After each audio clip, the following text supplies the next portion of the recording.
All right, there we are, geared up for party night. Is it my imagination, or is that's really crooked? I think I know what's causing this, actually. I think I didn't set my laptop up properly, and it's on a bit of an angle. That evened it up a bit. Still looks a bit uneven.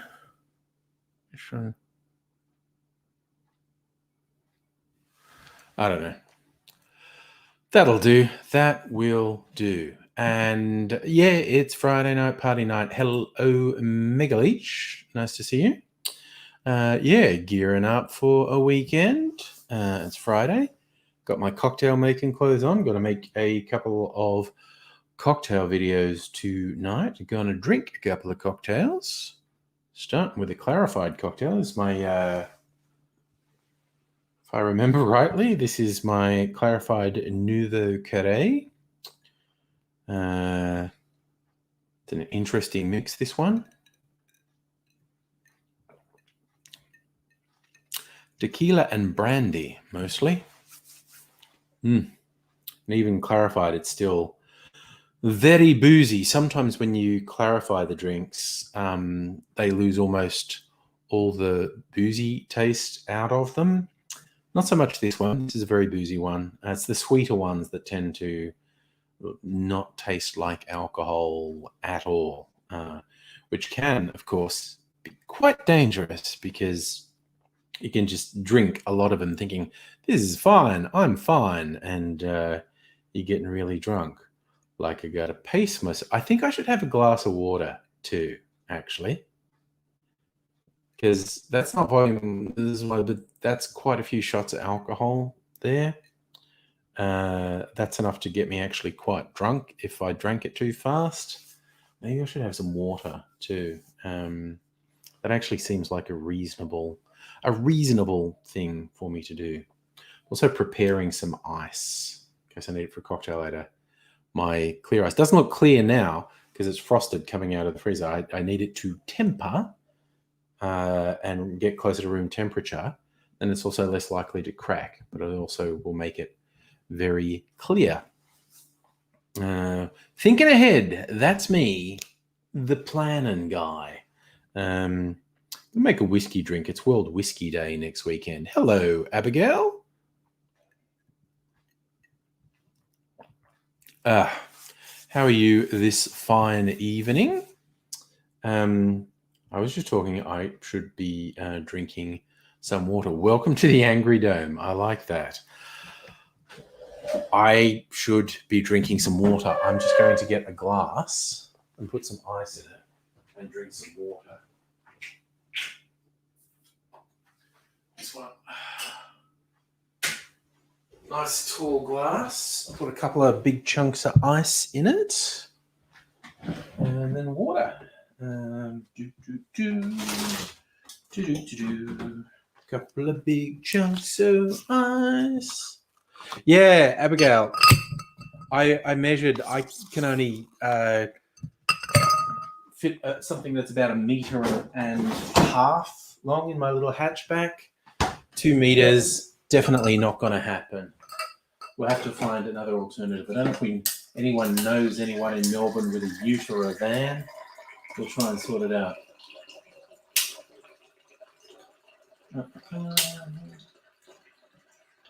Just fascinated by the way ice cracks when when it's straight out of the freezer and you pour a drink on it. Because that's chilled water that's going on it, and it's still cracking the ice. So there's too rapid a change in the surface temperature of the ice, and it contracts a bit and cracks. Something like that. I seriously just made that up. I do not know the science behind it. I just make things up pretending I know the science behind it. So, but I kind of like the sound of the ice cracking as well. Ah, yes, palate cleanser, some water. Yeah, Abigail, in the deep dark past, when my offspring were young, I actually had a van, the family van, the people mover, that was very flexible, could move a lot of shit in that. But that was many years ago, and I traded down to much smaller vehicles. Cow hugging vegan, hello. Hello to you. Mm. Yes, I just kind of prefer smaller vehicles, easier to maneuver and get in and out of places. Every time I see someone in a really big vehicle, I think like sometimes I like the vehicle. I think it's a pretty cool vehicle, but I'm always like, that must be such a fucking piece of shit to drive and to park and to maneuver. And hello, Raiders. Aha, thank you, Abigail. Home of knowledge of science. Ice cracking is caused by differential expansion as different parts of the crystal structure expand faster than others. And I assume that is brought on by temperature change. And so I would guess that the outer part of the ice is changing much more quickly than the inner part of the ice, because the inner part of the ice won't be getting the temperature change from the drink poured on it. So I'm guessing that's the differential. The outer part of the ice trying to expand from warming, and the inner part not so much, and you get those big cracks happening. As the actress said to the bishop, getting the big crack happening. Mm. That's a boozy little number, that one. It's the project I've been working on all day, and it's been a little bit aggravating, quite honestly. This is what I'm calling it. It's like a milk clarified sweet and sour mix. That's lemon, lime, and orange juice. And it starts with lemon, lime, and orange peel. Cover it in sugar. The sugar leaches the oils out of the peel and turns into a syrup. And then I add the juice, the same juice from the same fruit that I was using the peel, so some lemon, lime, and orange juice mixed into the syrup to make it more usable. And then a milk clarified that, so it's nice and clear. Before being milk clarified, it was quite a bright orange color, as you'd expect, because it had orange juice in it. And now it's this sexy color. So it's like world's greatest sweet and sour mix. I just made a little batch because it takes ages, but it looks very sexy and clear. I'm going to put it in a bottle for the purpose of making a video. Nobody. G'day. How's it going? Abigail, temperature change, not just the surface. Small cracks and imperfections suck up liquids at different densities in water due to capillary action. Nice. Well, I'm just going with it's something to do with the exterior, because the cracks happen almost instantly when you pour a liquid on the ice straight out of the freezer.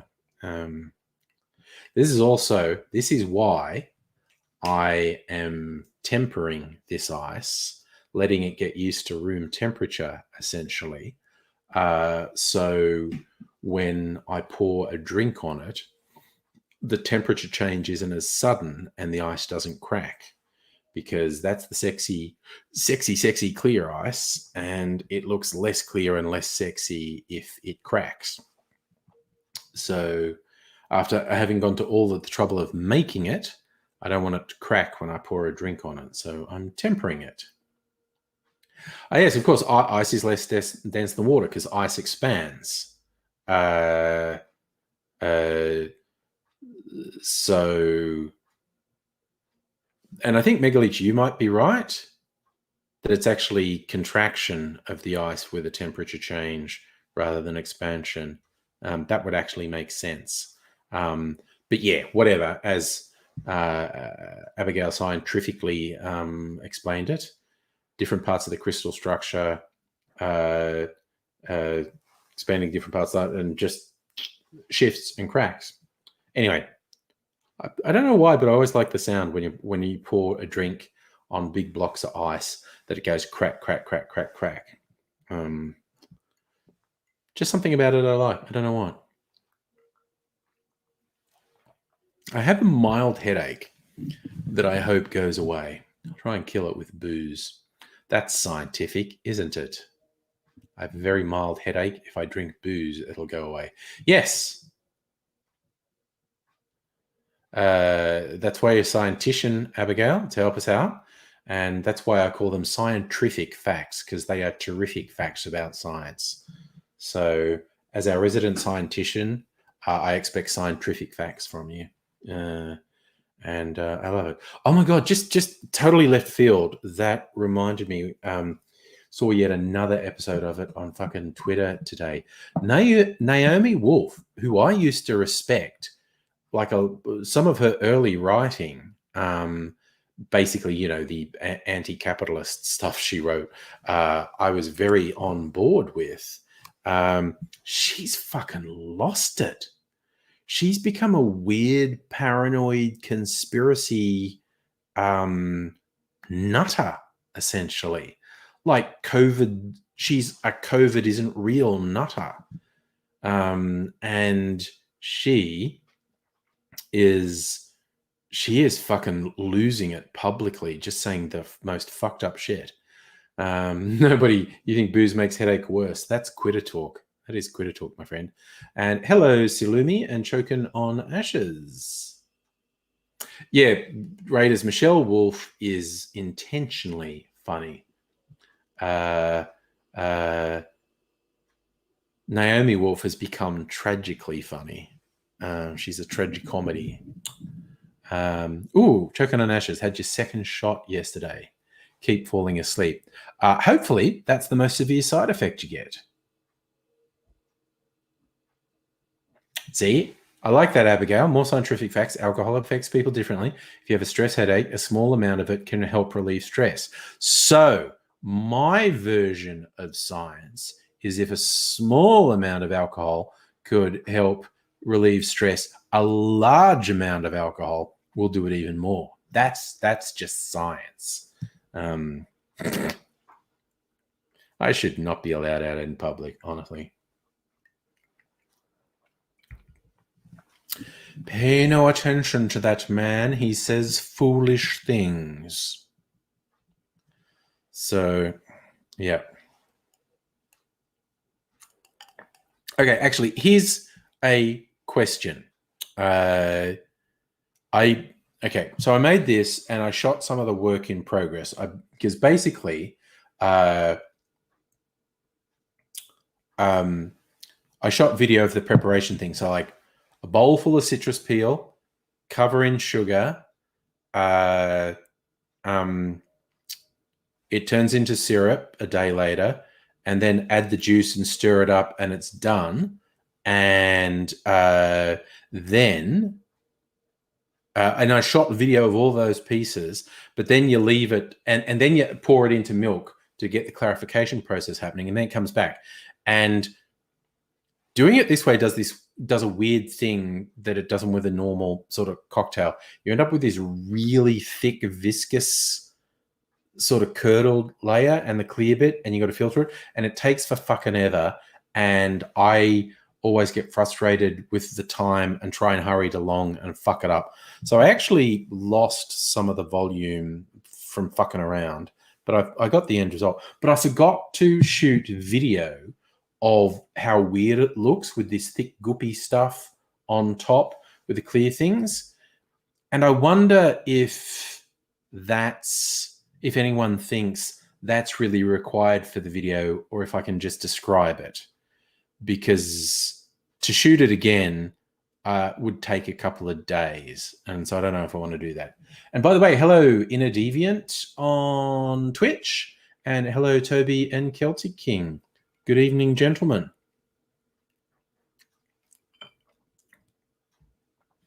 Mm, I like boozy drinks. So I got to decide. Either way, I'm going to make, when I explain how this was made and then I use it in a drink, I decided I'm going to make a South Side, which is a get fucked Microsoft with stupid pop-ups. On a South Side, which is a gin cocktail, which also has mint in it. So I've gone and picked some mint fresh from the garden. I'm going to make it with that. And Silumi, well, you're weird in a good way. You like visual images. I don't know. It's YouTube. It's fucking visual. Most people want visual things. I don't know. It just seems like such a pain in the arse. I'm probably going to do the experiment again because it's weird and troublesome. And there were bits of the recipe I was following that I didn't agree with, so I didn't do them. And it's like, maybe if I do what they say, it'll turn out different. So I might do it again another day. Toby, I am presently drinking water because I'm a good boy, and a clarified cocktail that's mostly brandy and tequila. And Peyshaw's bitters, which is a very red bitters, which is why it's sort of pinky red. Boozy AF. It's fucking nice. It's boozy and it's sweet. Although I don't think there's any sugar syrup in it. I think it's just like the sugar in the alcohol that's making it taste sweet. Zulumi, diagrams of your jam. Nice. Nice, nice, nice. Very visual learner. Oh, wow. Yeah, that would be very interesting to you, applying a visual learning style to learning law.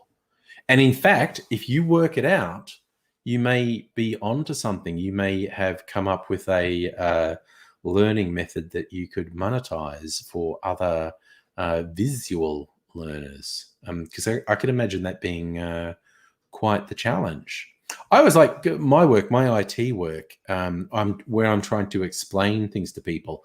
I use visual representation. Like I love doing process maps and saying this happens, then this happens. And I'll do it in words too, but I'll do a visual one. Like, hey, if you want a visual, an idea of how something goes from here to here to here, I'll do a visual representation of this in case that helps you. Toby, you're thinking of trying some cocktails. You should go for rum and Coke, rum and Red Bull beer.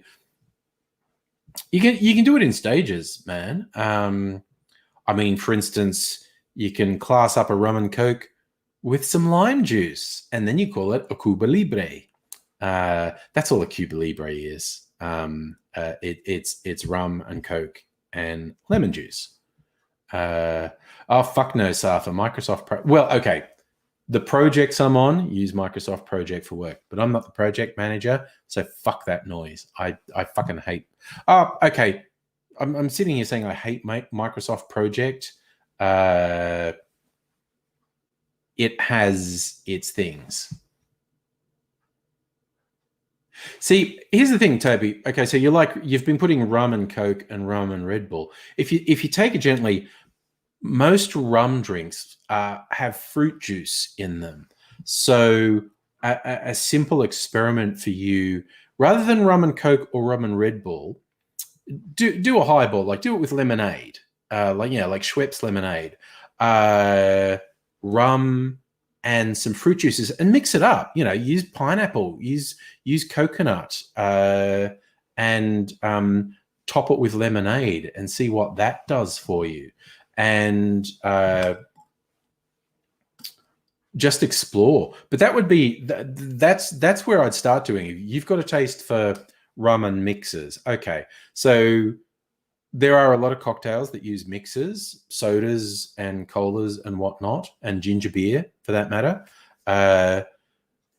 So as a halfway thing, I'd say try rum and some sort of tropical fruit juices. Some pineapple, some lime, some coconut, and top it with lemonade. And there's rum and there's rum. Dude, I've got 10 rums over there. In fact, I probably just understated it. Let's count Angry's rums, because I don't even know how many rums I have over there. Let's go. I have 1, 2, 3, 5, 6, 7, 8, 9, 10, 11.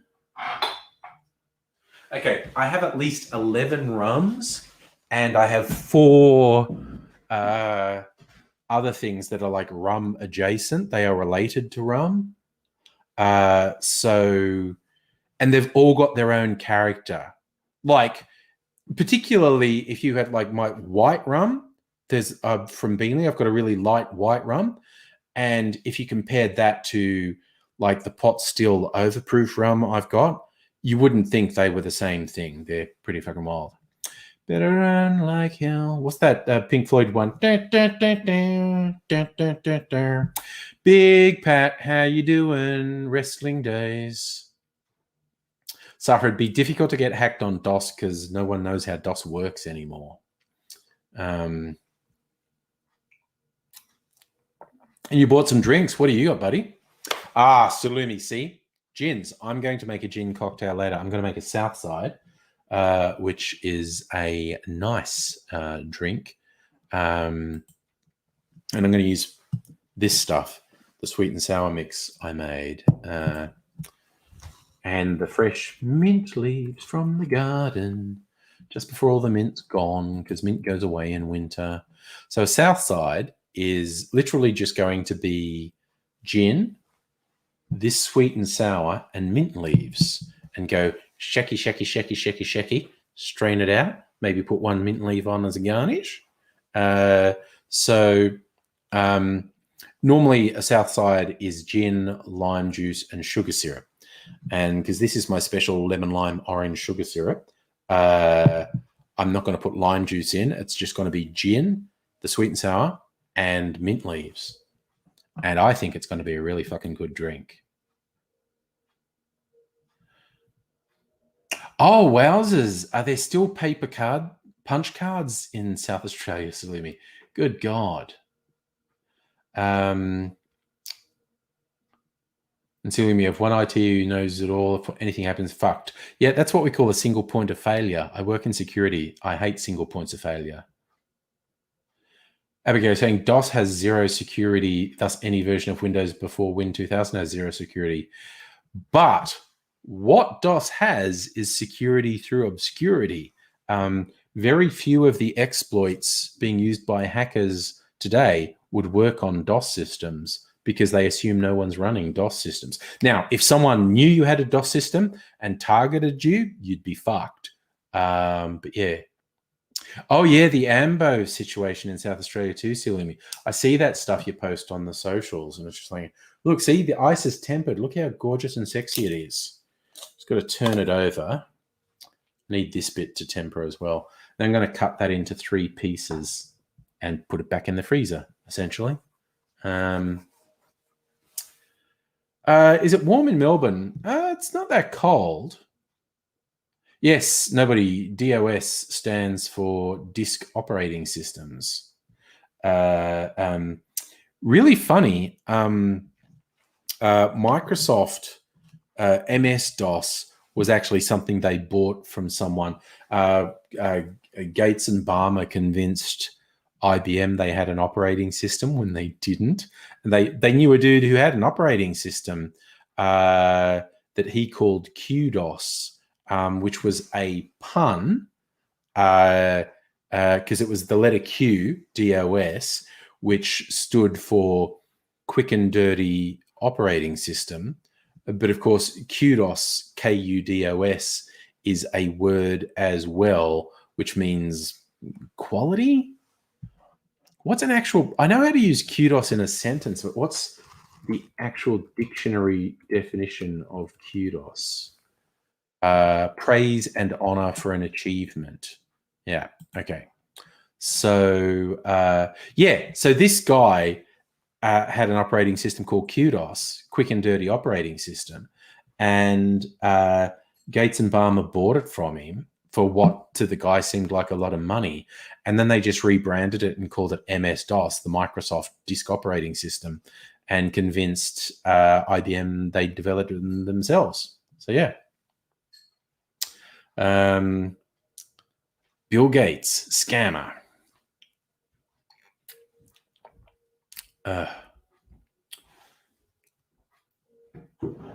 Yeah, you'd be right, nobody. It would be somewhat difficult to use the net with DOS, not impossible. As Abigail says, you can get TCP IP for DOS, which was how I originally connected to the internet back in the 90s. Jesus, the fucking dialer software you had to use in the fucking 90s. And you weren't actually guaranteed to get online. It was such a drama. The early days of the internet, man. So Libby, your billing system is DOS based. It only started emailing renewals and bills in the last year or so.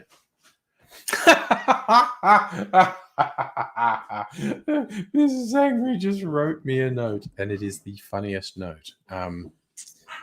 This comes from we like to go on health giving walks in the afternoon. Just nothing, no power walking, no jogging, no crazy shit like that. Just walking for half an hour or so. There's a park near us. We walk around the park and come back. And there's a lot of magpies in the area. I've got my adoptive magpie, Jessie, who comes every day now. So I feed her. But some of the nature strip, the grass out the front of houses around here, is really torn up. And it's from magpies who, I know, they're somehow able to tell there's a particular sort of grub under the grass. There's a grub that eats the roots of the grass. So the magpies dig them out. And I mean, they fucking dig it out. They dig right down. So you get these nature strips that are all churned up with dirt and stuff because the magpies have been getting these grubs. And Mrs. Angry was just reminding me these grubs are called, and I'm not making this up, these grubs are called red-headed cockchafers. So I'll see if I can find a picture. I'm going to put red. You've got to be careful of Googling this. Okay, that's the bug. Yep. Okay, so I'll show it to you. It's just the funniest name. What was up in the entomologist's life that they called a grub a red-headed cockchafer? So yeah, you can see the grub. It's got a red head. That's why they call it a red-headed cockchafer, and it turns into beetles. But yeah, those grubs are under the ground eating the roots of the grass, and which will kill the grass. But the magpies dig them up, which is cool. Lee, hello. Chocolate on ashes, you're blonde. Sorry, I just saw why you said that. Red-headed cockchafer. That's me. Okay. I was so surprised. Yeah. Oh my god, there's a joke about that, Abigail, mixing up etymology and entomology. One's bugs and one's words. What was the joke? It might have been as simple as that really bugs me. But Stella, listening to us while you drive home. Well, it's a Friday night, Stella, so we'll still be here when you get home as well. So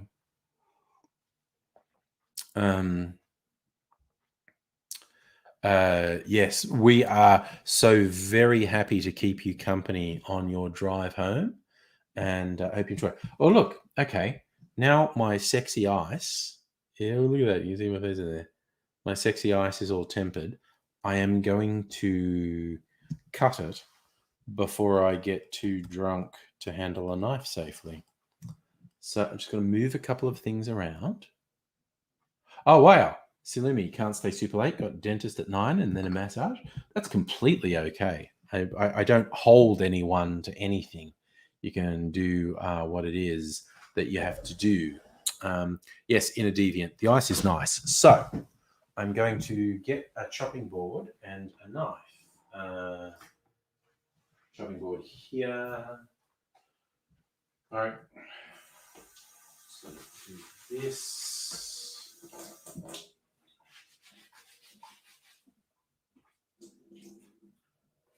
Now, this is a complex process I have to do.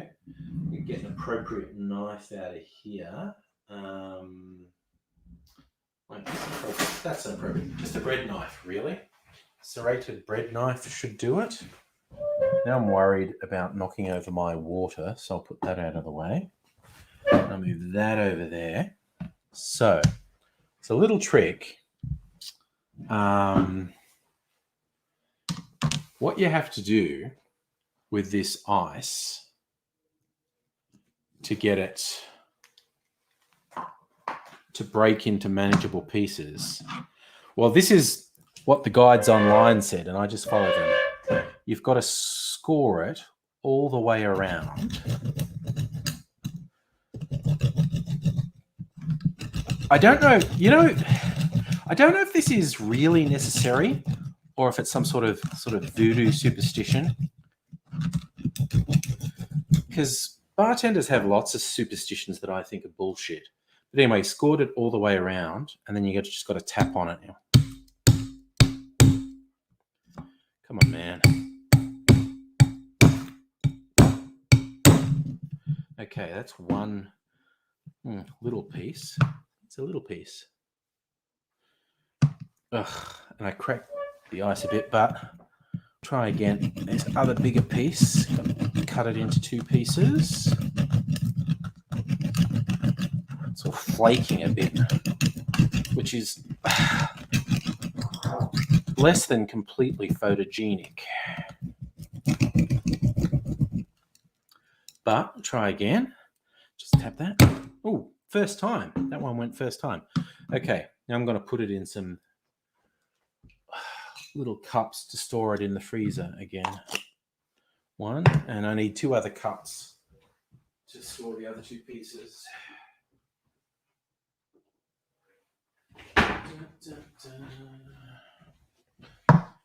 Because we mentioned it earlier, I've got like Pink Floyd's Run Like Hell stuck in my head now. Right. So I'm just going to store these in little plastic mugs and put them back in the freezer until I'm ready to make a drink that needs clear ice. Ugh. Just put them in there. Put that in there. Put that in there. What's in here? A white magnet.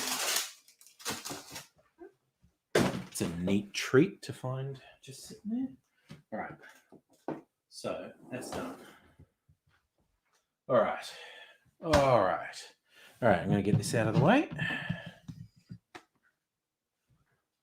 Ugh.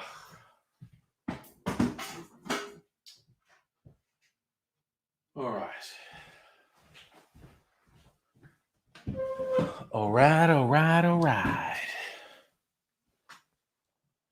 Humans are superstitious. Shock Pikachu faces. Oh, yeah. I think, you get all this stuff that's accepted wisdom among bartenders. And if you challenge it, they get really antsy. And I'm like, fuck off. Choking on ashes. Locust Trooper hasn't been back visible in the chat. So I don't know if maybe he was hiding in the background at one point and heard me say I was going to block him. So hasn't come back. I don't know. Chris, in the last 2 months, I've lost about 12 kilos, which is nice. I'll keep going. I've got to lose like another fucking 30 kilos. But yes, that's the way it is. Shieldsy, in a bit of pain tonight. I hope it's okay, man. Yes, Matt, this is my bartender outfit. White shirt, vest, and tie means I'm making cocktails for my YouTube cocktail channel. So I am actually going to make a couple of videos. I might make one soon. I've had my warm-up drink, so I'm a bit loose. I'm not quite finished.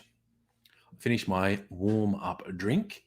And then I might talk about the world's best sweet and sour mix. Oh God, Raiders, you'll be keeping Australia Post afloat yourself if you send Mr. Troopy Christmas cards for all his aliases, because he's got a fucking lot of them. Like I said, I'm not quite sure if he does that in an attempt to fool other people, or if he's actually living in a delusional world. Matt, no, I am making. I made this. This is a very complicated process. This is a very complicated process. This took 2 days to make as a sweet and sour mix. Milk clarified sweet and sour mix. It's got lemon, lime, and orange and sugar in it. It's good. Oh God, Raiders, DM him the photo. You're gonna DM me a photo of his tiny flat.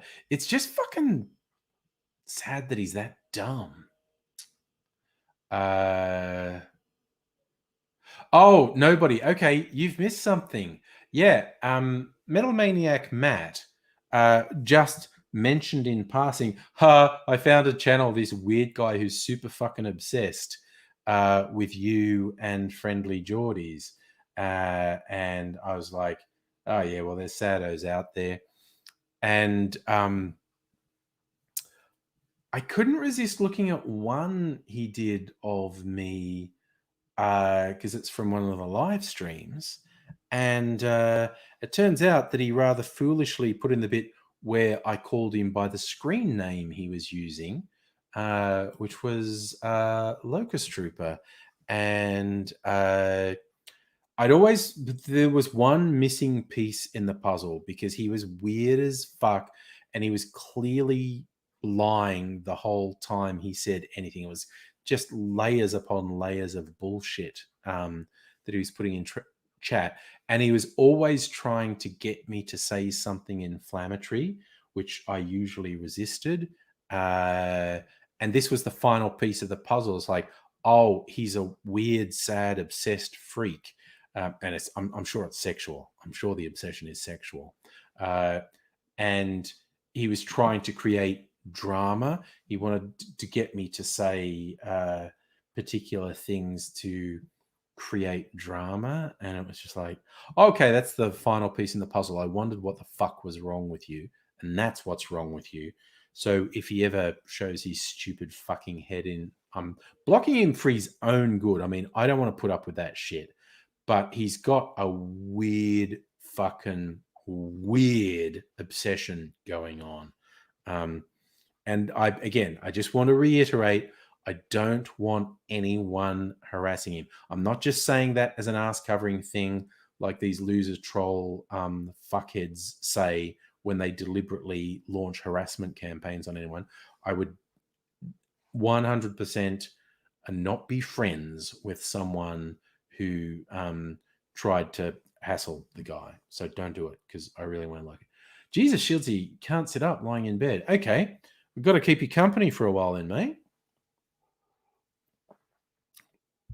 But yeah, this guy's got some weird fucking obsession, and pretty much doing him a favor by blocking him in the vain hope that he just fucking moves on. He won't. He'll just make other sock puppet accounts, because he's made, I don't know how many, probably dozens of them. It's fucking weird.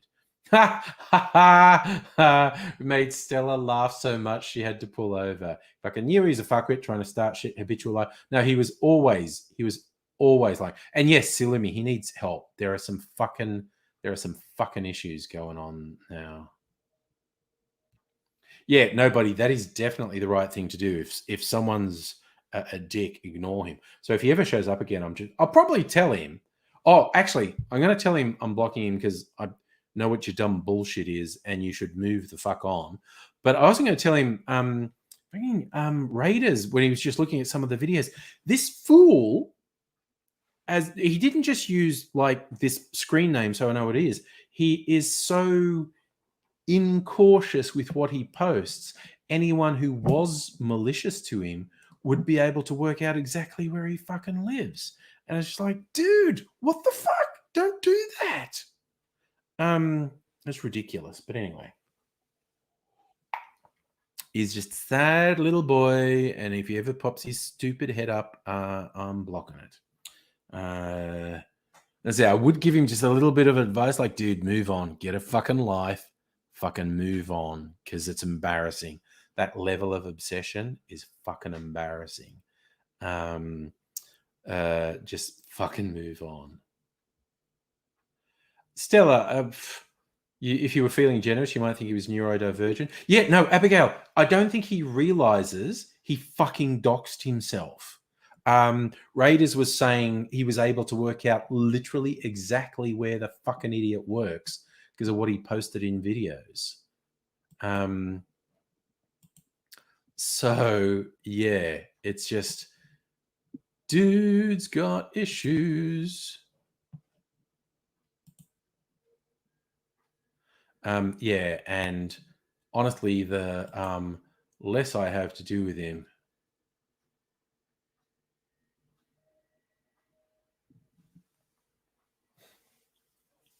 Okay. Mega Leech sent me an idea, and it's like, yeah, we know this guy. Because you can make up the way YouTube works. You can make up accounts where the screen name says anything, and like he was doing stuff like making up accounts where the screen name was Friendly Geordies or Isaac Butterfield or a few others, and that's why I'm not searching for his screen name on YouTube to block, because I might get the wrong channel. It's just if he pops up in chat, I'm going to block him. So and also the weirdest thing is this guy is the classic case of someone who thinks they're smart and is really not smart, just not smart at all. And they are incredibly obvious. They think they're cunning and clever and whatnot, and they're just super fucking obvious. Yeah, I mean, Stella, I tried so hard to give him the benefit of the doubt, and because like I said, I didn't know what the final piece of the puzzle was. Like, he was obviously a pathological liar, and he was obviously trying to start shit. And I think I very rarely rose to the bait. But I was trying to think of what's the end game? What's he doing? And yeah, this random find by Matt was like, oh, that's what he's doing. Well, fuck that. That's stupid.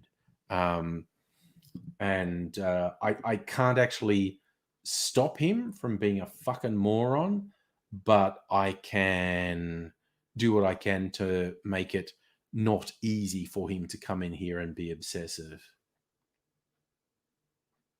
Yeah, nobody. It's a real shocker when you're dealing with someone who's real fucking stupid and they're convinced they're smart. And Mega Leech, that is a fine call, giving him too much airtime. Got to move on. In fact, I think I'm going to make a video with it. Okay, I want to make this look sexier and not just sit in a glass. So I'm going to put it in one of my cute bottles and explain how I made it, and then make a south side with it. Which I think is going to be a really fucking good drink, actually. I think a south side's going to be a real good drink. Got to get a coupe ready to make a south side in. I haven't used this one for a little while. This is a sexy coupe. Sexy coupe to make a south side in.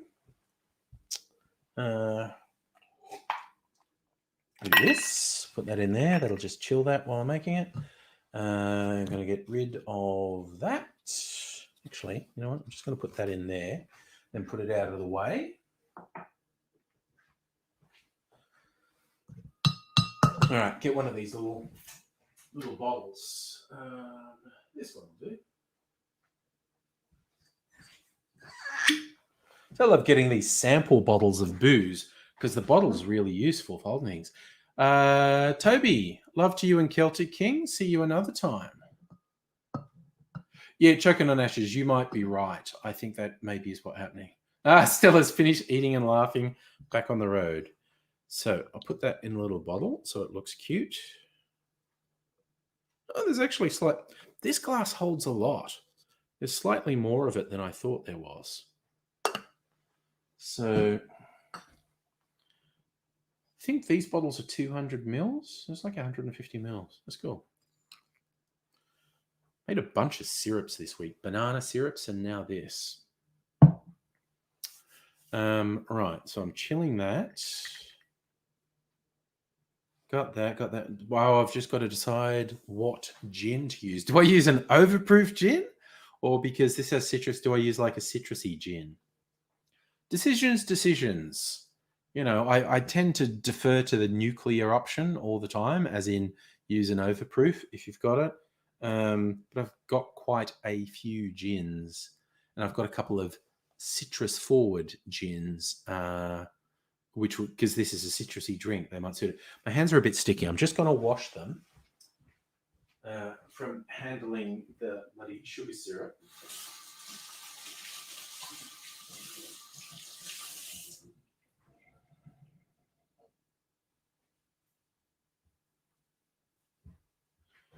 All right.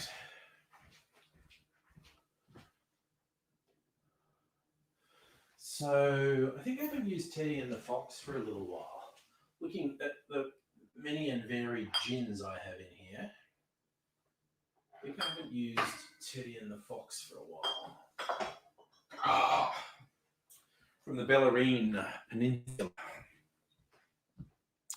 So just want that and the mint. That's it.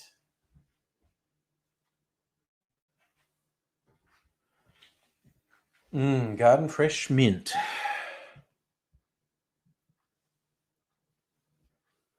Find the prettiest leaf to be the garnish. That one. That's the prettiest leaf. It's going to be the garnish. Oh, yeah. Choking on ashes. There was a Jamaican funeral near you yesterday. I was going through London once and there was a Jamaican funeral. Very impressive.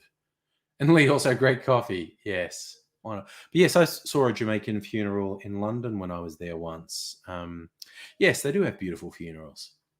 So whoever it was someone popular, I guess. Right. So this is a dead simple cocktail. Just 2 ounces of gin, and then lime juice, half a shot. I'm going to do 2 shots of gin, 1 shot of the sweet and sour, and the mint leaves. And that's it. That is it. It's real simple. Cocktail shaker, though. Need my cocktail shaker.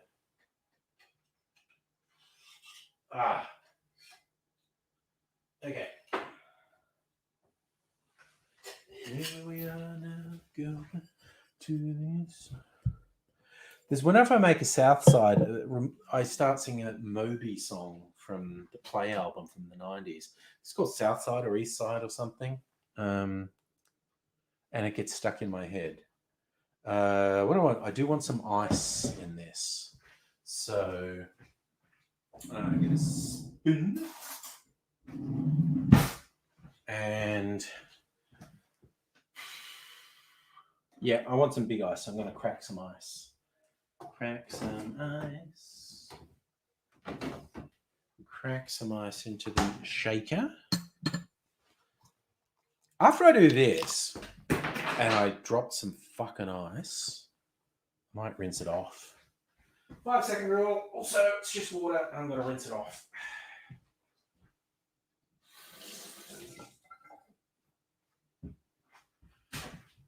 Oh, shit. I'm going to kick my camera.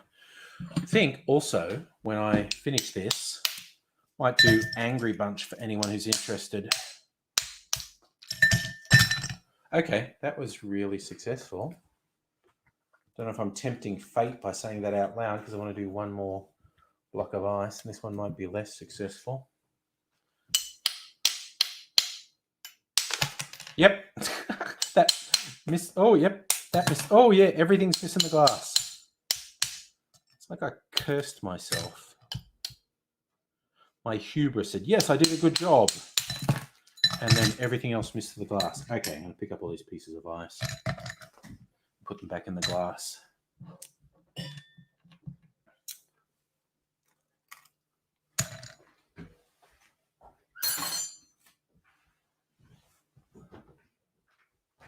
All right. So first, I've got to explain the sweet and sour mix I made, and then I'm going to use it to make a south side.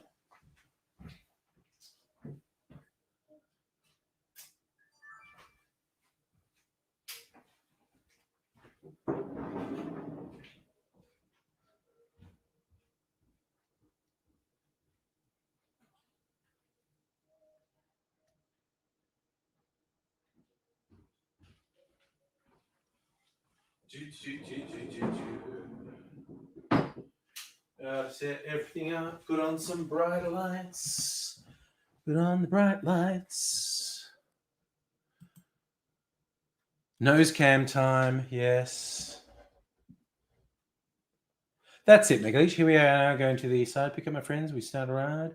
Yeah, whenever I do a south, because there's another one, there's a variation on the south side called an east side. So I always get that in my head.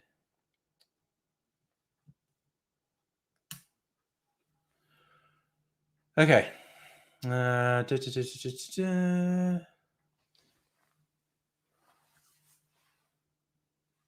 Bits are ready? I'm ready to go. Okay, got to switch the camera on. Switch the camera. Oh, wait. That's why I came over here, to see if I had the camera framed up properly. No, I kicked the tripod a bit and moved it. A little bit there. Just a little bit. Just a little bit. That's it. That's it. That's what we like. All right.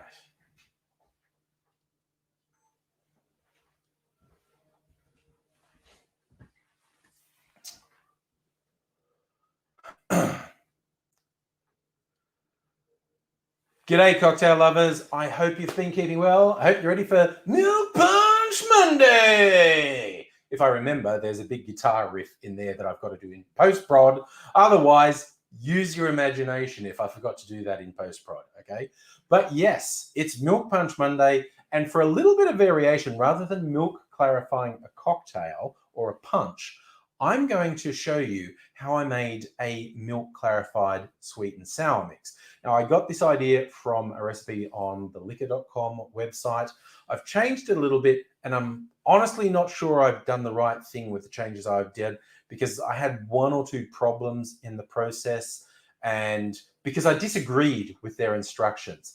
But maybe their instructions are right. So maybe I'll experiment again in a future video to see if I can get over it. The simple process is you want some citrus peel. Citrus of your choice, whatever you like or whatever you have on hand. I like to do a bit of a mix. In this case, I did lemon, lime, and orange peel. Now you can throw in grapefruit, basically any citrus peels you like. So you peel citrus and then you weigh the citrus you have, because weight is important. Now, to make it easier, I just did 100 grams of citrus peel. When you've got that in a bowl, you cover it with twice its weight in sugar. So 100 grams of citrus peel, we cover with 200 grams of sugar. And then you just leave it. You can muddle it a bit if you like, but that's not necessary. Over the next 12 to 24 hours, by some magical chemical process, the citrus peel will have the oils leached out by the sugar. Like, sugar is seeking liquid, basically. Sugar seeks moisture, and the sugar will actually leach the oils out of the citrus peel and turn into a quite thick syrup. It won't necessarily dissolve all the sugar. It will dissolve most of it, but after the 12 to 24 hours, when you've got a decent syrup, mix it up a bit over the 12 to 24 hours to help it along. You then want to add a bit more liquid to that. Now, at this stage, if all you were making was an oleosaccharum, you would just add water, and you would add the same weight as the peel. So, for instance, 100 grams peel, 200 grams sugar, 100 grams or 100 mils water. Mix that, and you would have a really nice sugar syrup that's generally called an oleosaccharum, which means, oil and sugar, citrus oil and sugar. Nice, tangy sugar syrup. I make that reasonably often. It's a great sugar syrup. But this one's a little more complicated. Instead of water, you add juice. Now, I chose to use the same juices as the peels. So it's a mix of lemon, lime, and orange juice I added. In other times I've done it, I've actually used completely different citrus to the peels. It's that you can experiment, but whatever you do, it's the same, like 100 grams peel, 200 grams sugar, 100 grams juice. And then you stir that in so it's diluted. You want to dissolve all of the sugar, and then we milk clarify. Now, here's one of the points where I disagree with the instructions on liquor.com, because they say to use almost as much milk as you use juice. For instance, for 100 mils juice, their recommendation would be 80 mils milk. Now, I would usually use much less, like half as much. But because I had weird problems before, I followed this instruction and I used 80 mils of milk. One thing they say to do that I didn't, they said to boil the milk, because with milk clarification, you'll get a lot of things recommending you heat up or boil the milk. And not only is that not necessary, I think it can be counterproductive. But maybe in this one with the juice, it's different. So maybe in a future one, I will boil the milk. This one, I didn't. And then it said to leave it for 12 hours. And I normally don't leave it that long. And I did an experiment recently on Milk Punch Monday where I compared leaving something to curdle for an hour and leaving it for 24 hours. And there was no appreciable difference. But I was following their instructions. I left it for 12 hours.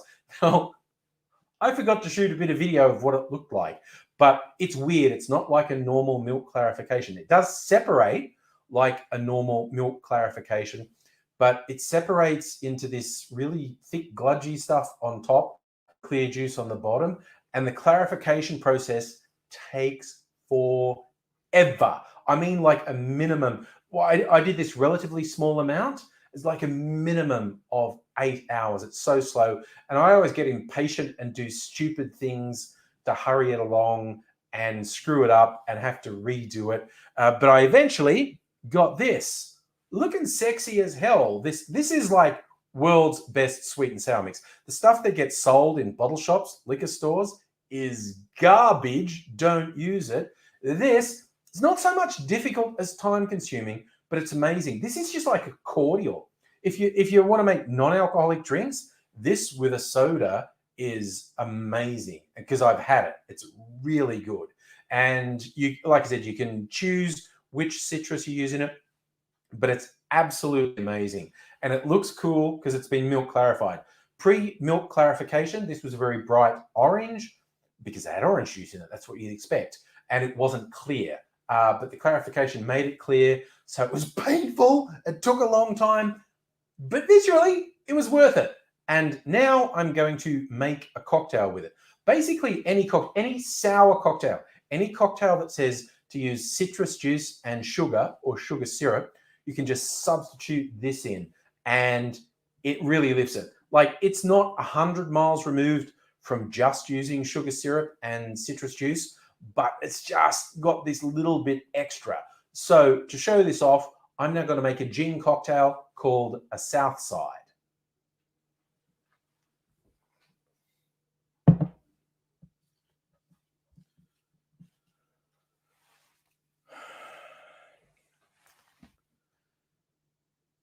In simple terms, a Southside's a gin sour with, Christ, sorry, I was going to say milk. In simple terms, oh, Jesus, make one mistake, always make others. In simple terms, a Southside is a gin sour with mint. So I've gone out to the garden, got some fresh mint. It's late in mint season here in Australia. In the Northern Hemisphere, everyone's going, oh, it's mint julep day. Let's get the mint out because it's coming into summer. The mint's growing. This is, this could be the last of the mint for me before it's very hard to get mint. So I thought I'd do it. Use about 7 or 8 leaves, depending on how big the leaves are. You always get people say they're like, smack them and get them out. But this is going to be a shaken cocktail with ice. I don't even think it's necessary to muddle it because the shaking is going to pulverize the leaves and release all the minty goodness. So I'm just going to put the mint leaves into my shaking glass.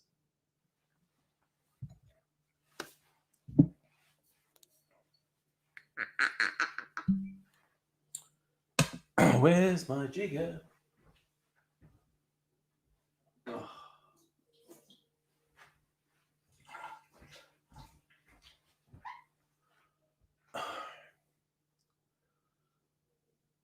For the gin, I've chosen a local one from the Bellarine. For the gin, I've chosen a local one from the Bellarine distillery called Teddy and the Fox. This is a very citrus-forward gin. In fact, they describe this as, this is the gin for people who think they don't like gin. It's trying to seduce you into the gin world. Some people recommend a London dry style. Basically, I always think, use the gin that you like, okay? And because this is a sour with some citrus in it, I thought a citrus-forward gin would go well. But whatever gin you choose to use, you go 2 ounces or 60 mils.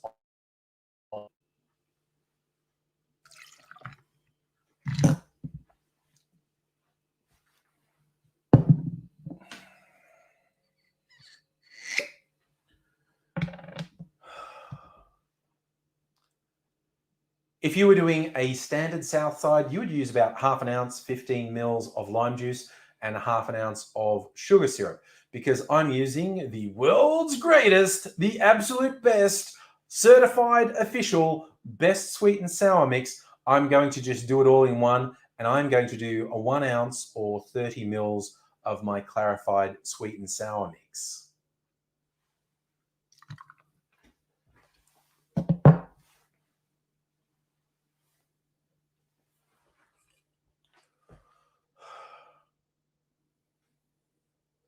And that's it. A great, simple cocktail if you're not going to all the trouble of making the clarified sweet and sour mix that I did. Add ice to the mixer, put it together, bang it in hard, and we want to really pulverize that mint. So shake it good and hard for 15 or even 20 seconds.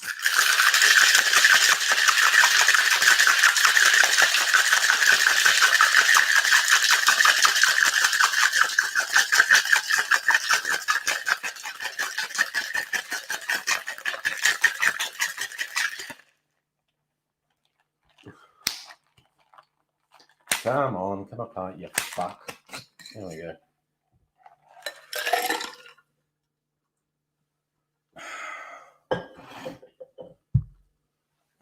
Where's my fine strainer? Down here.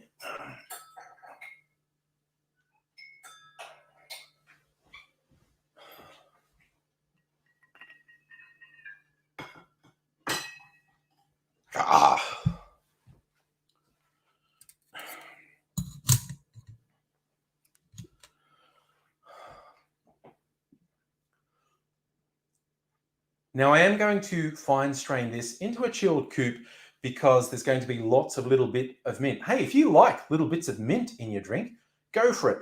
Don't bother with a fine straining, but I want a nice clear look. So I'm going to fine strain this into a chilled coupe.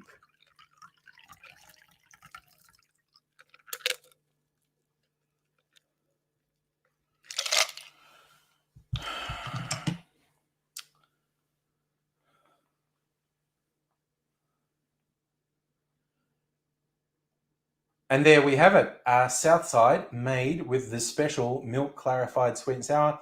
Garnish, look, really simple. Let's just put a pretty mint leaf on top so you get a little mint aroma each time you sip from the drink. And to taste it, oh, that is a beautiful, clean drink. And there is absolutely, I think there's a significant difference between the taste of this if you made it with sugar syrup and lime juice as opposed to making it with this sweet and sour mix. Both good. This is a really good drink. I really enjoy this. I'm not saying you have to make the sweet and sour mix, but I really think it gives an extra kick. And hey, if you're bored and just want to do a little project that's going to take you a couple of days, why not make the milk clarified sweet and sour mix and wow your friends? But you do have to plan. You can't at the last minute go, hey, I got some friends over. I wish I had that sweet and sour mix that Angry showed me how to clarify. That won't work, okay? Get your priorities in order. You gotta plan ahead, okay? It's gonna take you 2 days to get that ready. So don't say I didn't warn you, okay? Can't do it at the last minute. But last minute, you could just do sugar syrup and lime juice, and it would be great. And this just makes such a clean, bright drink. I really like this one. And I hope you feel inspired to put that little effort in. Like I said, it's a bit messy. And because I'm not 100% sure with how it went, I'm probably going to experiment again. If I do the experiment doing it with boiling the milk, which is the one thing that possibly makes a difference, I'll show you what that's like in the future. But in the meantime, that seriously is streets ahead of any sweet and sour mix I've ever tasted before. I think it's worth making. I hope you do too. And hey, I hope you look after yourself, okay? And look after people around you as well. Until I see you again, cheers. Okay, put that down, and I'm just going to switch the camera off. How long is that? 14 minutes. That's not too bad.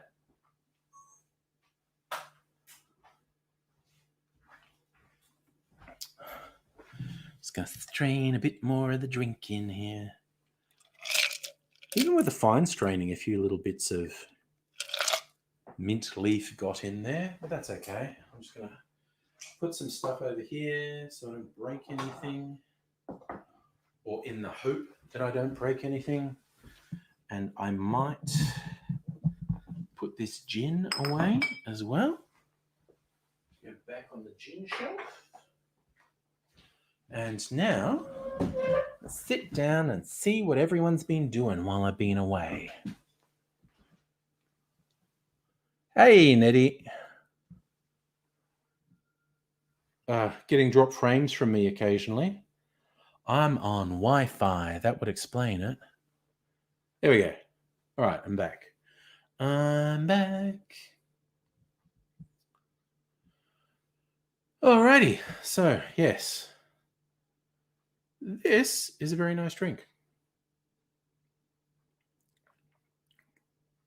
Oh my God, that's such a fucking light drink. For a double shot of gin. Again, that Teddy and the Fox gin is really nice. Salima, you listen to your pre-tea voice. Don't know her. I mean, it's still you. I can do it, but yeah. You definitely. Oh, okay. The new voice is definitely you. Yeah. Oh yeah, Angry Bunch. I said we do Angry Bunch. Yeah, let's do that. Let's do that. Oh, Byron, that's a great summer drink. I mean, seriously, hot day. This is such a light, bright drink. Oh my God. This does not taste like it's got 2 shots of 40% alcohol gin in it. But like I said, that is a light gin. The people at the Bellarine Distillery say that's their gin for people who think they don't like gin. It's not as juniper heavy as a lot of gins, although it's got the minimum amount of juniper that you are required to have to call your beverage a gin. So yeah. And Dr. Abigail and Hello. Hello. Hey. Hey, how you doing? I have got no backlight here, so I apologize. Okay. I've set up a new desk. So yeah. Ooh. Yes.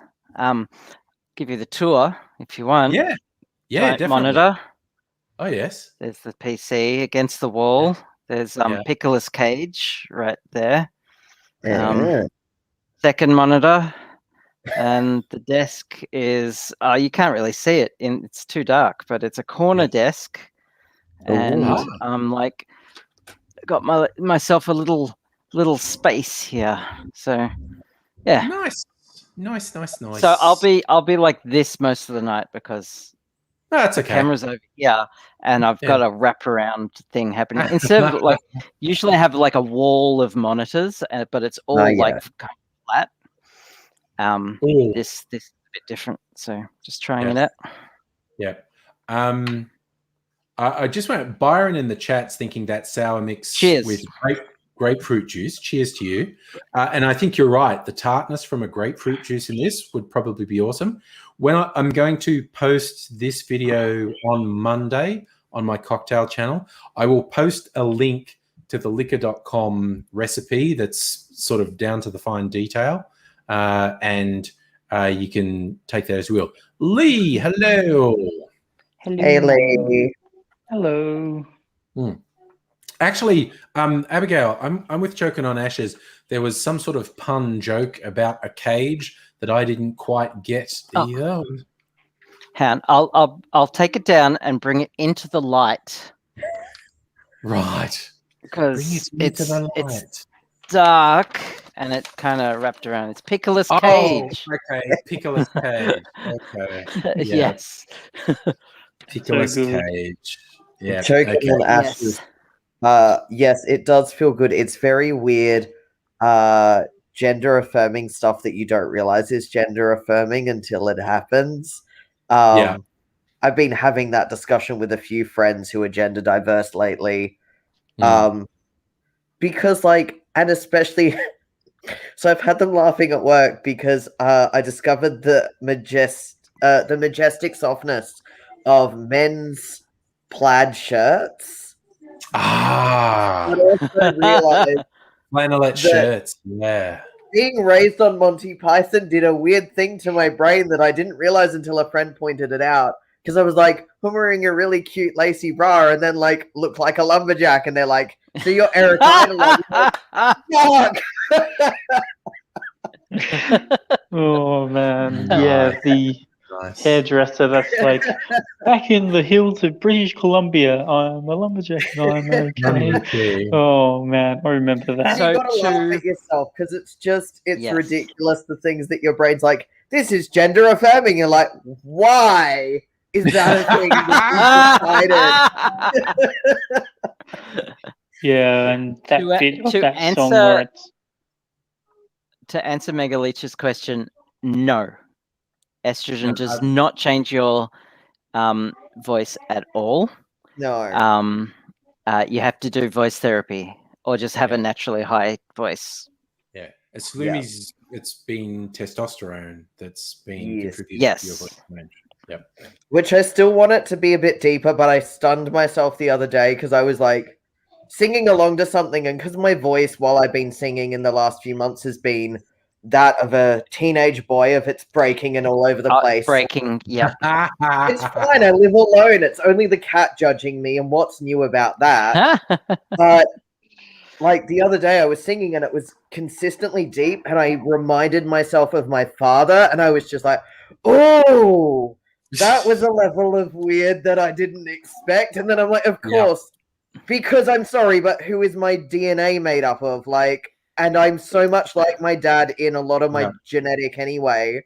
I have his shoulders, and when I had my shaved head, we look the fucking same. So yeah, what are you gonna do? Just weird. Yes. Yeah. I can switch back into male voice if I want to, but I've been speaking like this for so long that it actually I find it physically uncomfortable as well as like mentally uncomfortable. Yeah. But I can if I want to, and I can totally sound like a dude if I want to. I've had to unlearn customer service feminine voice, which I didn't realize was so ingrained until I've then talked to my trans femme friends, and they're like, oh no, I had to learn how to do that. I'm like, oh, okay. It's a very ingrained female thing that I don't realize until I talk to people of the opposite experience. It's like, no, I had to learn that. I'm like, oh, okay. Yeah, I get a bit relaxed when I'm at home and my voice gets a bit deeper, but it's like if I answer the phone, I switch into female receptionist voice. And like Will asked the other day, like a couple of months ago, why do you talk differently when you're on the phone? And I had to like explain it all. Yes, I did Choking on Ashes. I did voice training. I actually did it at the Eye and Ear Hospital here in Melbourne, which is which at the time was a good drive away, but is now ironically 5 minutes walk away from where I live. Yeah. I have a phone voice, which is probably because of my years working in customer service. Yeah. And Mrs. Angry still laughs at me, like, because I have to deal with agencies all the time for my contract work. So if my phone rings and I don't know who it is, I'll be talking and just getting my normal voice. Phone rings. Hello, this is Andrew. And oh yes. See, that's the thing. Like I've now taken to, particularly being in a department that like I get calls transferred to. I don't generally answer incoming calls from the general public. So if they're coming to me, they're already whinging about something. So I can normally de-escalate them because they've normally been speaking to a female person because that's the majority of our call center. Then they come through to someone with an ambiguous name who goes, "Hi, you've come through to Sear," and they go, "Oh, I can't yell at that person because I don't know if that's the guy or not." It's so funny. Yeah. There was a movie a couple of years ago called Sorry to Bother You. It's about this black guy who ends up working in a call center, and he's doing pretty well. But Danny Glover is in it, and he's saying to the young guy, like, yeah, blood, you're doing good, but you got to have a white voice because you're scaring him too much. And he goes, what? Don't have a white voice? And he's going like, no, you don't have a white voice. Listen to this. And he answers very, "Hi, this is Gary. What can I do for you today?" It's so good. So funny. But it also calls out that like there's this weird perception that people have when they call centers that they want to speak to certain people they perceive in a way so that they can get away with being more abusive than if they were speaking to someone else that would make them uncomfortable with that abusive behavior. It's like, just don't be a cunt. I feel that's a pretty low bar. Like, don't be a piece of shit. It's just like, wow. It's such a difficult hurdle for some people to not treat someone like garbage. Yes, Choking on Ashes. Boots Riley did write Sorry to Bother You. It got really hyped, so I think it slightly disappointed me when I saw it because the movie had been really hyped. I liked it, and it was weird as hell, and it had some really good takes on the horrors of capitalism, basically. And it's worth seeing. If you haven't seen it, it's worth seeing. But I think I might have fallen victim to, when a movie's really hyped, sometimes it's very hard for it to live up to it. So it's try and forget about the hype. It's entertaining and funny, and has some very, very interesting commentary on it. So, but yeah, it's weird. The other thing about the movie, Sorry to just bother you, it's really Kitty. Oh my God. Sorry, I took my eye off the screen and Salumi transmogrified into a cat that's Salumi is now a cat. I know. That's just what seemed to have happened to me. Lee was showing me the cute little fella, and Salumi literally had just transformed into a cat. He's just being so behaved at the moment, so I thought I'd show him off before he becomes feral again. I should do a daylight stream so I could show off my magpie friend who spends most of the day just outside that door saying, "Now, come on, dude, feed me. Throw some food out there. Come on." Chris, she just sits there. Yeah. As well, I'll point out, Chris, pronouns are they, them. OP's a he, him. So not she. All right. That's okay. I think Opie's going to be the one who takes most offense from how you've described Opie's behavior. Hello, Mega Leech. Is that a side effect of the tea? Mate, if I could, I would. You're also probably not the only one. Yeah. God, I wish. Yeah. No, how much easier would it be if I just don't want to exist in the human gender spectrum? I'm just going to be a fucking cat. Yeah.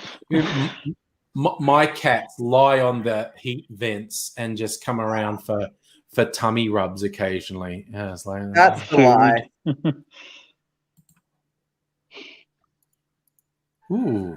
Sorry, I'm looking for I'm going to make another cocktail in a bit, and it's World Whiskey Day next weekend. I'll make something for that. So I'm just looking for a whiskey cocktail, and this one called the 19th Century. It's like whiskey chocolate liqueur. And I don't really have a red wine. It's talking about a red aromatized wine. I could fake it.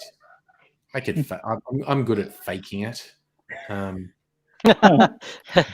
that's what Mrs. Angry told me. That's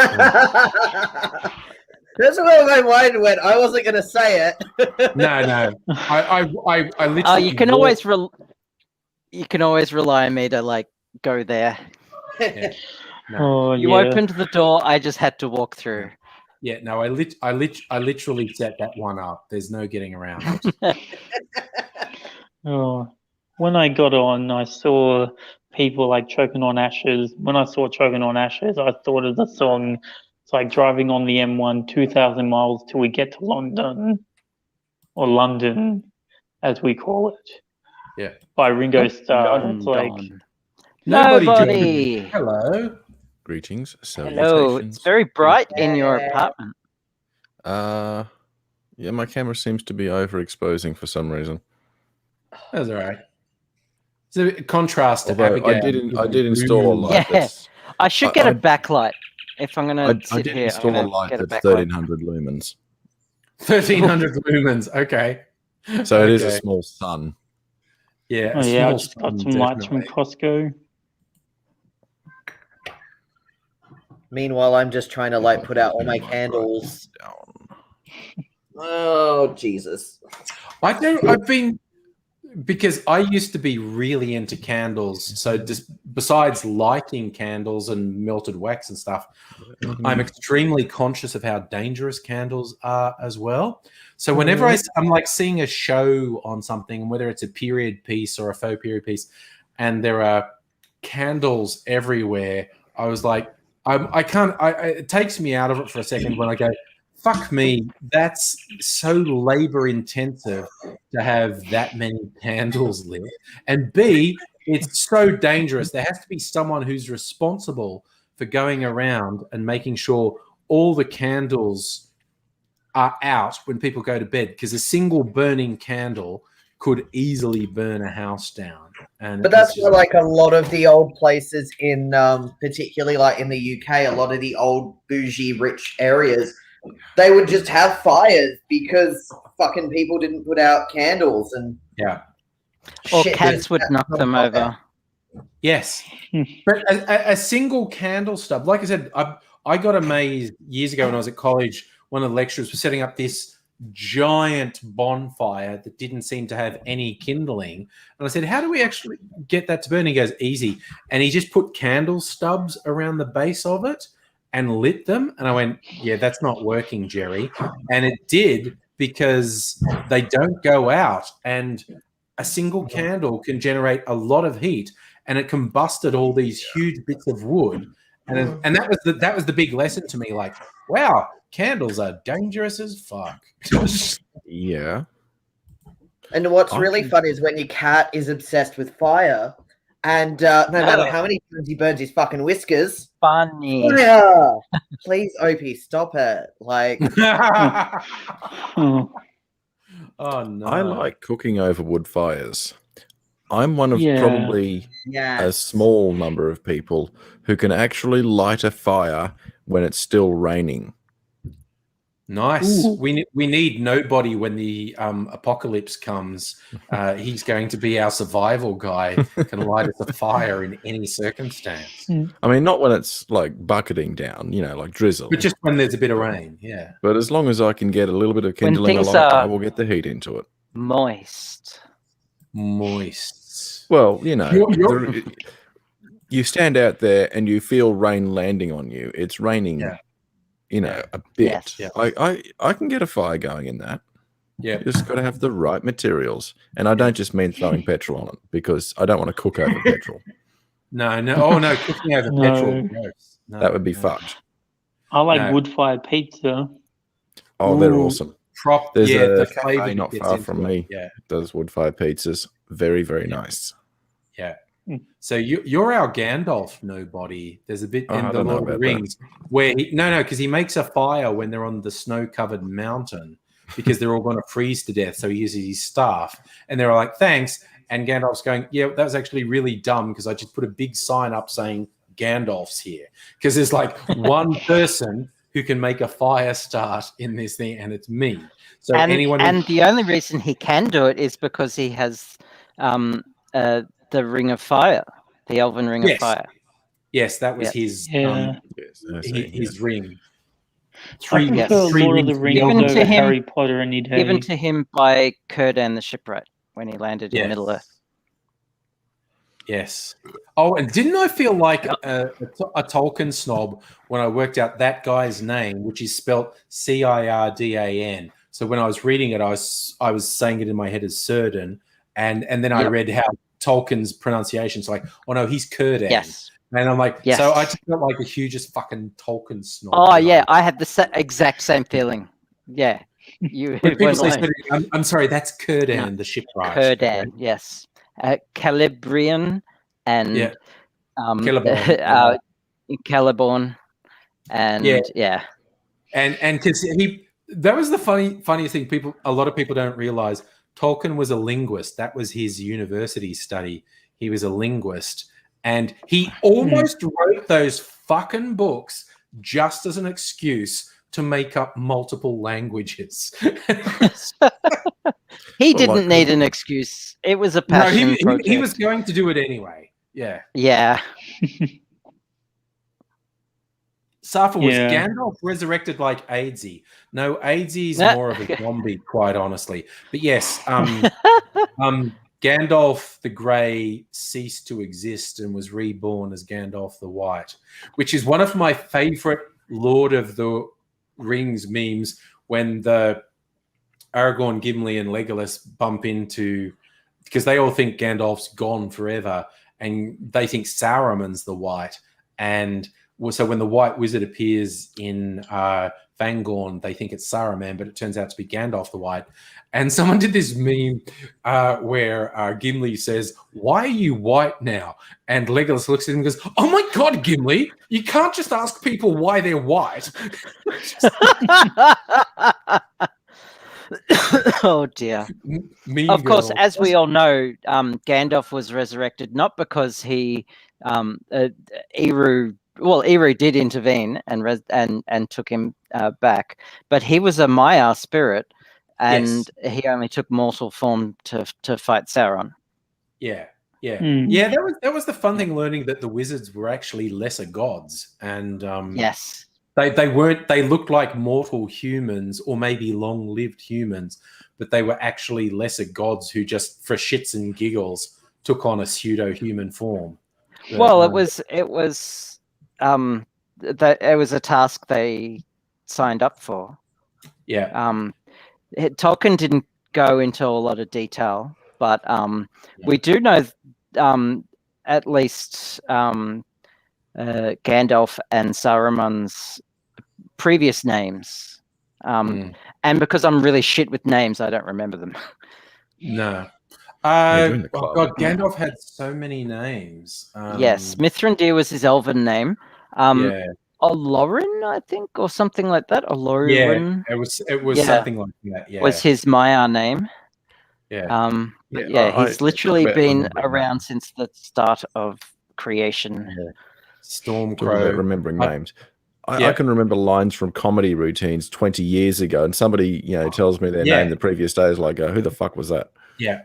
No, because there's limited space. I have to remember the dialogue from a movie I saw 20 years ago. I don't have space to remember your name, you person. Sorry. I can remember how many different covers there are of These Boots Are Made for Walking and by which artists, yet I struggle to remember my own date of birth, which is the 11th of November. 11/11. Hey. Oh, Coco and Ash's favorite really? time. I'm a moron. Yeah, you are especially is what you are, Salumi. Quickly, the only reason I remember my birthday is because somebody rang me up and wished me a happy birthday. Sorry for stepping in, Cal. Saruman, Lord of the Rings question. Look out. Yes. Saruman was always Saruman the White, but when he strayed from the path of good, he actually became Saruman the Many-Colored, and his cloak shone with the hue of lots of different colors. They didn't portray that in the movie, though. No, they didn't. They only portrayed that as grey, didn't they? And when he truly lost and fell into darkness, his coat became muddy and very disheveled. But it was no longer white. Yes. And this is in the battle of was it the Battle of Hobbiton? The Battle of the Shire? Because in the movies they killed him off. But in the books he reappeared. He took over the Shire. Yeah. Which was fucking awesome because he's just like a Donald Trump figure, basically, who just fucking showed up and talked populist bullshit and got all the right-wing hobbits to support him. Yep. And it does sound like Trump. When the four hobbits made it back after destroying the ring, they got some support together and they just kicked ass. Yeah, it was great. And particularly Merry and Pippin, who were like a foot taller than any other hobbits. Which and battle hardened. Yeah, battle hardened. It was the equivalent of you're just fucking around, and two war veterans who happen to be 8 foot tall walk in and say, "I'm going to fuck your shit up," and you just go, "Oh, I'm in so much trouble. I'm in so much trouble now." Yes, the scouring of the Shire. It's a shame they didn't put that, but the movie had enough endings as it was. It did, yeah. And the book has so many endings. So basically, you destroy the ring, you come back to the Shire, do the scouring of the Shire, and then Frodo leaves Middle-earth. The Grey Havens, three like a year later, To suffer saying Saruman the Rainbow-Colored, as someone in the Rainbow Alphabet Mafia, we do not claim Saruman. No. He calls himself Saruman the Many-Colored. Many. Yes. He doesn't say rainbow. Exactly. Because he was just he was a bit deranged, but that was the whole thing. It was the Palantir that made him deranged. Yeah, the corrupting influence of Sauron and through the Palantir that did that. Sauron just showed him stuff that said, "You can't possibly win. Your only chance for survival is to be an ally of mine." Also, he was like corruptible. Like he. So there's an undercurrent in Tolkien's work that knowledge tends to be a bad thing. Book learning, especially. So if you cloister yourself away and just study, it tends to have a bit of a corrupting influence. Whereas life skills and learning from experience is the path of good, and that's where that's what the good people do. There's a very subtle undercurrent of that. Yeah. Which is why Gandalf, the paragon of the good side, like very rarely settles down and studies. He does a bit. He researches. He does a bit, of course. He has to, but he never. That's why they called him the Grey Pilgrim, because he was always traveling. Yeah, And it was his years of research that made him suspect Bilbo's ring was the ring. And I just love the thing, like when you imagine being someone who normally just fucks around all the time, and you do all this research and go, oh no, I think this is bad. And you go back to the Shire to your cute little hobbit and go, yo, Bilbo, I'm just going to throw this ring in the fire. And the runes come out and you go, fucking snap. Oh, fuck. This is heavy. Well, it wasn't just that. It was that, like, between the party, Bilbo, which Bilbo's the 111th, which is also Frodo's 33rd birthday, which is significant because that's when hobbits come of age and become adults. But then 17 years transpire, and it's Bilbo is 50 years old. Yeah. When Gandalf comes back, like So 17 years between the Hobbit and the Fellowship of the Ring. It's about 70, wouldn't it have been? It's about that, 60 or 70 years. Because Bilbo's an adult, but he's not old in The Hobbit. And as Abigail said, in The Lord of the Rings, he's 11-1. So he would be in somewhere between 40 and 50 years old.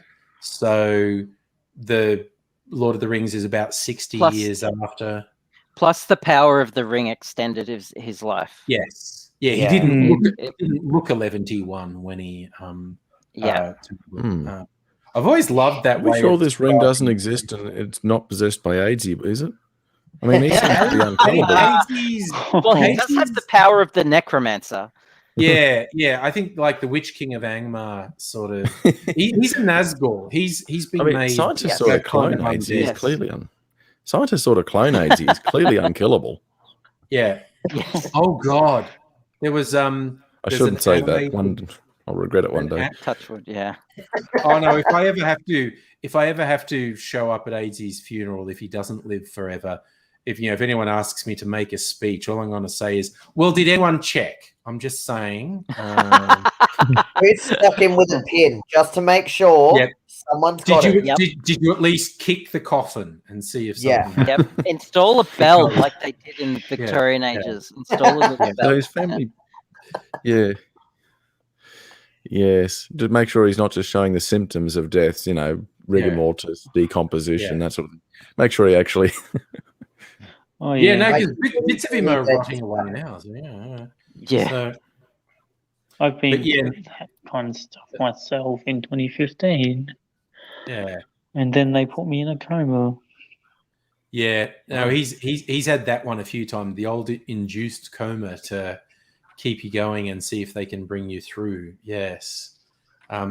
Which is a wild bit of medical practice to me, induced comas. No, this person's in a bad fucking way. Let's just suspend most of their bodily functions and so blasé about it. Yeah. It makes sense when you think about it. I mean, the body. Fingers crossed. The body goes into, like a coma or something because it's trying to preserve what energy it's got left to survive. So it goes, right, well, we'll just knock you out and then we can get to trying to live. So, that's what's happening, Yeah. All of the energy is into repairing whatever, so...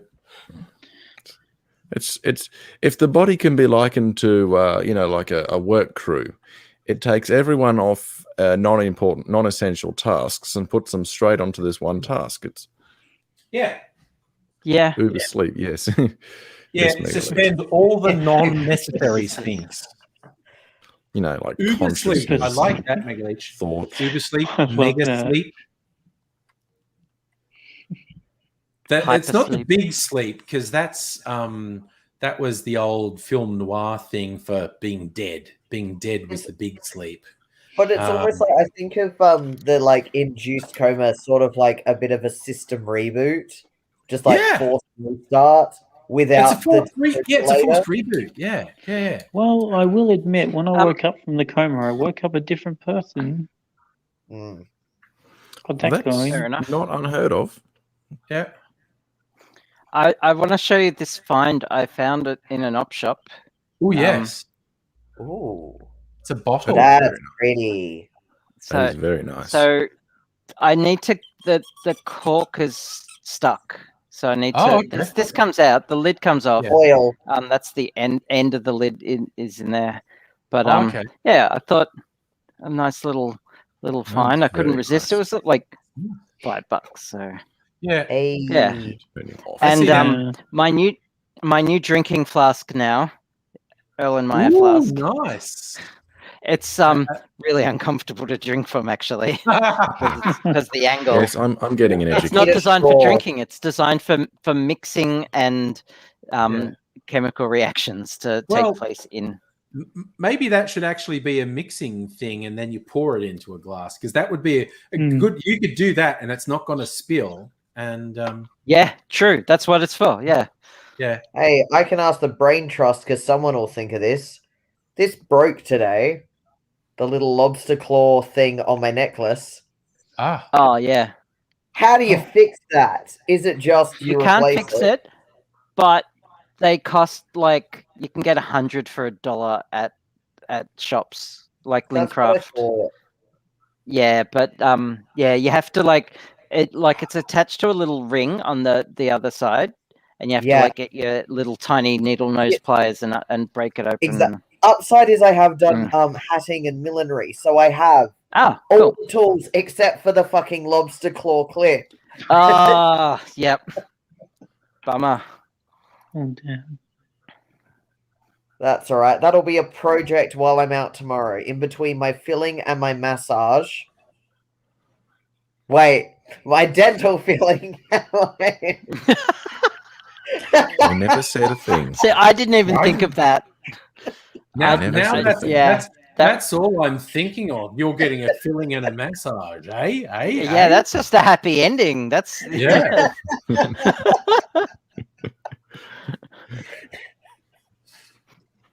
Right. Okay. I'm gonna get a backlight. Anyway, we've Salimi is broken, so just leave you there to. Yeah.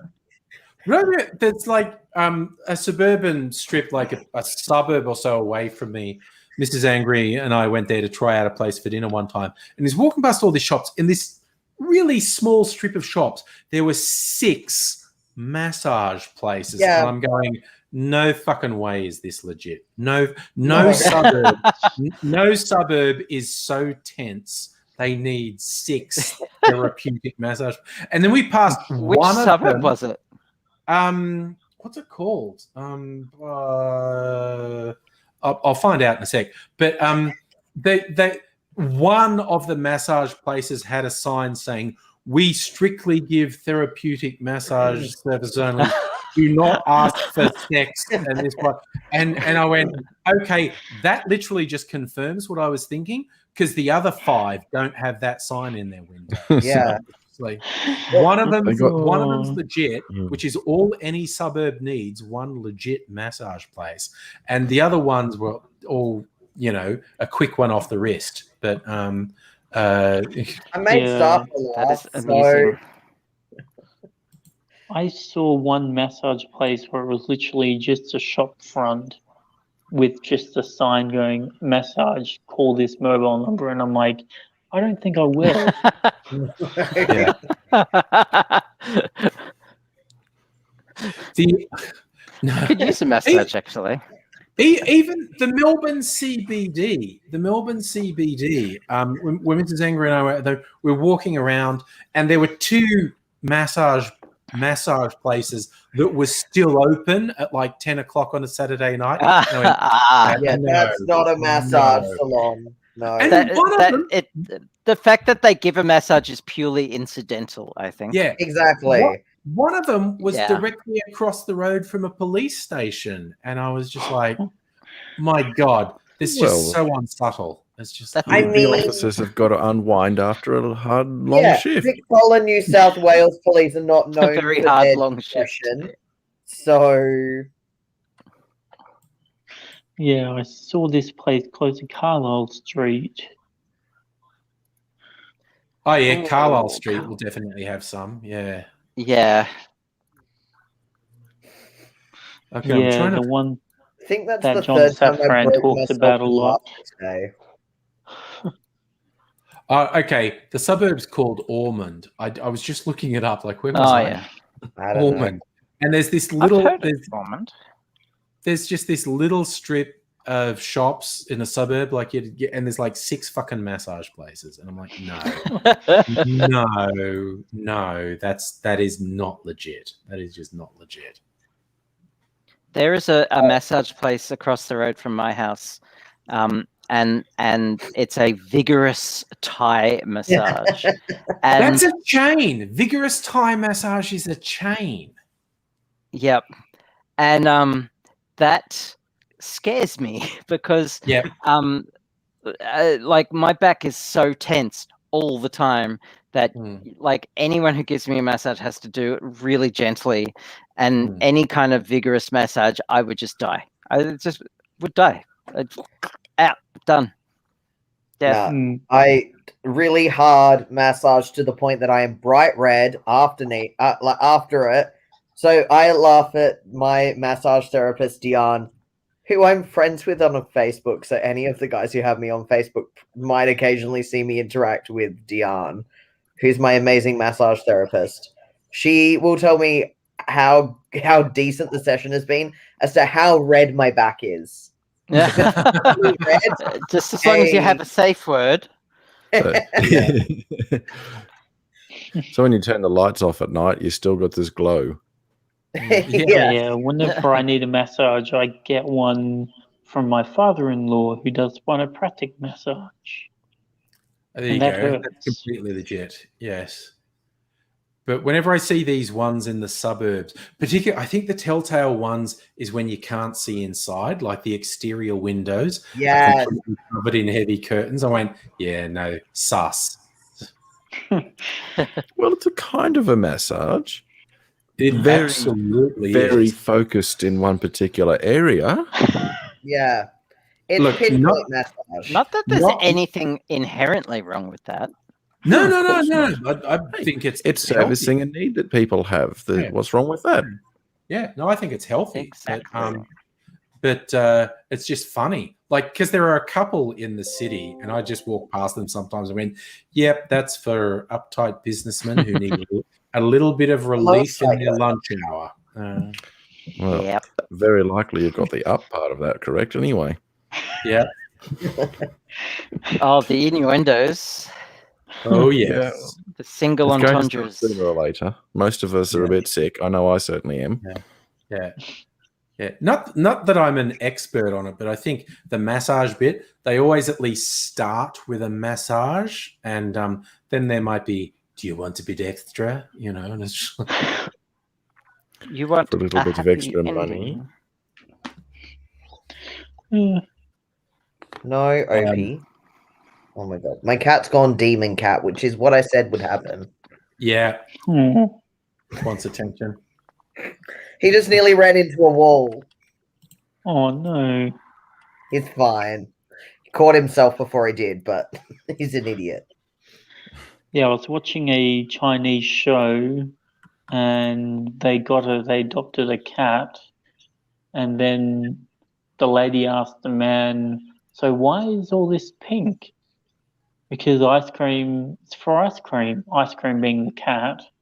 Then the girl's like, the ice cream is a male. And he's like, it looks cute anyway. Until the early 20th century, pink and red were the boy colors and blue was a girl color. So in the Roman times, pink was a boy's color.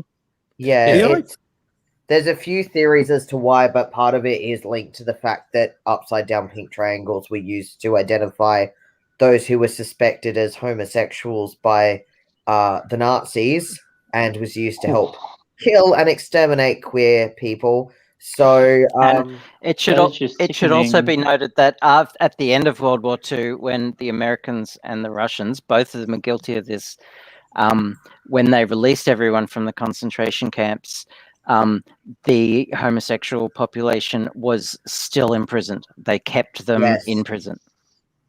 Yeah, that's just sickening. Yeah. And there were people who were not, and it's like queer people shouldn't have been punished at all. But not only with that, there were people who were just people who didn't want to be in relationships with other people So you had asexuals, aromantics included in that, who were just considered queer because they were bachelors, which is its own fucking problem. And just also, that just leads me into my next point of, can we please remind all the allies that although you're important, the A in LGBTQIA+ doesn't fucking stand for you. It is for our asexuals, our aromantics, and our agenders. Thank you. Yeah. Although I often...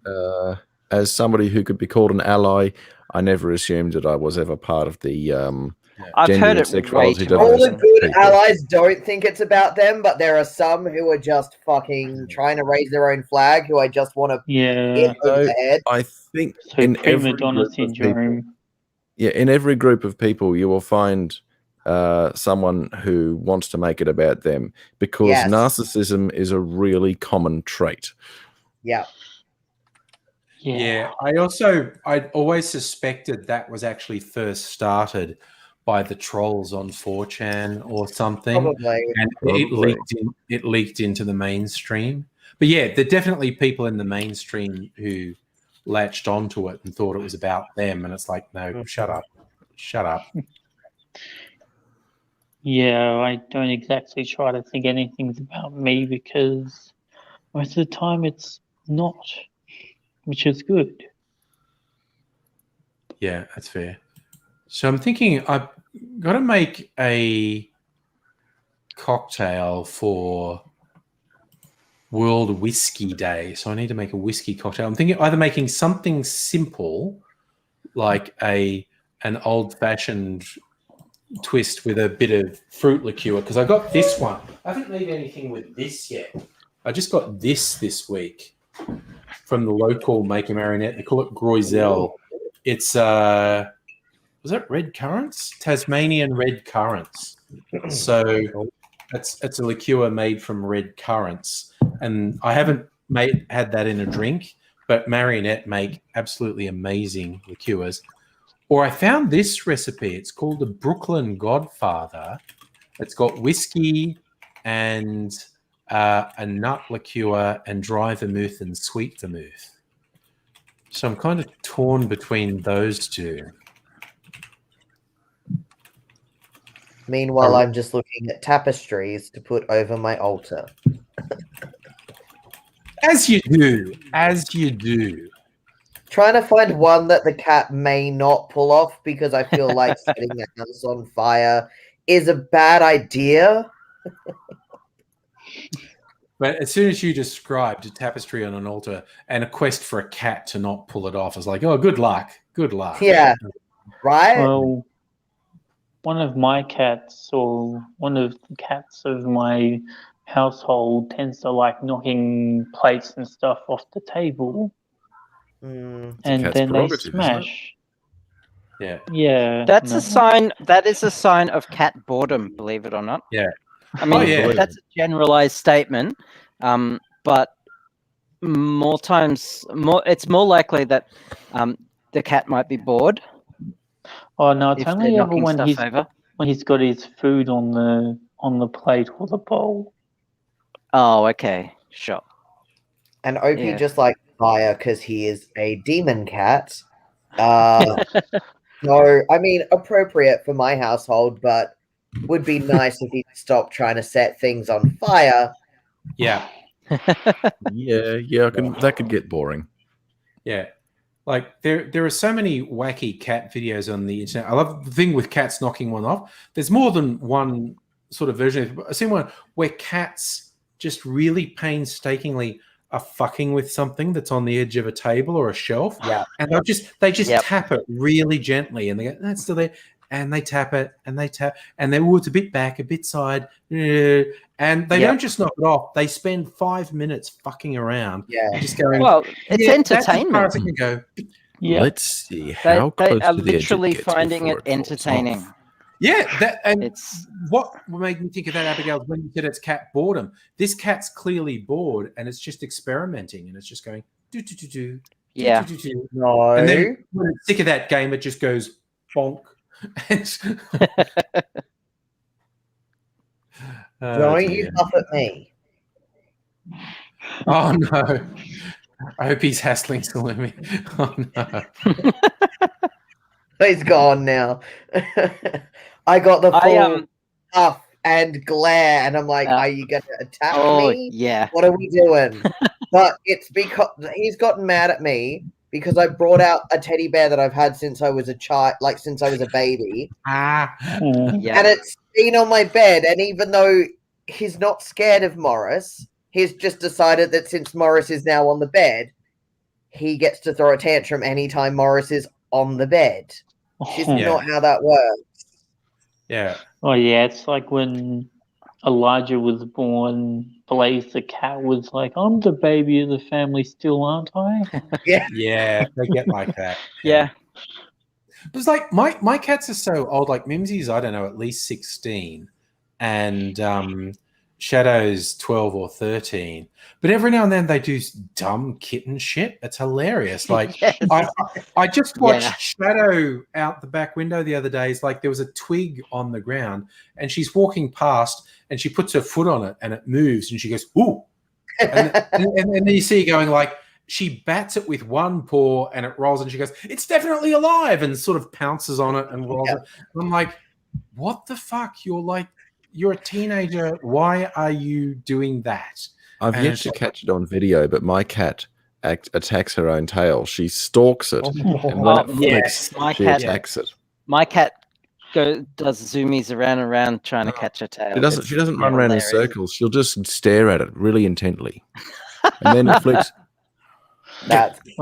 Sometimes I wake up to the cat licking my face, and I'm like, one of the cats anyway. I'm like, okay, Yuki.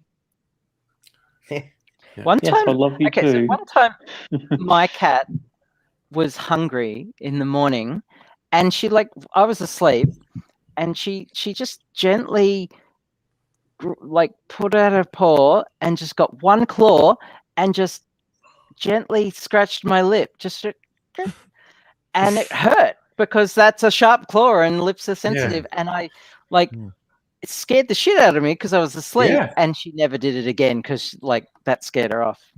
But couldn't believe she did that. She's like, I've actually got a video on my phone of my cat eating with her paws, reaching into the food dish, retrieving the food, and eating it off her paws.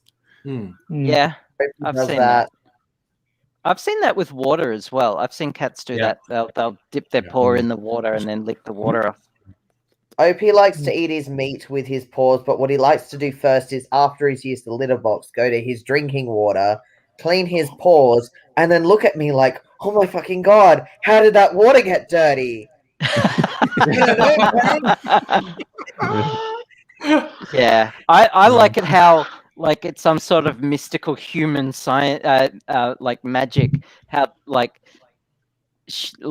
the cat won't see any food in her food bowl, but it's just like a hole in the food. Yeah.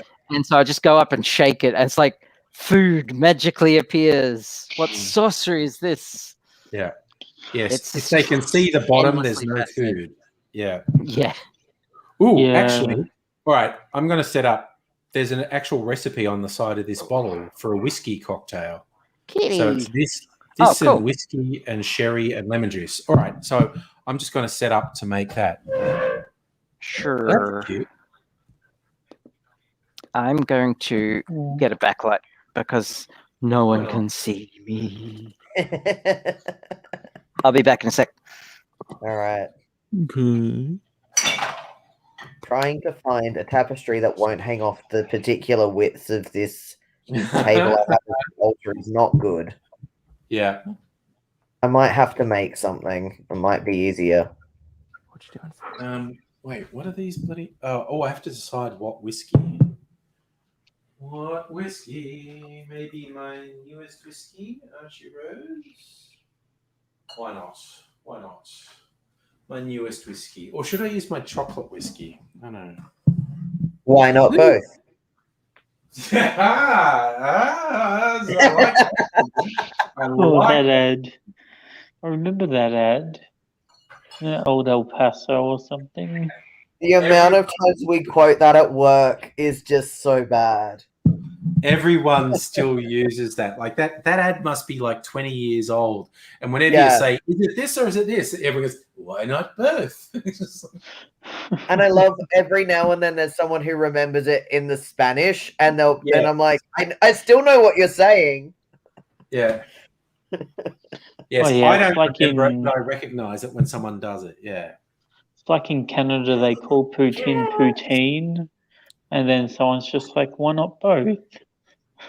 And then the French Canadians get all offended. They go, no, it's called poutine. It's a Quebecois delicacy, so it's poutine. And then someone's like, but I grew up believing it was called poutine. It's like, okay. Yes, Call it whatever you want. I speak English. I butcher everything. There's the little kitty. Well, people, if people, like you see on forums and whatever, do you speak any other languages than English? I say, well, does profanity count? Yeah. That's the universal language. Right? Yeah. I speak Sometimes both I'm South like, Australian and Victorian. Oh, so do I. Well, as I've mentioned before, when I helped redoing the PA system at my church, I described the wiring situation to the priest as a clusterfuck. I mean, that's the fact. Just tell it to him straight. Well, he didn't say anything about it. I don't think I think if I spoke, in front of people from the congregation like that frequently, he'd probably start to say, you might want to ease back on that. But I don't think he really cares. All right. So what do I got to do here? I got to do... Oh, yeah, I noticed there was a default on my credit file that wasn't mine, so I called up the credit agency and I'm like, that's not mine. They're like, oh, you're right, it's not yours, we'll remove it. I'm like, thank you. Oh yeah, I recently got a refund, and kids, the lesson is when you see something on a website that's based in China and the price seems too good to be true, it's probably not true. And so it was this. Some people will know. It's just the beanie. The beanie, yeah. It was an ice. It was supposed to be a benchtop clear ice maker. It's this benchtop thing made ice. Now these retail for like $150 to $200, and this website had it for less than $50. And I went, ooh, that's tempting. And I thought, you can pay through PayPal. And I went, hey, if I get ripped off, PayPal will refund me. So I ordered it. And then I didn't hear anything for a while. So I emailed them and said, how long does this take? And they went, oh, soon. And then I got a tracking number, so something's coming to me. And it came, and it was a fucking beanie. It was like a little knit hat. And I then belatedly did my research online and found out that's what this bunch of fucking crims do. They give you something to track for 4 weeks, and it's something little and cheap, not what you got. So it's ages before you try and get a review. And when I was emailing them saying, give me back my money, you fucking pieces of shit, except I was being really polite. And they were like, oh, what if we gave you a 25% refund? And I'm like, what? And then I'm like, no, full refund. And they said, what if we gave you a 40% refund? And I just went, you guys are such obvious scammers. And so I just contacted PayPal and said, this is just an obvious scam. I want my money back. And it took about a month for all the wheels to grind because I had to send back the beanie, and I had to resist the urge to take a massive dump in the beanie and then mail it back. What? Really? What would have happened if you did take a dump in the beanie? Nothing would have happened. Probably not. Well, I would have denied I did it. Mozart would have done it. If he were here today, Mozart would have done it. Mozart definitely would have done it. Have you seen that video on Today I found out about Mozart's less family-friendly works? Oh, he had a lot of yeah. He was a little potty mouth. He was. I mean, he was fun at parties too. Benjamin Franklin, revered founding father of the United States, spent more time in French whorehouses than he did in Congress. And Yeah. he was quite famous for writing an essay called Fart Proudly, where he thought people should ingest certain perfumes so their farts were more pleasurable for those around them. That's not a good idea. No, it's not. Yeah. Kitty's back, and Abigail's got a backlight. So I'm going to put my mic off so I can do this, and you all can keep chatting. And sooner or later, somebody gonna- starts slinging shit at you. Zone out for a bit and play my game, but I'm still here What to chat. game are you playing? Factorio. This backlight isn't working well, is it? I'm playing Factorio, That's fine, which yeah. in the Factorio community we call it Cracktorio because it's so addictive. It's a base building / factory building game. And it's just so good. It's just injected into my veins. It's so good. Yeah, the when cat is now attacking my dog Martens. OP. oh no, Oh, what Oh. happened? I think she's gone. I mean, he or they've They. gone. They will do. If we don't know Yeah, the they correct will do. pronoun, they will do. Yeah, they. Sorry, I got it wrong the first and second time. I'm sure Salumi is forgiving enough to Forgiving. understand you didn't mean anything malice by that. No, totally not. I've got a Let's friend not of dwell mine. on it, though. Friend of mine who received something from Wish that wasn't what they said they were going to give them. And I'm like, I'm not shopping on Wish then. It was like an incredibly discounted iPhone. And I was like, yeah, I wouldn't have done that. I've heard from a number of sources that it's very hit and miss with Wish. You might get something reasonable, you might get something utterly crap. My son bought a collection of stickers from Wish, and we'd given up because it had been like 6 months, and he like was very insistent, like they're coming, and then like one day we got an email saying that they weren't coming, but like 6 months later they turned up. So weird. That's a very long time to wait for something, especially something as simple as that. Yeah, I just meant the quality of the product that actually does get delivered, not even the service as far as getting it to you. But yeah, true. Apparently they're not very good. A lot of Chinese copies of things. Yeah, honestly, if I wanted an iPhone, I'd probably either go to Apple or go to my carrier. But I don't really like getting phones on a plan because I'd rather just go and get the phone outright from Apple. Being that I do prefer iPhones, but other people have their own preferences, which I respect. Well, yeah, it is a preference thing. The iOS interface doesn't. I'm not really into it. I wouldn't use we've an got a iPhone message in private chat. me, to be honest. Salumi will be back just as soon as Angry can click the little button. I think I'll finish my education off here. See? Education. Cat. Oh, that's very bright. Oh. Okay. Do you wanna say hello to everyone, Bella? Come here.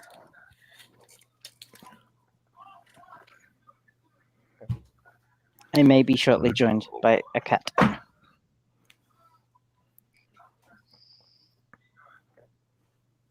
Or maybe not.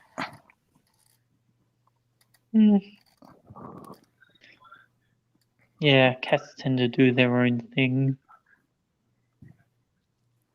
Yeah, my cat tends to ignore me most of the time until I enter the kitchen, and then all of a sudden, cat's my best friend, right by my side and No. tripping me over at every step. Say hello, Belle. Hello. She just likes cuddles and scritches. That's adorable. Yep, as a general rule, I never rub a cat's belly No, you don't. ever. It's I've seen in a cats that enjoy it, but Mhm. in general, cats Even do not those enjoy it. cats that enjoy it, I still wouldn't do it. Oh, cat's tummy hair. Patting cat's tummy hair is like frolicking through the back hairs of an angel. It's just so good. Yeah. Although in some Um, cats, it's a bit like sticking your hand into a bear trap. Yeah, well, yes. Oh, In fact, when my cat lies on her back, you know how they do that? They lie on their back and sun their belly. That's what I call that Yeah. position. I call it bear trap, because if you put your hand in the middle, it goes. well, yeah. If you see your Oh. cat doing that, it means they trust you a lot. Yeah, it's a it good is. sign. It is significant Yeah. trust. And they'll trust you not to rub their belly. Yeah, and if you breach that trust, you get what's coming. That is to say, you goodbye bleed. to everyone, Bell. Say goodbye. Boy. I don't know why you say goodbye, Okay. because I say hello, Belle. Oh my goodness, I'm referencing the Beatles despite the fact I don't even listen to them anymore. I recognize that instantly because my That's mum is a hello. big Beatles fan. It's called Hello Goodbye. I say no. Something. I say Something stop, they're Beatles done, words go. Careful now, we'll Yep, get a copyright got hit. No. Oh yeah. Don't think we would unless we Yeah, played that- the actual song. I think you'd have to be doing a pretty convincing job of singing it to get a copyright hit with no Yeah. backing music. Yeah. I got to figure out a way to shield this bright light because it's the only light I've got. Well, you could try bouncing it off the wall. I am. Right, the reflection. It's just really bright, and Yeah. it Or does off the that. ceiling. Oh wow. Okay, now you've Yeah. become a shadow. You could use that Yes. for a video effect on something, I reckon. You could. Yeah. It needs some kind of diffuser on the front of it. Yeah, it's not. It's a desk lamp. It's not designed for backlighting. It's doing the job. It's doing the This job. is You know, not uncomfortable at all. It's not like it's a studio or something. Yeah, true. Just on the Angry Aussies live stream, boring everyone with a background lamp and, well, not much else actually. Now that I think of it. Yeah.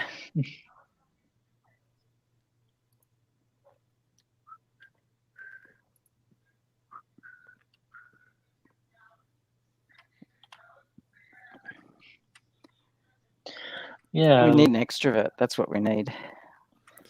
Yeah, any Someone of who those can around? keep the conversation up. Don't look at me. What could we find next to talk about?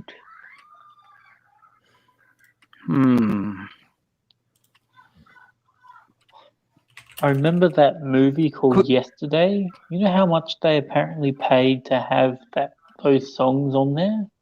Squillions. That's why is that why the rest of the budget looks just so small? Because I mean, I enjoyed that movie, but it low budget, but music royalties would have been through the roof. Oh yeah, yeah, massive. Something like $12 million. Damn. Okay. Play anything Beatles related, then yeah. I don't know who else is reading the private chat. Salimi says the extrovert getting shut out is not ideal. Yeah. Oh no. Yeah. Waiting for Angry to come back. Come back, save us. Someone needs to lead this conversation. I'm no good at it. I mean, I could waffle and bore the crap out of everyone, but that's worse than silence. Well, okay, quickly. Someone asked me a Lord of the Rings question. You'll hate me for this, but I've only seen Lord of the Rings in pieces because it didn't interest me much. It's a good thing you're not the host. You'd probably ban me.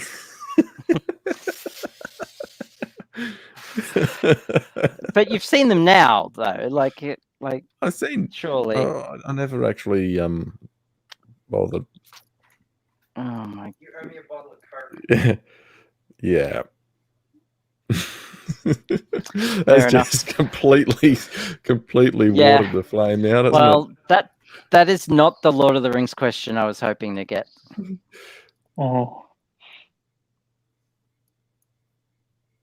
I had to drink a lot of coffee to stay up because I was watching Lord of the Rings movies during the night. The special editions? I don't remember.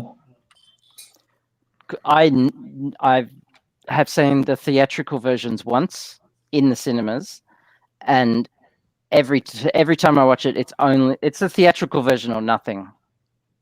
Like, I can't watch the non-theatrical version. Sorry, the theatrical version. The special editions are just all that extra goodness, you know. I would have to agree. The Midgewater Marshes. What else was in there? The extended Council of Elrond, White Council. The extended scene in Lothlorien with Galadriel. Come and say hello to the camera. Come and say hello. Yeah, one of my To name but a few. friends was like, when Come here. they reference when one of the hobbits was like, we're going on an adventure, and then he's like, yeah, can we stop by Timmy's first? Say hello to the camera. Timmy's being Tim Hortons. Under the claw. Under the What's claw. that? Tim Hortons is a coffee and donuts place. Ah, okay. Oh, don't whinge. Meow. Oh, kitty. Don't whinge. Oh. Meow. Meow, meow, meow, meow, meow, meow, meow, meow, meow, meow, meow, meow, meow, meow, meow, meow, meow. There you go. Under the claw, dickhead. Remind me of Nyan Cat. There you go.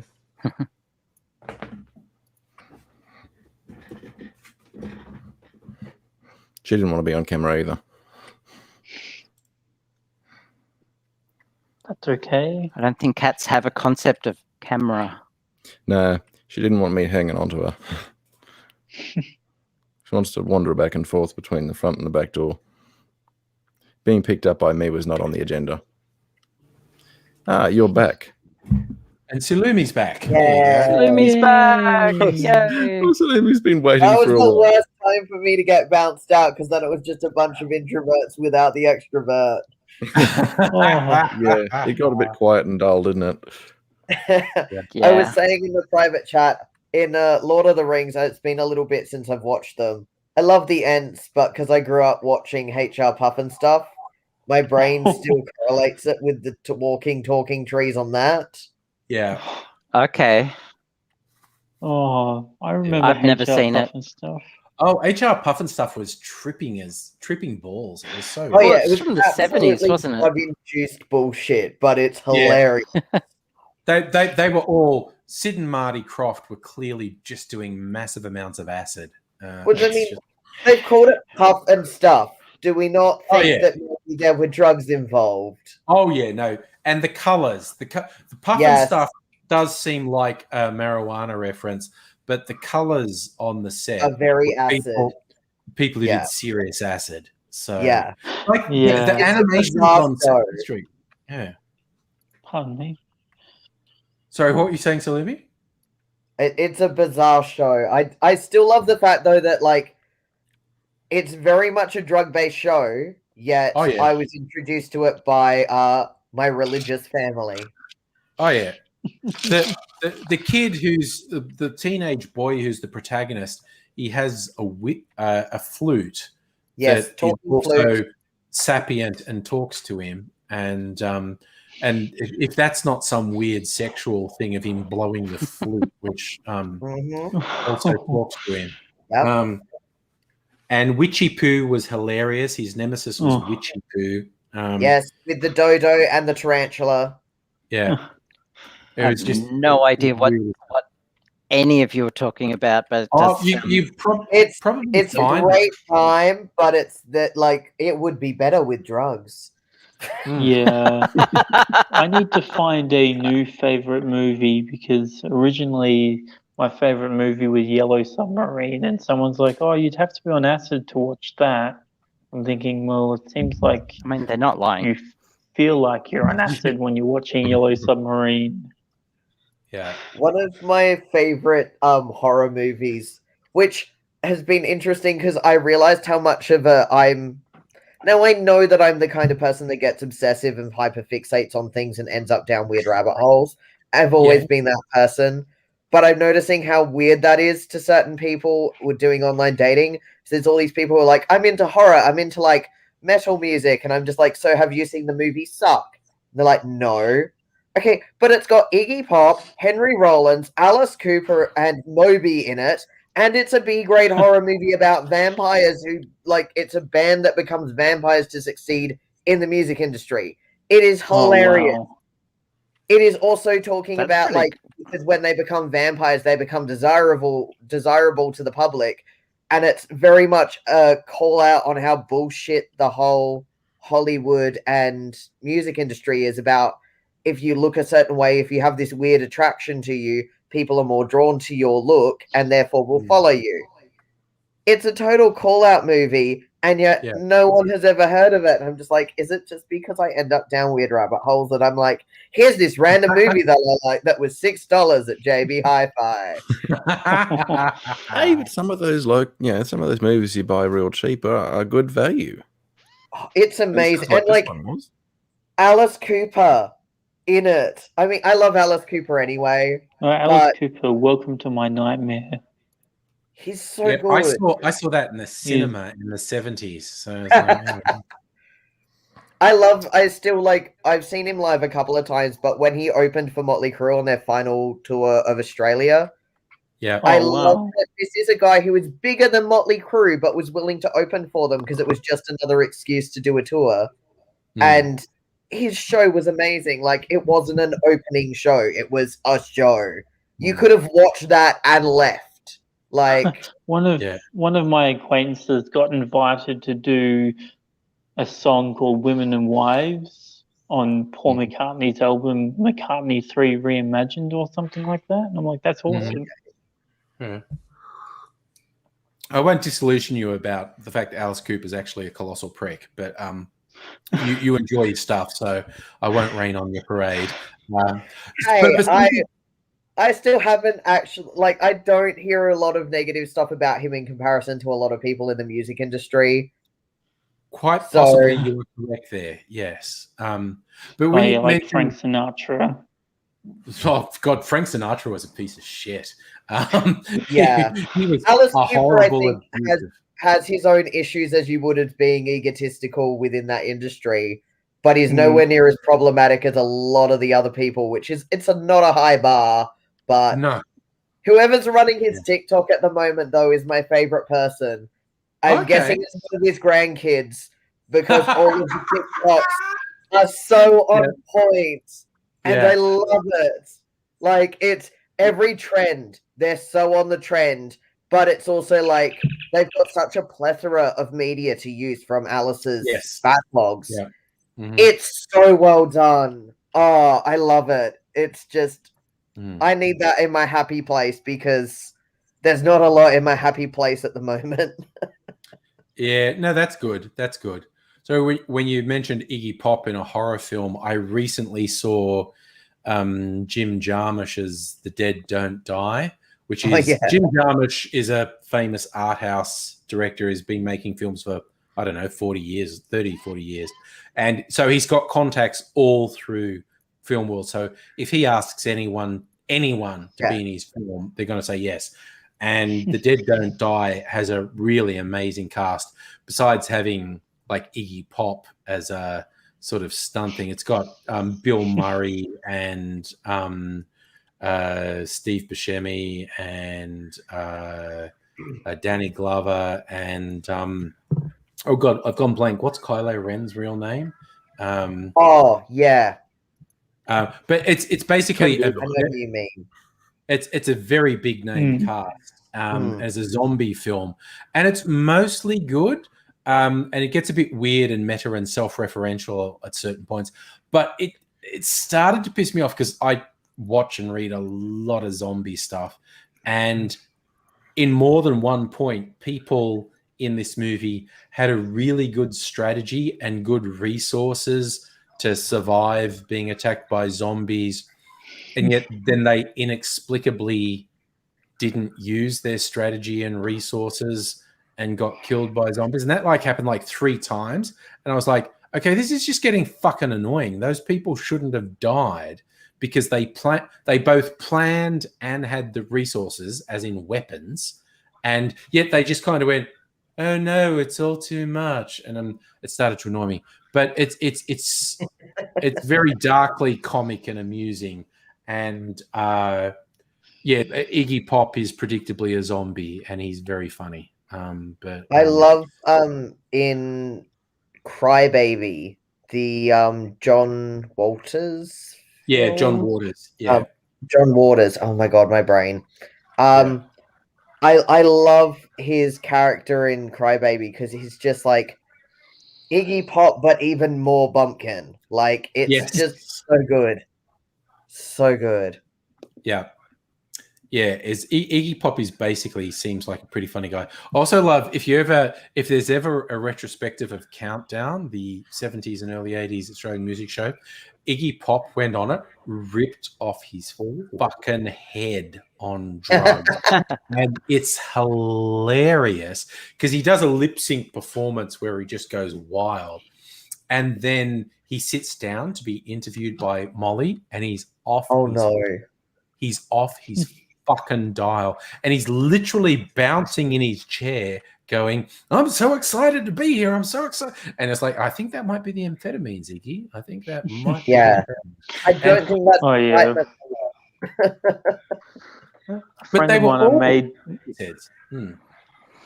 a friend of mine I made whilst I was in hospital said, I would really like to see Vetus in a movie, the guy that's like really high-pitched singing. There's a few like that, but yeah, his name starts with a V and it's spelled Vitas. Okay. And he's Russian, I think. Okay. Not familiar with that, but Countdown was full of people who were either on drugs or really pissed. There was a famous, I think it was like the 10-year anniversary show, and because what they used to do, it wasn't broadcast live, but it was basically recorded. It was recorded in one take in the studio and then broadcast afterwards. And that's a bad idea. For this anniversary show where they were clearly sinking piss every time a clip was playing, you get this final bit where the band Sherbet, who were very big at the time, who were all clearly very drunk, and they're just talking to the camera for this final take, and they're just going, Molly had to leave. He wasn't feeling well. And you go, okay, if they dragged Molly off set and let you drunk motherfuckers run things, how bad was it? What? Oh my God, what state was Molly in when they dragged them off the set? And it was just like, because Sherbet are just pissed out of their brains and they're just going, Molly had to leave us. It's just fun. And you're just laughing like, oh my God, what the fuck was Molly like if you guys are a better alternative? It's just like, oh man. But Countdown was so Wild West. It was hilarious. There was a really good sort of drama biopic made for TV about Molly Meldrum. And the actor who played him, it was incredible. Didn't really look like Molly, but he's a very good actor. And every now and then he'd just kind of disappear into the role And I'd be, because I grew up watching Molly, and I'd just be watching him going, this is freaky. That guy has got every physical and verbal mannerism of Molly down pat. Yeah. Amazing. He doesn't really look like him, but I'm sitting here believing I'm watching young Molly at the moment. That This reminds guy, me of really Hey good Hey like It's that. Saturday. hey, it's Saturday. Yeah. What about it? Just a lot of the people that were on there, like Brett Simons, and I don't know if Molly Meldrum was on there though. Yeah, no, he was on a regular. Yeah, he was. Oh, Yeah. Oh, okay. Yeah, Yeah, but yeah, they were Him, after. he and Red Simons were on Red Faces, and of course, Red Simons was the bass player, I From think, Skyhooks. from Skyhooks. Yeah. Oh Yeah. yeah. Yeah, he was. Yes. Yeah, Red Simons had a really long. The only thing I liked about Red Simons is how self-aware he's been his whole life. Like his character on Hey Hey that people hated. He's like, it's a character. He's constructed a mean Yes. guy, and you are all. Whenever you say you hate him, you are falling for it. But I remember reading an interview with him because he got kicked out of Skyhooks just before they broke, because Skyhooks were big in the 70s, but for whatever reason couldn't make it in the 80s. And I just read an interview with Red Simons, and he's so self-aware. He's going, oh yeah, we did this tour of England and Europe, and it kind of went a bit south. And there was a mutual agreement at the end that I would leave the band because they were gonna fucking kill me if they, because I was so awful on this tour. They were going to kill me, and so we agreed I would leave the band. It's just like to actually just admit I was such a piece of shit. The people I'd been in a band with for 10 or 15 years, which is like, dude, fuck off or we'll kill you. Kitty. Someone's behaving. Yeah, I remember I think it was a band called Raspberry Cordial, and they sang a song called Melbourne Tram, and John Safran was in the band. Did you know that John Safran still got unsold copies of Raspberry Cordial's albums and stuff in his house, and he keeps them hidden because he doesn't want anybody to have them? Yeah, because Raspberry Cordial was an old punk joke. It's the idea there was supposed to be some additive in red cordial that would make kids go really fucking loopy. Yeah. And I think it was just the sugar content. Not true. Yeah.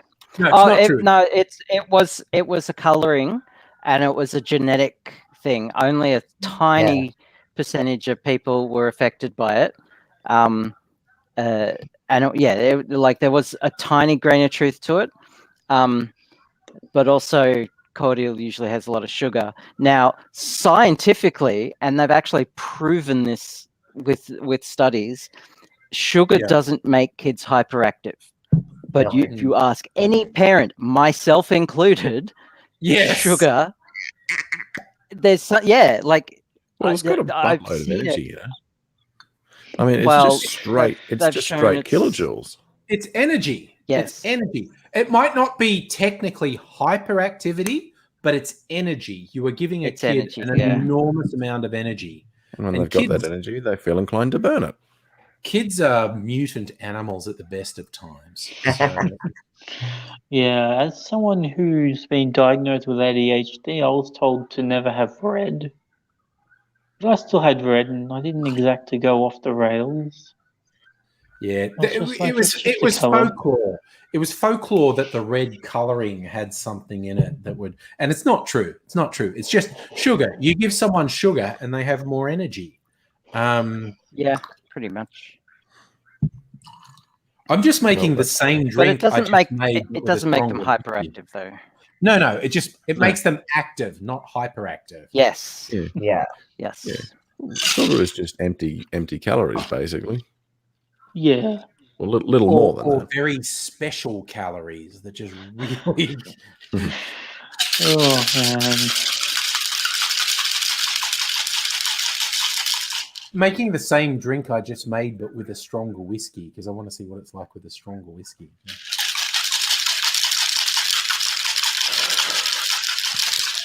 That ought to do it. Little bit of shaking noises for you there. Cow hugging vegan, you eat a lot of sweet fruit. It's true. The sugar in fruit can give you way too much energy. I do remember full of fructose, or fructose, whatever you want to call it. Yeah. I remember seeing a comedian, I think he's Scottish because he has a really funny accent, and he was just saying, like, you know, he was going to the gym because he was out of shape. He's like, he's trying to impress the person, and the gym person says, like, what did you have for breakfast? And he wants to sound reasonable, so he says, fruit. I had fruit. And the gym guy says, fruit's really bad, too much sugar. And he's going, really? Fruit's bad? Oh, God, you'd be fucking horrified to hear what I actually had for breakfast. Oh, man. It was a Mars bar and a bacon sandwich. It was like, but it was funny being told fruit's bad when you go, oh my God, I thought that was good. I've actually not eaten fruit in years. It's just like... I got a friend who can't eat fruit. Yeah. Because there's certain foods, particularly ones that kind of have the potential to ferment in your guts. Oh, yes. So fruits, let's just say, if he has one of these food groups that he shouldn't eat, that's his day stuffed. The rest of the day will be spent in the toilet. Oh, Yeah. No. There is literally Apparently a condition. lychees do that. Yeah, there's a condition called autobrewery syndrome that you can have particular flora propagate in your gut that will ferment sugars if you have it. Basically, get drunk from eating. You are literally brewing alcohol in your own stomach. I heard about a case where a guy actually got done for drink driving because he didn't know he had this condition, so he hadn't had a drink. Yeah, because it will show up as alcohol in your system, and you're like, but I haven't had anything to drink. Because it's literal alcohol. The gut flora ferments sugar in your gut and then absorbs it, and you're drunk. You are drunk. And it's just like, wow, what the fuck? Nature, what is wrong with you? Yeah, we just appreciate that Opie was going so mental before I accidentally closed this whole window while trying to deal with him attacking my shoes. And now, baby. Oh, now Opie's just sleeping. Oh. Okay. This turned into what I expected because I made the previous version with my chocolate whiskey, which is a much lighter taste, and really, so it ended up not tasting like whiskey. But then I used some of my strong whiskey, and now it tastes like whiskey, which is great. You know, so for anyone wondering, well, why I'm just drinking whiskey. So. Why not? Oh yeah, cool. That's good. With this stuff, the red currant liqueur. This, oh my God, Starwood. I fucking love Starwood. I think there's a few people wondering that, Megaleech. Megaleech goes, where do I get that bacteria? Doesn't sound particularly pleasant, though. No, it's bad because it makes you you're sick all the time because you're drunk all the time. Gee, I don't know what it's like to be sick all the time as a chronic illness person. Please tell me more. My brother and I have been helping a friend move. It took us all day to shift one ute load of stuff. Yeah. You know, people who do this for a living fill up an entire truck in half a day and then go and do another fucking house. Yeah. And we did a ute. So I'm now looking up autobrewery syndrome because it's incredibly rare. What are the symptoms? Yeah, you're drunk when you haven't been drinking alcohol. Symptoms. What are the symptoms? You're fucking drunk. That's the symptom. You get drunk from eating. What are the causes? That's what I want. Bruise alcohol out of carbs. It's caused by too much yeast in the gut. So yeah, that's if your biome has too much yeast, the yeast just feasts on sugars and carbs when you eat them and ferments them. Because that's how you brew both beer and spirits, yeast feasting on sugars. And,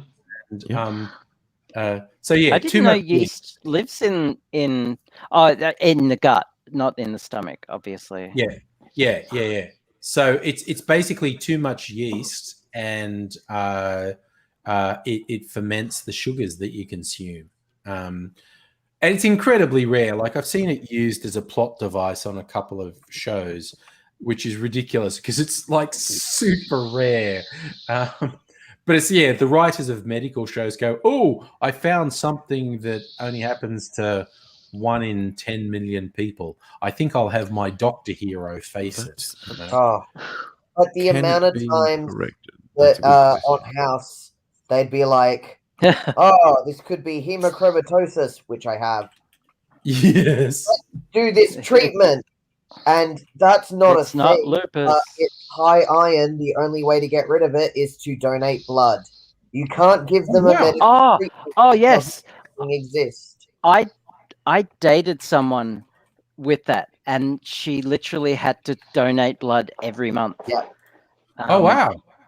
Yeah, and so like because I did all the cooking at the time, so I made sure not to have food with too much iron in it.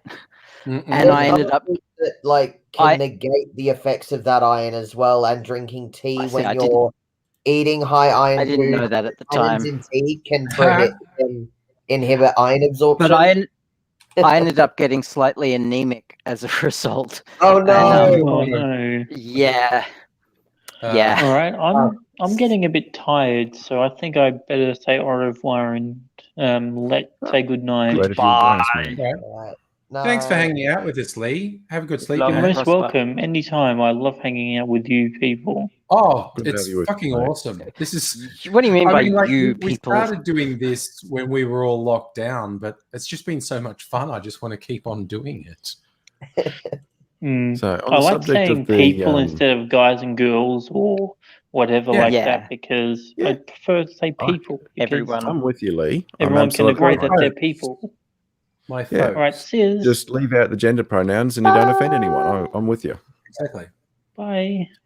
So I was just noticing a cow-hugging vegan asking about correcting auto-brewery syndrome. Apparently it's two-pronged. One is don't eat sugar, no carbs. And then you use antifungal medication to actually kill the yeast that's in your system. Yeah. So it's like while you're still under the influence, don't eat sugar, but then take antifungals to kill the yeast. I've actually put in the try carbs. I'm too Irish. I need the carbs. Oh yeah, no, absolutely. I'm with you, Sia. Just so Irish, like. But I have to eat potatoes. What are you talking about? I literally, my reward to myself for getting through the week this week was I had my champagne and Chambord drink, and I made mashed potato with lots of cheese in it. Oh, fuck yeah. Fuck yeah. Yep. Sorry, good. With me and my current being relatively healthy, doing the meal replacements, the very low calorie stuff, because I still every second day I have something I have one decadent meal just because I want to. But I'm sure I've mentioned this before. Mrs. Angry's been making this mash from cauliflower, which sounds awful and gross as if you're making do because potatoes got too much sugar in it and whatnot. Cauliflower mash is fucking awesome. It's with no additives. Like if I make potato mash, it's going to have fuck tons of butter in it, and I'll put some spices in it, pepper and whatnot, and milk as well. But this cauliflower mash is just cauliflower, and so just cauliflower tastes so much better than just potato. So I think, if I get further down the weight loss path and I want to be a bit more indulgent, I'm going to make this cauliflower mash and I'm gonna do the way I'd make mashed potato, mix in some butter and some milk, because it tastes better than potato mash, and I love potato mash. Sounds good. So, but we have that with mushrooms, like, you know, pan fry some mushrooms with, you know, you make a sauce or maybe some miso as a base, so you get that whole umami thing going on. So you've got this cauliflower mash, which is relatively neutral, but mushrooms and miso, which is really umami, and put that in. And that doesn't even count as a meal under this very low calorie diet. If it's all vegetables, it doesn't even count as a meal. So you can still have one of the meal replacements along with it. So it's fucking yummy is all I'm saying. Oh, Toby. I just want to answer Toby. I think we all think that Locust Trooper thinks we're on to him. So, but maybe, who knows? But we also don't want to spend too much time thinking about him because he's a sad fuck. Yeah, we gave him some airtime earlier. We gave him airtime. Fuck him. We're moving on. With a cactus. Yeah. With a cactus. Yeah. Not in a good way. Isn't it funny how we tell someone to get fucked and say, "Do you not like fucking?" I do. Yeah. I mean, anytime someone tells me to go fuck myself, I tell them, "Do it yourself, you bastard, you lazy bastard." I think that was an old comedy. What was the guy who was famous? Oh, I can't remember him. But he was very famous in the early 90s. But he had a whole thing where he talked about, don't you like fucking? I mean, why is that? You should answer. You should finish calls with your mum. Okay, mum, love you. Get fucked. You know. I think there's a. With my local member. You've got to get fucked well, though. Like well. Yeah, no. Get well fucked. Yeah. Yes. Not lazy. Not lazy. Substandard fucked. Yeah. Yes. Not the 1950s fuck. Yeah. It's still one of my favorite lines to use, like on social media, when someone shares some really twisted shit that some fuckwit says about female sexuality. You go, man, that is a lot of words for "I've never given a woman pleasure." Speaking of never giving a woman pleasure, it's Grasshopper. Oh,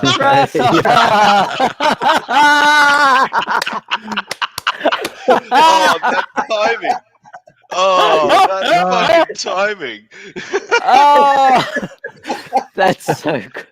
I know it's not true, but it was just perfect. It was hilarious. All I've got to say to that one, Angry, is ask your mum. Yeah. Oh. Yes. Oh yes. It's like when we have a troll saying, "Why are you so fat?" It's like, every time I fuck your mum, she makes me a cake. What am I gonna do? Yeah. It'd be rude not to accept it. Absolutely. And good evening, everybody. How are we all? Hey. I think I'm being too loud. Tell me when I'm being loud. Because You're being loud. I'm being loud. I'm just going. I just realised I've had a couple drinks. That makes me loud. I'm just going to be quiet. For you all go. I'm loud all the time. Don't worry. I don't know what quiet is. That's not a setting I came with. What are you playing, Abigail? Factorio. Ah, I thought you'd be still playing that Evil Genius game. I have on and off. I got a bit bored with it because it was starting to get really repetitive and grindy. But then they released an update recently, and it sprung some life into it. And it's just that Factorio is just so fucking addictive. It's Cracktorio. It's oh. If you want a life, do not play this game. It's much fun. I used to refer to World of Warcraft as World of Warcrack. I heard a word I didn't understand that started with an L there. Sorry, life. What's that? Yep. It's what some of us pretend to have from time to time, sir. Yeah, I don't understand. It doesn't compute. Do not understand. Oh, Abigail, guess what? What? I just got my car back. What, from hitting a kangaroo? Yeah, I was gonna say, is that from the just got it back? That took weeks. Yeah, falling like asleep, Just over a month. Wow. Was Angry Did you falling get it asleep? sorted out with the Andrew, are you radar awake? thing? Obviously, you did. Looks like you were falling asleep, mate. No, I was looking at my phone. I was being a rude fucking looking at my phone while you're all talking. Although I the put wide in open a- eyeballs with the new glasses just kind of works in a really creepy, awesome manner. Yeah. Abigail, you just look hot in your glasses. You got a sexy librarian thing going on. Oh, you should check out my new drinking flask. Oh, way to That's go! sexy mad scientist. Drinking glass. I also just Angry, saw I put a message for you in the put chat thing because everyone was about talking coming and in. step on them. Actually, if Don't I worry, wanna go hardcore, I can put on my reading glasses, and suddenly everyone is in focus. Oh my god! And Yeah, are we all I as like beautiful these as ones. you remember? Hmm? And I said, are we all as beautiful as you remember? Even if that beauty is on a scale of a -1, like, are we still just as beautiful as you remember? Yes. Oh, man. So how are you doing anyway, sir? Look, I'm existing. Things are happening. It's a weird time for me because this weekend there's been a lot of bombardment about the fact that it's Happy Birth Giver's Day, and I don't talk to my birth giver anymore. Isn't So it interesting? I've that's a met process. a lot of LGBT people who etc. You know, who have religious families that have treated them like shit, basically. Maryland's not even religious it doesn't anymore. take. It doesn't take religion. My father was actually anti-theist. He wasn't just an atheist. He was anti-religion. He was also an asshole who I don't speak to. Yeah, So, my birth giver is a narcissistic abuser. And it's taken me a while to work out that cycle process. Well, narcissists are very good at making you doubt yourself, so you don't sort of figure anything out because they just undermine your own confidence. And my older sister tries to perpetuate that cycle, so I've also had to cut her out. So it's my older sister's first birth giver's day as a birth giver herself, and I have no contact. I haven't even met my nephew yet because I've had to cut ties with them. But we'll see. Yeah. It's just a strange weekend. So I plan to spend most of Sunday working on a law assignment that got released today, and in the secret garden that was unveiled to me 2 years after I've been at this rental. So that's what I always post on social media on Father's Day or Mother's Day. Hey, shout out to everyone who's either got no parent or a shitty parent. I know how difficult this day can be where everyone says you have to feel this way. So, you're valid. It's all cool. I see you. It's good. And can I say shout out to anyone who has had children whose children treats them like absolute shit also. Yes. Yeah. And it's also the people who wanted to be a parent and for one reason or another can't be. I just know the relentless onslaught of it has to be Happy Mother's Day. It has to be Happy Father's Day. There's a really significant chunk of the population for whom that is torture. And it's just like, I'm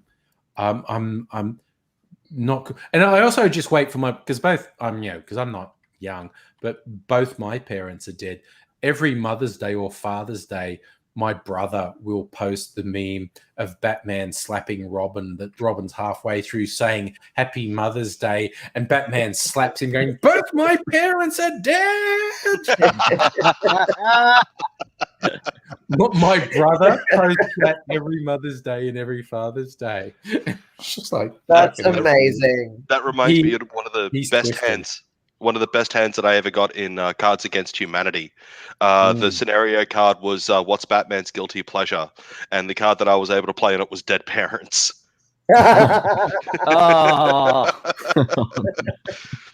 Although I can tell you, it's a funny and it's a story that makes me be a real bad guy, because I really was, but it was kind of funny to be the bad guy in this one, where Cards Against Humanity is concerned. Quite a few years ago, we got the unfortunate phone call that my wife's grandmother had just passed away. Now, this was an expected thing. It was coming up, and it finally happened. And her grandmother was a genuinely lovely person. So Eleanor, of course, was very heartbroken. We already had plans to go over to a friend's place that night, and they heard through the grapevine what had happened, and they were like, "Hey, look, we're going to buy some cider and come over here and have dinner and drink cider and try and cheer yourself up that way, and we'll play some rounds of Cards Against Humanity and whatnot." And Eleanor was like, "Yeah, let's do that." So we went out there, sat down, we had dinner. She's a few ciders in, and we're sitting around, we're playing Cards Against Humanity, and here's the point. I'm the bad guy. The scenario card got put down. I am drinking to forget. The card that I had in my hand that I couldn't help but play was my dead grandparents. Jesus. You had to. I had to. I turned around, I looked at Eleanor, and I went, "When you read this, you're going to know, and I'm sorry in advance." And I put it down in the deck, and everybody's very curious, and the other cards get put down, and Eleanor starts cycling through. Okay, I am drinking to forget, blah. I am drinking to forget, blah. I am drinking to forget, whack! I feel guilty for laughing at that. Oh no, That's I'm amazing. in heaven laughing at that. I feel bad. Grasshoppers for in her. hell for that already. Yeah. like I'm Devil's got his forever in the doghouse. Yeah. Yep. Yeah. I genuinely feel bad for her. That is actually I mean, I feel bad for laughing because that is really cruel. Yeah.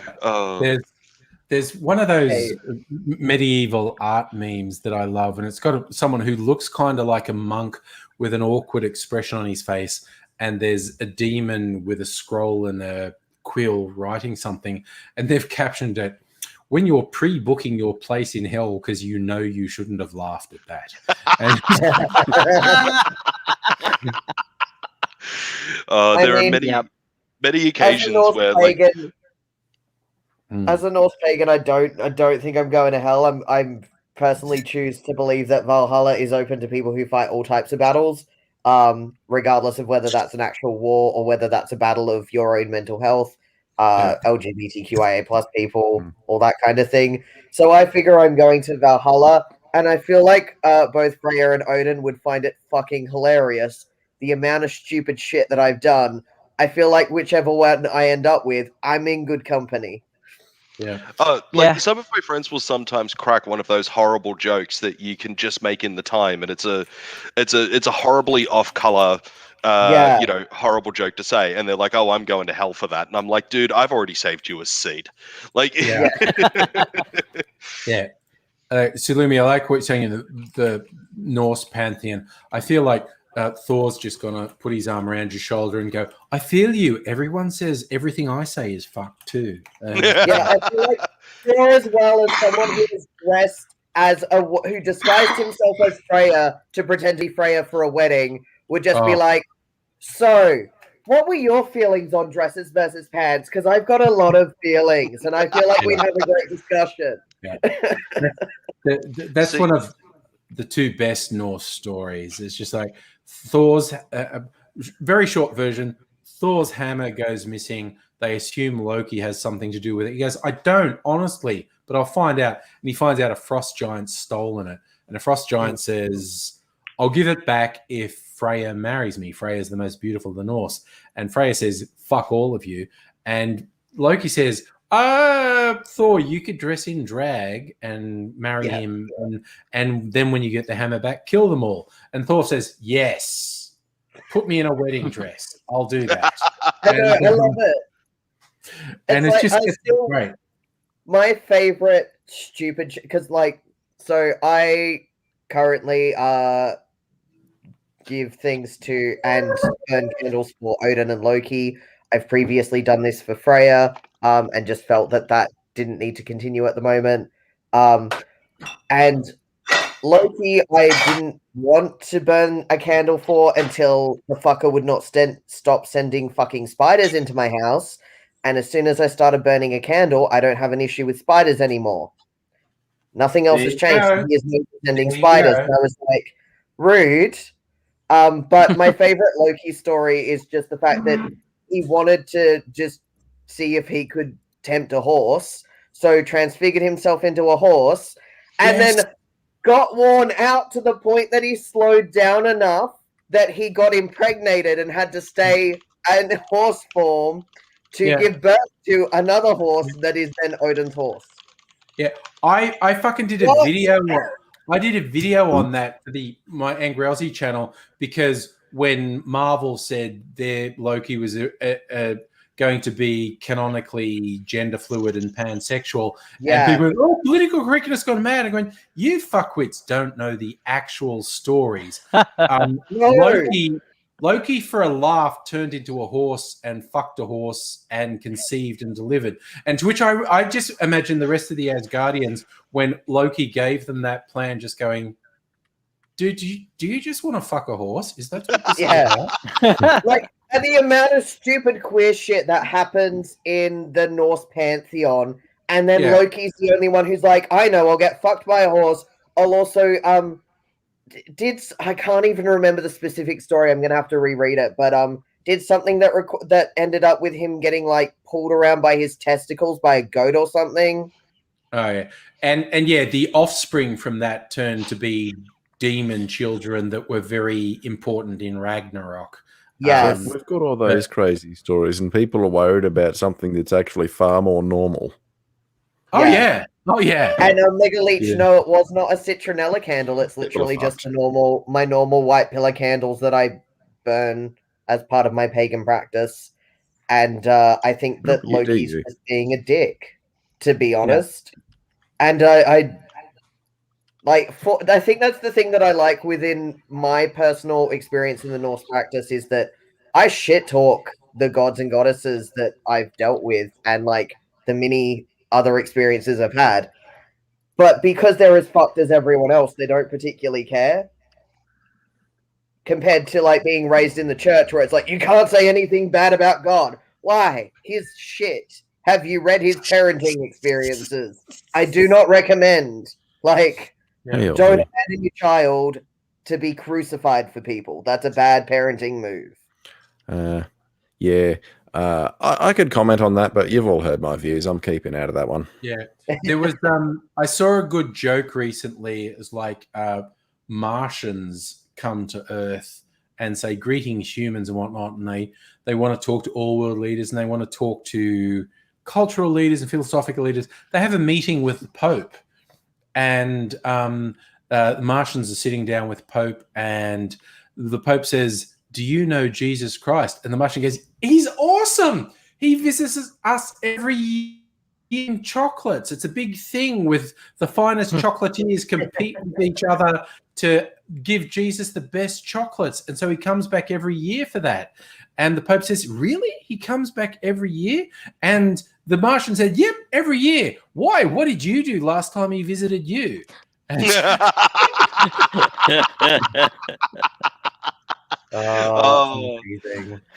one of the things that I've enjoyed in the like some of the rare instances where I've actually sat there and watched an episode of Family Guy. Like Love or Loathe Seth MacFarlane, some of the episodes of Family Guy have been genuinely funny. And the one that got me the most was you know how they do all of those shorts, and they'll say something nonsensical. It's it's like a ice skater trying to ice skate uphill, and then it'll cut to a shot of a guy trying to ice skate uphill and falling over or whatever.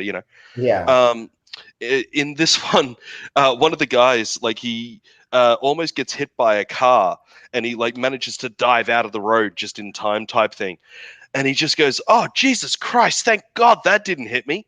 And then it pans straight up to Jesus Christ and God in heaven, and Buddha standing right next to him. Buddha goes, actually, and Jesus and God are like, no, it happens all the time. Don't worry about it. I did like one of the Simpsons episodes. Homer's in heaven talking to God, and he's saying they're talking about how difficult it is to raise kids, and God's going, I don't know what's wrong with Jesus. What did you people do to me? And Jesus is like in a park, sitting on a swing, just twisting back and forth. And Homer just goes, "Oh, he's fine. Don't worry." The other one that made me laugh was one of the cutaways of apparently God being in a bar, and he's trying to impress this chick inside of the bar. And one of the things that he does to try and impress her is he like does the gunning thing with his fingers, and he lights her drink on fire. And she was like, "Oh wow, that's really amazing." He turns to her, he goes, "Yeah, baby, fingers of fire." And he does this again, and all of a sudden sets fire to all of the alcohol in the bar, and the place goes up in flames. And he exclaims at the top of his lungs, he goes, "Jesus Christ!" And all of a sudden Jesus shows up, and he goes, "Yeah, Dad?" And he's like, "We gotta get out of here." Like there are certain times that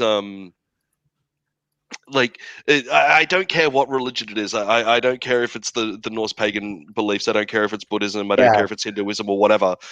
The short cutaways that some comedians and shows have done to kind of make fun of that in really creative ways is something that I've always really appreciated.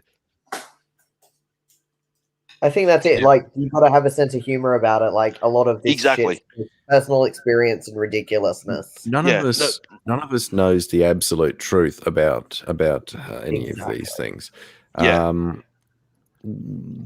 Taking ourselves too seriously is all it's going to do is make our lives a misery and make people not like us. Yeah. Well, it's Seth MacFarlane is an outspoken atheist. Like he makes no compunctions about it. He's like, no, I don't believe in any God at all, period. And when he got asked, like, you're an atheist, why do you keep on making fun of God in Family Guy and all of that sort of stuff? He said, have any of my videos ever said that God doesn't exist? Or that Jesus doesn't exist, or that this didn't happen, or whatever? It's always been a case of trying to get people to look at this in a different light. It's not trying to turn around to them and say that your belief is wrong. It's that you need to kind of calm down on that a bit, especially in America where you've got all of the creationists and all of that sort of stuff. So that's what he's mainly rebelling against. And it's in those shorts that you like, in my opinion anyway, that you can actually make some real headway where it's concerned. Yeah. And I think that's like, in my opinion, a god or a religion that like can't take a good like roast is not a god or religion worth worshipping. Yeah, that's pretty weird. That it's interesting how like you notice within each individual in each different religious structure, it is so different as to how they can approach it. And that's like, I personally don't follow Christian deity because I was raised in the church and I have a lot of religious trauma around that, so it doesn't work for me. But that doesn't mean that it doesn't work for someone. Like, I look at my dad, who was a minister for 3 decades and has left that position, but still has a really great relationship within his relationship that he has with God and all that, but also applying that to a 21st century world where he has 4 kids, one of whom is a non-binary pansexual, who is a Norse pagan, and is literally all the things that he was told was going to hell, and him being like, yep, they're okay. Yeah. I'm going to throw in a complete topic change. Shout out to Megaleech for sharing, because it is Cosmo Day, asking which Sex in the City Cosmos everyone, because that's the video I put on my cocktail channel, because I have an ongoing series that I subtitle Vodka is Bullshit. Vodka cocktails suck. They would be better if you substituted literally any other spirit. And of course, because Cosmo is one of the most... Use water and make him a mocktail. Exactly. I'd be with that too, nobody. But because Cosmo is one of the most famous vodka cocktails. So I actually came up with a whole theme. I said, okay, I'm going to make Cosmo variants without vodka, because I went, for the 4 Sex in the City goes, okay, a vodka Cosmo, that's Carrie. The default everyone thinks of, but actually really boring and overrated. Yeah. And then I went, gin, that's Charlotte. A bit classy, a bit bitter, that's okay. And rum is what's the redhead's name? I always Miranda. Rum's Miranda. Kind of you think you can handle it, but you better watch out, because anything could happen. Miranda is a moon of Saturn. Yeah, and Samantha is tequila, just like a party waiting to happen, and watch out. So I'm Samantha. I'm a Samantha. So I made the Cosmos. I made one with gin, one with rum, and one with tequila. The tequila one tastes, but I don't really like Cosmos anyway. But tequila's the best. So yes, thank you, Megaleech. We'll have to declare which Sex in the City Cosmo are you? Are you vodka, gin, rum, or tequila? Never watched this I'm show. definitely the boring Sex one. in the City. Yeah. Sex in the City, like, if it didn't have Carrie in it, would have been an infinitely better show, which is sad because she's the main character. Yeah. Yeah, the side characters were more interesting, basically. And Samantha, unfortunately, because of the era it was written in, there was still biphobia, but Samantha as a character was infinitely more progressive than her friends, and Charlotte had her own issues she had to unpack. She made quite a lot of progress throughout the show. Miranda wasn't that great a character. She was kind of the two-dimensional feminist, and Harry was just trash. She was a really shit human being, and I really hated her as a character. Sorry, Abigail, just got to correct you there. Miranda is actually a moon of Uranus. Oh, thank you. No, Uranus. Cool. Okay, it's not funny unless you call it Uranus. And now we get to talk about the rings around Uranus. So that actually happened in high school science when a science teacher. Because I was not that well in astronomy. I thought Saturn was the only ringed planet. I had no idea Jupiter, Uranus was a ringed Jupiter planet. and Uranus both had rings. Yes, they do. When the science teacher actually said Uranus had rings, and I went, I said, "Are you joking? Does Uranus really have rings?" And which made it half the class laugh and half the class go, "Oh, you're joking." And the teacher just stared at me in monotone and went, "Yes, Uranus has rings." It was one of the. No, but I'm not trying to be a jerk. That's why people trying to be a jerk. I thought that was a joke. That's why people pronounce it Uranus. Yeah. Well, I love that. It reminds me. I mean, one of them sounds like anus, and the other one sounds like urine. Yeah. Well, it's a lose-lose situation. More progressive progressive people refer to it not as Uranus because that's just filthy. We refer to it as Eurectum. That's damn it! You stole my damn thing. Futurama. That was the thing in Futurama that made me absolutely laugh my ass off. Was when Professor Farnsworth using the smell-o-vision, the smelloscope. Sorry. Yes. And Fry makes the crack. I'll make sure that you don't point it at Uranus. Ha ha ha ha ha. And he's like, we changed the name of that in God knows how long ago in order to stop all of those bloody childhood jokes. Oh, what's it called now? Yes. Eurectum. Yeah.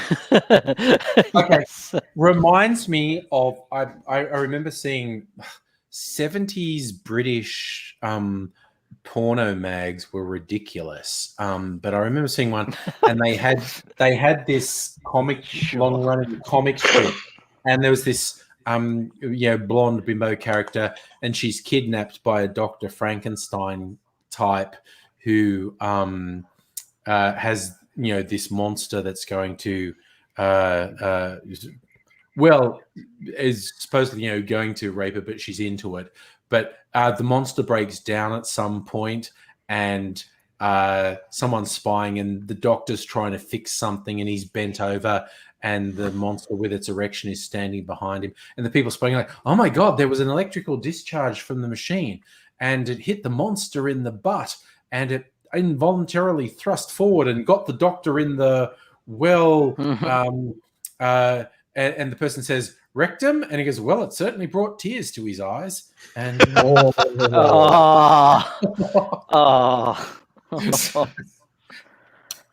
I've kept that in my head for decades, and it just escaped. On a really clear night with this little device just here, on a really good night, you can just pick up the disk of Uranus, which is really awesome. It's my favorite planet in the solar system. Yeah, me too, because it sounds like a butthole. Sorry. It's my favorite planet happens to be Mars. Right. Yeah, fair enough. No, it's because Uranus has been basically it's on its side for all intents and purposes.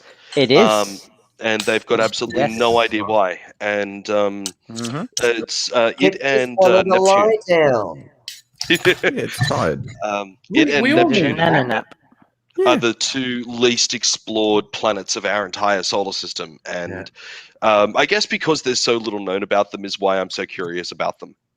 Because I'm just a very curious individual. We know a lot about Mars and Jupiter and Venus and all of those, and it's all really fascinating and awesome. But we just don't know much about Uranus or Neptune. Yeah. And anyway.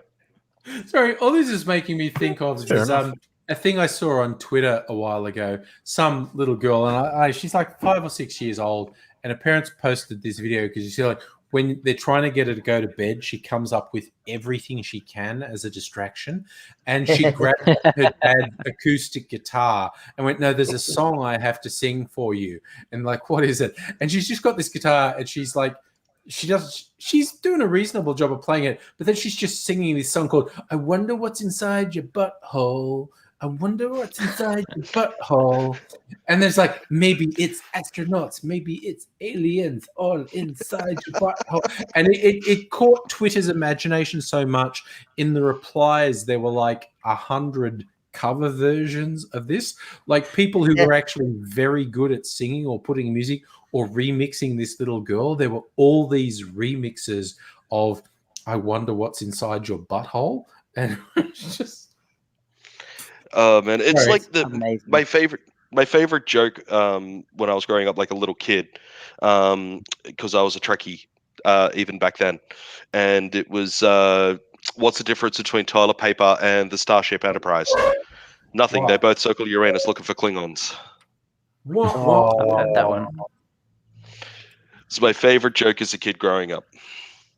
That's fair. So bad. Like to an 11 or 12-year-old kid, that's the height of humor. Yeah. No, that's classy humor for a kid. Yeah. I've never like it's only now in my later years that I'm actually starting to really appreciate puns. Like, it used to be that somebody crack a pun around me and I'm just like, oh, just shut up and go away. But now somebody cracks a pun around me and I'm like, that was awesome, but you still have to shut up and go away. So I'm coming around to the whole thing. It's like dad jokes. Yes. There's that great meme around where there's a young girl and two of her brothers and the mother sitting around like in a restaurant bench, and the kids are all like face palming and the mother's just like, oh, not again, and the father's got this gigantic grin on his face and it says a photo of a dad joke in action.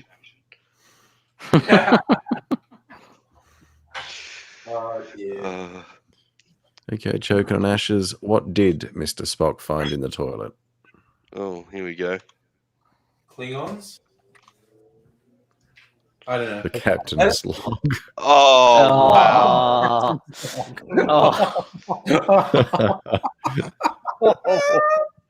Oh, that's classic. I love it. Oh, lovely. Absolutely lovely. Does anybody else have Star Trek It Across the Universe on their playlist like I do? I have heard that song so many times. Yeah, I can't hear it anymore. I don't want to. But Abigail, that's Klingons off the starboard bow.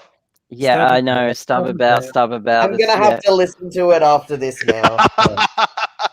See what you've done. It's life. I mean, it's probably still better than some of my music taste, which includes Corpses, E-girls are ruining my life, which is really good fun when your headphones turn off on the bus and the music keeps playing and it's choke me. That could be embarrassing. You hate me when you love me. Low key want to date me when you fuck me. That's great coming out on the bus. The worst one that I ever had on the bus was the first time that I was reading a book from a author by the name of Robert G. Barrett, who did a bunch of fictional books revolving around the main hero guy, a guy by the name of Les Norton. And it's very, very, very Aussie lowbrow humor that's in the books. Oh. And there was one part, I don't even remember what was said, but I found it genuinely funny when I was reading it. And I was on a packed bus, and when I read it, I literally went, and everybody's like, look straight at me. I'm like, it's the book. The book's funny. The book's funny. Not mental, book. Yeah.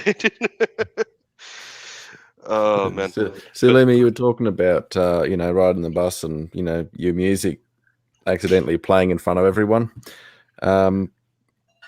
Anyone that I drive past knows what I'm listening to because my car stereo has got about 800 watts of power. Oh, you're one of those types, are you?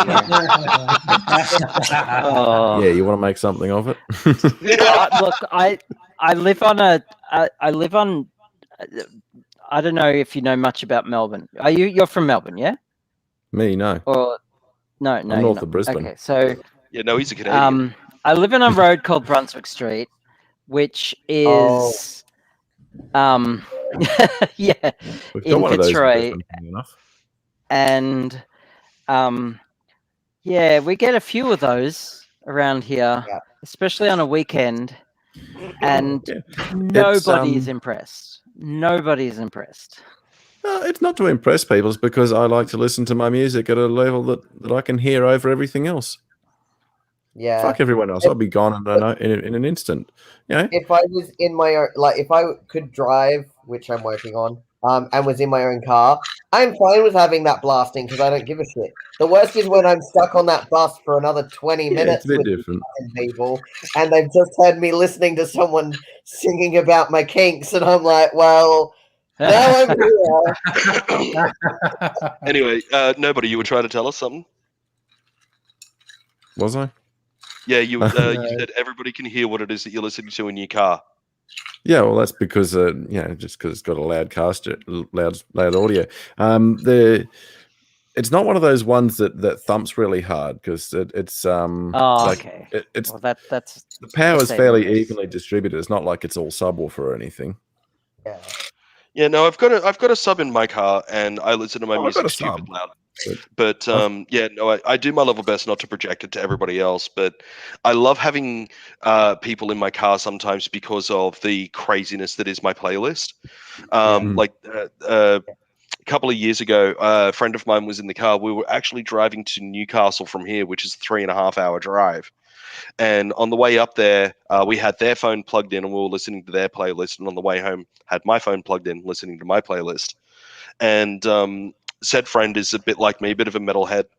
And, we went through like a few really good metal songs. We went through a couple of Tool songs and some old school Pantera, a couple of Slipknot songs and all of this. And, he's really getting into it. And then all of a sudden it started playing Dolly Parton. He was like, what the hell? Yeah, well, sometimes I've had metal stumble out of bed and stumble into the kitchen. That's I've the thing. had a range of inappropriate songs playing when I enter the church's car park. No, my playlist has got literally it's got opera. It's got Dolly Parton is the only singer of a certain genre that is not in my bloody playlist, and that's country and western because I can't stand it. Yeah. But Dolly give me Parton any other. that. Dolly Parton, in and of herself, is also just a fantastic human being. Yes. So you can appreciate a person without necessarily liking the way they like the stuff they do. I mean, there's like, for example, I've heard that Lady Gaga is actually a fairly decent human being. I'm not into anything she does. But as a human being, I hear she's actually quite a and person. she's awesome. And so is Dolly Parton. Yeah, And also, I know Rottweiler dudes saying they're listening to rave music, which you find calming, which is nice. I was a huge raver in my 20s. After my goth phase, I went to raves a lot. Raves at Crail Castle were the best. Oh wow, Crail Castle! Yeah, Jesus. yeah. I went to a few of them while they were still on. They were just massive, and yeah. So they were great music, good friends, and good times. Yeah. Nothing but fun memories, except for that one time someone gave us ketamine instead of ecstasy, and that fucked me up. For about 2 hours. I was like a mess. But yeah, that's not a good time. No. Yeah. Why would someone take ketamine to a rave? That's just beyond me. A mutual friend of my wife and I, they recently had one of their good friends from America come over to Australia and stay with them for a while. And where they are from in America, weed is completely legal. You can go to a shop and buy it and go home and do your thing. When they came over to Australia, they felt the need to have a bit of weed. So talked to friends and whatnot, and they figured out whereabouts to get some. Turns out that the hydroponically grown stuff is a lot more potent than the stuff that you could buy in a store over in America. Yeah. So they were what several. happens when you push stuff to the black market. They were several drinks in and feeling a little bit on the tipsy side, and then they had a joint, and they were apparently completely greened out for like the next day. They were just, what the fuck just hit me? And yeah, it's just one of those things like back in the days that I tried various substances, some of them were a bit of fun, some of them weren't. But I was always very lucky in that what I was told I was buying or getting at the time was what was advertised, and was safe because I had people that I trusted and whatnot. But again, what you were saying there about getting what you pay for and everything, it's an inherent risk with the black market there, isn't it? That you might get something that kills you. It's one of the It was one of the driving danger reasons. of prohibition. It was one of the driving reasons why I didn't renew my contract with the police. Was I completely support the full legalization and moderation of marijuana. I 100% back the full decriminalization of all other drugs. I don't believe that they should be legal and freely sold and all of that sort of stuff. I just believe in full decriminalization of them. 100%. 100% behind you. It's one of those things like people are still being taught to this day that marijuana is just as bad for you as heroin, and they're like, all of the evidence is complete fucking bullshit. If anything, marijuana is better for you than cigarettes and alcohol, which are perfectly legal. So there's still all of this misinformation and this hatred around this drugs. This shit has killed more people than friggin' weed. Dude, okay, look. There have been 0 deaths from weed overdose. Yeah, you've got this shit, which is... There is absolutely no shadow of a doubt about how bad this shit is for you. Like, even just one a day or whatever, like... Every doctor in the world will turn around to you and say, don't fucking touch it. Those that have the occasional drink, doctors for the most part are like, so long as it's in moderation, it's fine. But there are a lot of doctors out there where somebody turns around and goes, oh, I smoked a joint the other day, and the doctor's going to be like, oh, that's going to kill you. Oh, don't do that. Oh, that's going to kill you. And it's not because the doctor is unaware of what doesn't happen when a person smokes pot. It's because of what they're like. It's a knee-jerk reaction because of society's fucking teachings about this shit. Yeah, the hang-ups. I knew a specialist respiratory doctor who occasionally smoked cigarettes, which I thought, it just blew my mind when I heard that. But like he said, he only has like 1 or 2 a week, tops, and sometimes he has some some weed with it as well. And he was a specialist respiratory doctor who would know his shit about it. But like he also played the tuba, which requires a lot of lung power. So like everything about that just didn't make sense to me. Like why are you smoking at all? Like, but no, he thought it was okay. So it's one of the things about one of my uncles that I've always found really entertaining is he's one of these guys that's like, oh, you know, fucking potheads are all fucking useless wankers and like, you know, that kind of old school bullshit mentality. And he's also one of those conservative guys that can't handle that there's extra letters being added to LGBT because now it's like, you know, LGBTQI, blah, blah, blah, blah, blah. And it was really funny. He turns around and goes, oh, I'm just going to call them the Alphabet Army from now on. And basically all of my friends and I turned around and said, we're okay with that. Yeah. We're members of the Alphabet Army. We're good with that. Let's do it. And just sucked all of the wind out of his sails, and it was absolutely fantastic. It's not the first time something intended as a derogatory term has been just claimed and said, yep, they'll take that. You know, even the term, for example, the term Christian was a derogatory term. So was the word queer. People wear it as a badge of honor. So. Yeah, the word queer was a derogatory term for somebody who was homosexual. Yeah. But now it's its own. I think the term gay actually originally was. I think the term gay actually used to be intended to be derogatory as well. If I may be wrong. The word gay meant happy. I'll correct you on that. There were all the various slurs for homosexual people, but coining the term gay for being a homosexual man was a premeditated plan by a group of activists to use a really innocuous word, because all the previous words that were in general use were very pejorative. And there was. I knew it'd be recontextualized. I just couldn't remember. No. It was actually point blank. Some activists decided, let's invent a word to describe being homosexual that's really innocuous and whatnot. And gay meant happy for the longest time. Yeah, before it was the dictionary definition. Yes. There's a scene in one of the Crocodile Dundee movies where a chick turns around to whatever his name is. He goes, "Oh, you must be gay." And he goes, "Oh, yeah, pretty happy most of the time, I guess." You know, because he didn't know. Yeah, that's apparently like, you know, that's where the word used to be. You know, if you were gay, you were happy.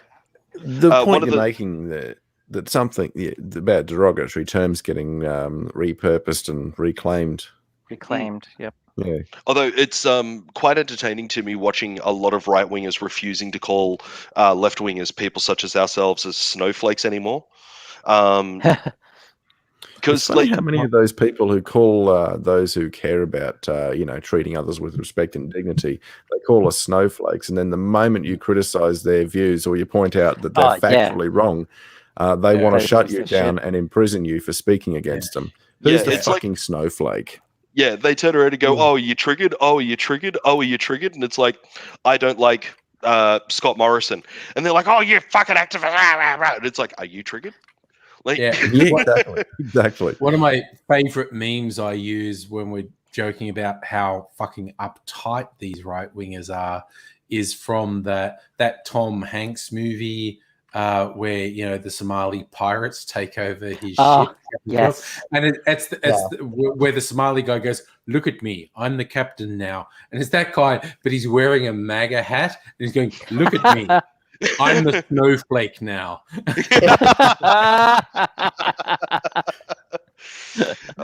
Because that's what they are. It's like, you know, when they said they were leaving Facebook and Twitter for Parler or these other Nazi sites, and it's like, oh, so that's like a safe space for people who mocked safe spaces. Is that which is cool, but you're the one who mocks safe spaces. I'll be back in a sec. And you're right. Rush off to find a safe space. I'll start the timer. No, it is I'm going to run off because it's 11 o'clock and I've got to be up early. That's right. You've got stuff on. Yes. It's 11. A dental filling at 9 a.m. and a massage at 11. So, woo. Yeah. Did something Adulthood. interesting It's just great to happen and have I you with missed it? No, So so is logging off. Oh. Let me saying good night. See ya. Live Right, long and night prosper. all. See you, Lemmy. Bye. All right. No, it's all of like so many of the derogatory terms and the insults that they try to use against the more progressive members of the society. It's great. Number one, they remind me of the guy that's always accusing his girlfriend of cheating, and it's always him that's doing the fucking cheating. Always. Yeah. I think Sal does protesteth too much. Exactly. So they're all like, "Oh, you're all snowflakes," and it's because they actually are. And then they were like, "Oh, we're going to call them the Alphabet Army," and all of the LGBTQI plus people turned around and said, "Okay, we'll be that. No worries at all. If there's going to be extra letters to be extra inclusive of all of these other people, we're good with that. No worries at all. Let's do this thing." And they're just kind of like, hey, "Hang on, or no, that's sexuality diverse." it's what a lot of people are trying to do where autism, especially Asperger's, is concerned, as opposed to saying that person is autistic or that person has Asperger's, is just saying that person is neurodivergent because it's much more accurate. I'll just claim it. I'm Aspie. It is what it is. It is what it is. And of course, that's the weird thing, because as more people, because autistic was used as an insult for so long, and some people said, "Oh, I have Asperger's syndrome," and then some people researched and found out that Dr. Asperger was a literal fucking Nazi, and so it's I'm up to I'm totally on board with people self-identifying. No, I can't. Where a lot of people are actually now more comfortable with saying I'm autistic or I'm on the spectrum than saying I have Asperger's, because they found out that the Dr. Asperger was a terrible, terrible person. Beware unfiltered Aspie. One of my good friends, all offended by me. One of my good friends is he's very, very, very Aspie. Like he just radiates Aspie. Perfectly lovely guy, but not easy to sit down and just have a general everyday conversation with and all of that sort of stuff because of his neurodivergency. His social skills are different. But he's kind of got that that media-centric autism superpower where he's stupid intelligent about various things. Kind of like a savant. Yeah, and his is in computer programming. What he can do with JavaScript is just fucking amazing. Well, a lot of us end up in IT, actually. Yeah. There was the Unfortunately, thing I'm not a savant. Yeah. I'm fucking useless, but there was a thing that was discovered. It was very rare, but there was some people who were, in terms of social interaction, would be regarded as comparatively low functioning autistic people, but they understood the logic of code so well, they could actually execute code in their head. If you showed them the text of computer code, they could actually run it in your head. And they were really great for QA on computer programming, because they'd go, no, that doesn't work. Because they were actually executing the code in their head, and they'd go, that makes no sense. That line there, that won't work. And they were very good at it. And also, Kitty's back.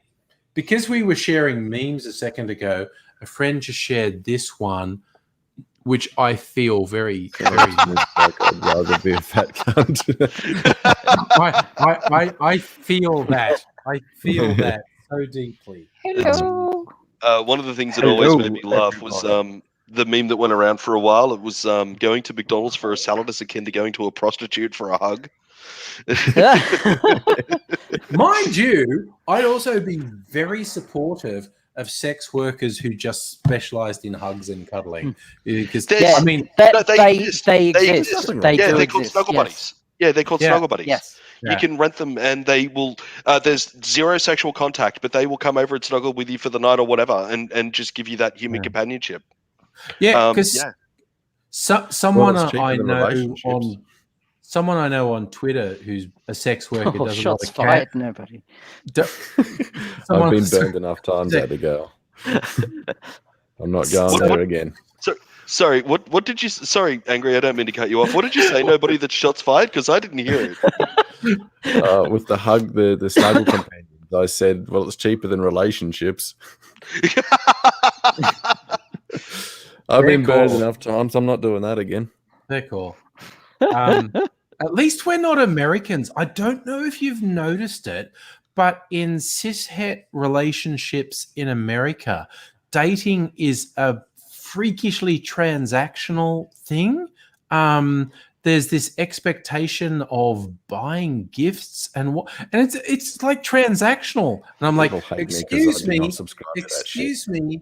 There is a transactional relationships are an entirely different thing where the relationship is with a professional and you pay them and they deliver particular things based on you paying them, which is completely legitimate and okay.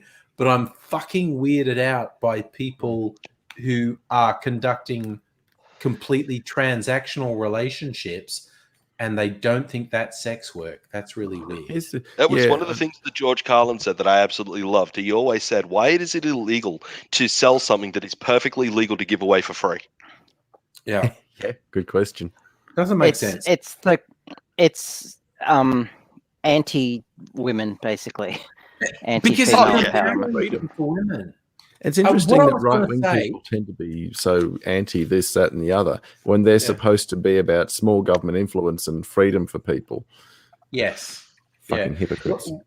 What I was going to say, someone I know on Twitter who's a sex worker does a lot of cam work and whatnot, but she also does this thing that she calls like the virtual girlfriend experience with full-service sex workers. When they say when they say girlfriend experience, what they mean is I'll go out with you publicly and act like I'm your girlfriend, and then we'll just have sex afterwards. And so it's an emotionally fulfilling thing. She does the virtual GFE, virtual girlfriend experience. She'll just text you multiple, and it can be either sexual or non-sexual, but she'll text you and reply to your texts multiple times a day with "How are you, honey? I love you, honey," and whatnot. And so people who are by themselves feel this level of contact. It can be sexual or it can be non-sexual. And I thought that's actually cool. That is really cool. It was a gap in the market, as it were, where sex work is concerned, was people who were seeking companionship but not necessarily sex, because there are quite a few people out there that just wanted that. They wanted to feel that connection with a person, or they wanted to feel desired, or whatever the case may be, just so that way they felt good for a while. And that's the whole girlfriend experience and snuggle buddies and all of that sort of stuff kind of came in. And I've always been an incredibly sex positive person. I am fiercely sex positive. I am 100% pro sexual encounters, 100% pro masturbation, 100% pro self love, all of those things. And when I'm just pro mind my own fucking business and let people do what they want. If it doesn't fuck with other people, what business is it of mine? Well, I mean, for me, it's one of those things like sorry, go ahead, Abigail. I'm pro making fun of my teenage son for masturbating lots. Yes. But in a very sex positive way. Yes. You have to. It's one of those things. Just like making sure he doesn't get prostate cancer. Haven't you heard about that one? Oh yeah, no, good for you. Good for you. Definitely. It's one of those things. Like when I had to do that really awkward conversation with one of my oldest goddaughters in regards to the birds and the bees and all of that sort of stuff. And it wasn't a very comfortable thing to discuss with a young woman, but it was something that I still felt was very important and very necessary. And that was saying to her that things like masturbation and stuff like that, number one, isn't immoral. Number two, isn't something that you should feel bad about. And number three, if you've got that itch that needs to be scratched and you want to scratch that itch, it is nobody's fucking business but your own. Yeah, sounds pretty fair. Not my business either. Preach, girlfriend. Yeah, girlfriend. Yeah.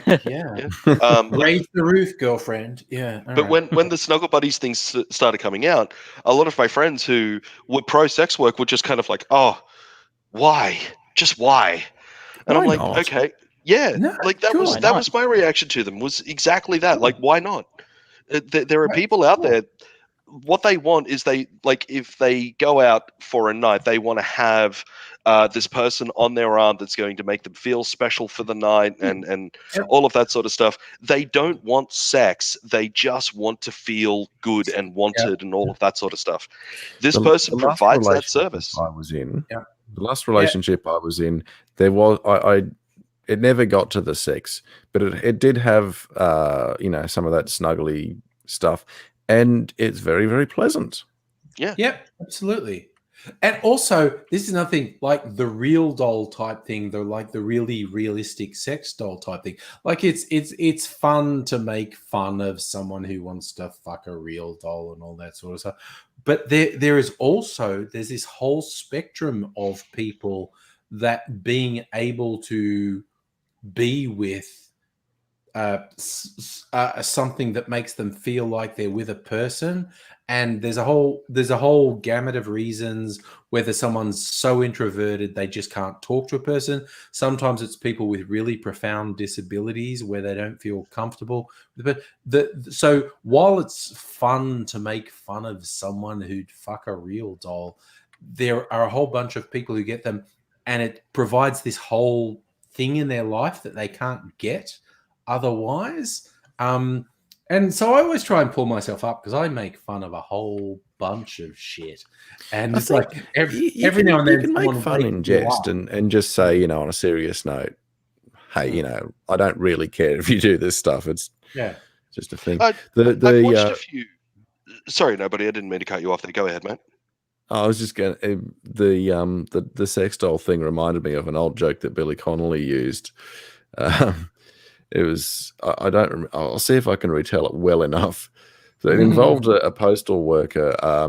The parcels all fell out, and one of them happened to be a sex doll. And the postal worker thought, well, I got a bit of time up my sleeve, had his way with it, packaged it up and delivered it.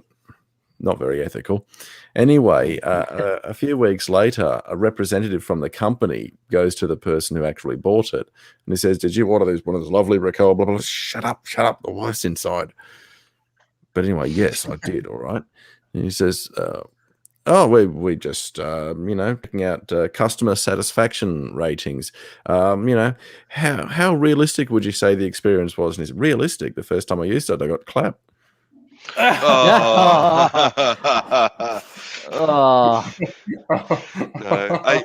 I remember watching a few interviews with guys who had bought, like, the ultra realistic sex dolls and stuff like that, and I've got an open mind about the whole thing, and if that's their thing, that's their thing. They're not hurting anybody, so go for it.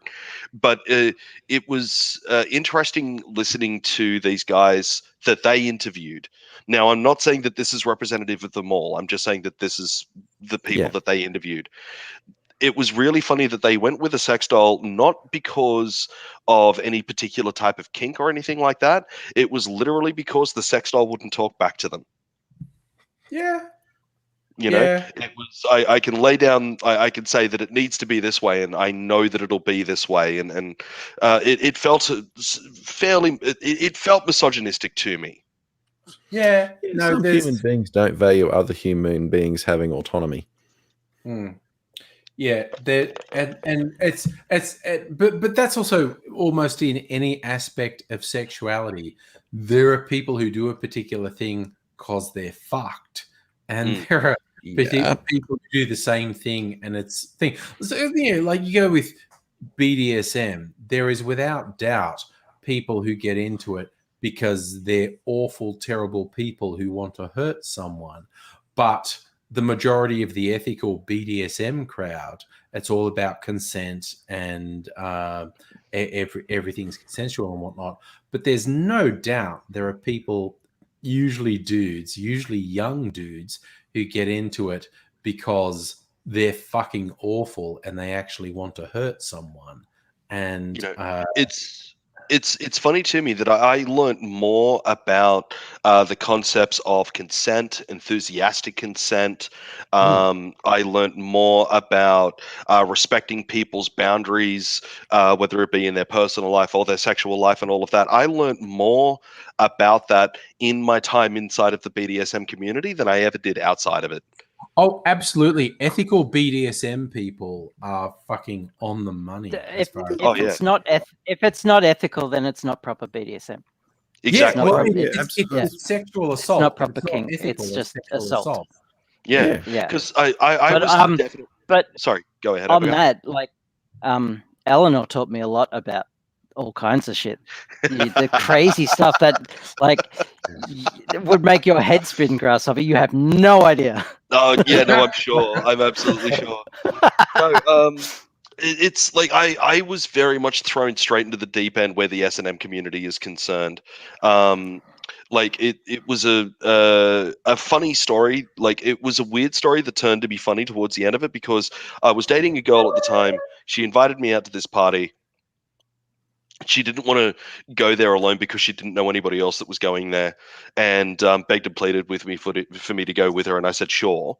So I got at the time I didn't have a car, so I got public transport out to this place, which took like 3 hours to get there on public transport. It was a nightmare. And I arrive at the place, and my girlfriend at the time was nowhere to be seen. I call her, hey, where the hell are you? I'm here. Where are you? And she was like, oh, I'm absolutely not coming. I'm like, oh thanks for letting me know. Shit. And I was booked out for the night. I had a hotel room not far from there because it was so far away from home on public transport that I knew that I wasn't going to be able to call anybody at like 3 o'clock in the morning when I managed to get back to pick me up from the train station or whatever. So I booked a hotel room not too far from there to just crash the night and all of that sort of stuff after the party. And so I'm just like, okay, well, I can either just go back to the hotel room and watch TV and be really annoyed all night, or I could just go into this party and be like, hey, my girlfriend invited me to this thing and now she's not here and I am. And my girlfriend at the time did not tell me. She knew, but did not tell me that it was an S&M party. So I've gone up and I've knocked on the front door, just kind of practicing what it is that I'm going to say to the host of this party as to why I'm there and my girlfriend at the time wasn't. And the person that answered the door was a guy who was naked all for except a leather G-string. And I was kind of like, hi. So to be clear, I'm 19 at the time. And you don't need to justify yourself, mate. Don't even know anything about S&M or anything like that at all. Like, I knew that some people like whips and chains and all of that sort of stuff, but that was it. And this guy's answered the door, and I'm kind of like, hi. So, and I kind of pseudo explained the situation to him. He was like, oh, you need to speak to the host at this event. And it turned out to be a lovely mistress by the name of Mistress Natalia. So he's dragged me inside, and I've been introduced to Mistress Natalia, who was hosting what's known as a private play party. Now, for those who don't know, S&M, you've got your public face of it at places like S&M clubs that exist around the places and stuff like that. What they do in terms of their shows in the public is pretty full on, but extremely tame in comparison to what happens at private play parties. So my introduction to the S&M scene was straight into the deep end at a private play party.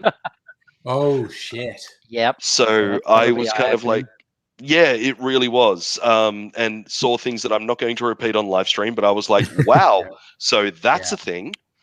Like I ended up sitting down and talking with Natalia, and she was like, you look very confused. And I'm like, I am extremely confused. I have no idea what's going on anywhere right now. And so she patiently, being the hostess of this party, mind you, sat down with this guy that she'd never met before and spent a good half an hour with me just explaining to me what was happening, why it was happening. And I had questions, and she answered all of them very, very, very patiently. And I sat there and just kind of, I sat there and observed. And to be clear, I'm not really into all of that stuff. I've got no problems with anybody who is, but I'm not. It's just not I don't want to get. No, I don't want to get tied up and whipped and spanked and all of that sort of stuff. I let Eleanor get all of that out of her system with Abigail, so I'm fine. Firecracker, I tell you what. But yeah, like if that's their thing, that's their thing. But I do remember like that night turning around to her and saying, "But how do they know?"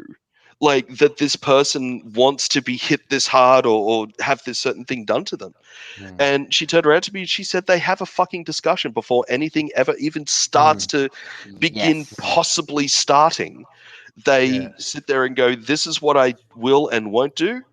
And this is what I am not comfortable with. And the person who is administering or receiving the various things that are going on will say, I am good with this and I am not good with that. And they either come to a middle ground or they respectfully go, no, we're not for each other.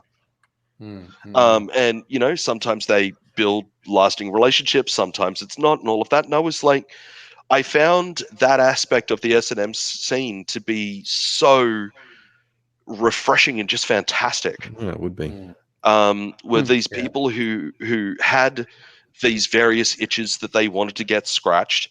They were able to find people who were more than happy to scratch that itch, but that person would only scratch that itch and not push it to another level. And if they attempted to, bad shit would happen. Sorry, continue, Angry. No, it's boundaries. Like I got a friend, she's an Aussie who lives in London and is a professional BDSM dominatrix, and most of her stuff is fucking dudes with strap-ons. But she goes to really quite extreme stuff like kicking guys in the balls, and I just found it hilarious. Like, like when I was in London, caught up with her and just had dinner in a flat, and because a flat is where she works, and so we're like having this chicken dinner, and there's a St Andrew's cross in the corner of the room, which ties guys up, and she had to show me the whole thing. She's going like, ooh, from the novice, which is this little dildo that's barely bigger than 2 fingers, through to what she called Cockzilla, which I am not joking is like this fucking big. And, Abigail actually got to meet a friend of mine who used to work as a professional dominatrix for many, many years. Abigail Volpe. Oh, really? Yeah. Yep. I would not have picked that. Yeah. She was a professional dominatrix for many, many years. At all. And she had this fantastic thing. She had a lot of guys that like to have things inserted up their butt. And she had all sorts of different weird and wonderful things. But the one that she had that we all laughed at was something that got affectionately referred to as doorstop. And it was because it was used as a bloody doorstop. This thing was a butt plug, and I am not kidding you when I'm telling you that the roundest part of it was wider than my fucking face. It was absolutely huge. Yeah. And I can't imagine ever wanting something like that done to me. No, it's a real specialized market. Like when Cleo was explaining this stuff, like she had her whole thing and she's calling ass-gasms. She likes, I know how to move in a particular way. I'll make these guys shoot and I never have to touch their dick. And I'm like, well, that's a skill. That's a skill. You have a skill here. And I'm like, I'm eating the chicken dinner going, you are not doing it to me, okay? You showed me all this stuff, and I don't know what the intention is, but you're not doing it to me. So. No, well, actually, to continue the funny story about my introduction to the S&M community and getting thrown into the deep end, Natalia started to explain to me what the different names for different people inside of the S&M community represent. And I won't go through the long list, but basically she turned around to me and she just said, look, it's very obvious that you most certainly don't want to be spanked or whipped or tied up or anything like that. She said, but you seem to be a perfectly lovely guy. Have you got a problem with getting somebody a drink if they ask you to get them a drink, or light their cigarette for them, or give them an actual back scritch if they wanted a back scritch? And I went, no, I love doing all of that stuff. And she goes, you are what we all refer to as a personal service submissive. And we love personal service submissives here. All of the mistresses love personal service submissives. It's a thing. Yeah. And I was like, oh, okay. And she was like, tell you what, you'll be my personal service submissive for tonight. You hang around me, you get me my drinks, you light my smokes, you give me back scritches, you hang out with me, and I'll make sure that nobody else gets to spank you. And, we'll see how it goes. And I was like, okay, then. So I was getting her drinks and I was lighting her smokes and giving her a back scritch and getting introduced to all of these lovely people as she was hosting the party. And towards the end of the night, she did this thing where they actually donated all of this real world money to rape charity that existed not too far from where they were. And it was auctioning off all of the various slaves that were at this S&M party. So she had love a slave auction. Yeah, she had this massive cage out in the backyard, and we were all put in there and auctioned off. And she was like, "I'm going to auction you off as a personal service submissive. It's just going to be funny because you're completely green around the gills. You've never been around to one of these things before, and you've been a fantastic personal service slave for tonight.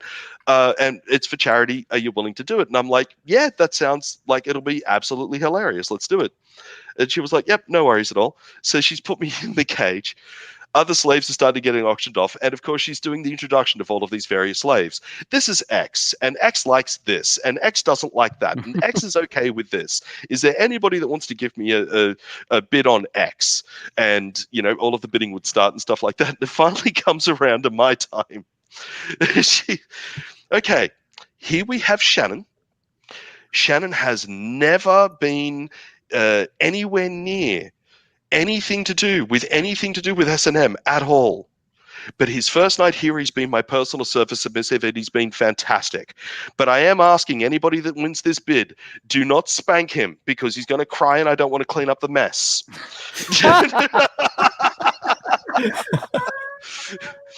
But Shannon is for sale for, and he'll give you a back scratch and he'll give you a foot rub and he'll get you drinks and all of these sorts of different things. And he's yours for the rest of the night. And I'm like, okay. I ended up getting the highest bid of the entire night. Nice. And it wasn't because I was more or less desirable than anybody else. It was simply because the mistress was just like, it's his first foray into this and we get to be his mistress for the night. We're totally down for this. Ego. That's such a great story. Yeah, they get to be the first. I got auctioned off to a lovely lady by the name of Mistress Alexa, and for the rest of the night, I had to give her a foot rub and give her a back scratch and all of these sorts of different things. And at the end of the night, I had to drive her and her partner home, and it was an agreement that we made because the partner originally was going to be designated driver. But the partner really wanted to have a couple of drinks, and they kind of turned around and said, "Shannon, will you drive us back here and we'll get you a taxi from where we are back to your hotel room?" And I said, "Yeah, sure, no worries at all." So to drive them home, I didn't know it, but Mistress Alexa's partner happened to be incredibly fucking wealthy. So I got to drive them back to their place, which was a 2.5-hour drive away, in a convertible Saab. Nice. Nice. That was fucking lovely. Like, as a 19-year-old boy, I'm just like, fuck yeah, this is the life. Nice. And yeah, no, I was heavily involved in the S&M community for years after that. Mistress Natalia wouldn't call me her slave or anything like that, but she would ask me to come out to her various parties and help her get set up and shut down and all of these sorts of different things. And in payment for that, she would do things like cook me dinner or take me out to the movies or just hang out and just be mates and stuff like that. And it was really, really good.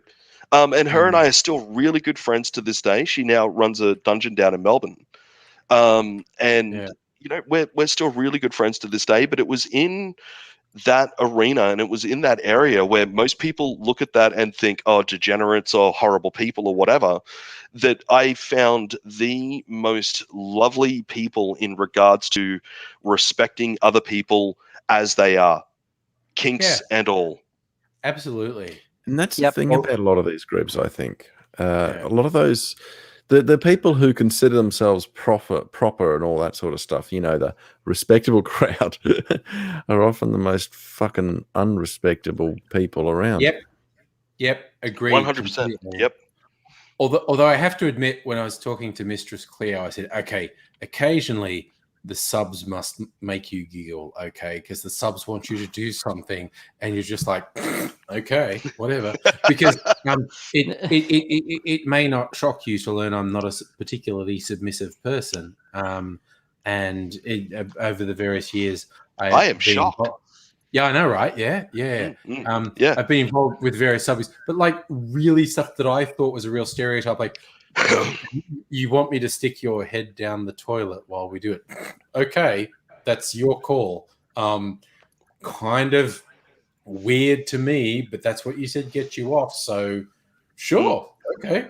And that's what I always thought was funny about the BDSM scenes, because you get people who are either awful or just don't know shit, who assume the dominant part is the one who controls everything. And I go, no, it's the sub who controls everything. And the sub says do this stuff. And I lived through stuff more than once when someone said something and I'm like, okay, if that's what you want, sure. It's not something I would have come up with myself, but it is amazing what people will come up with. That's what you want, sure.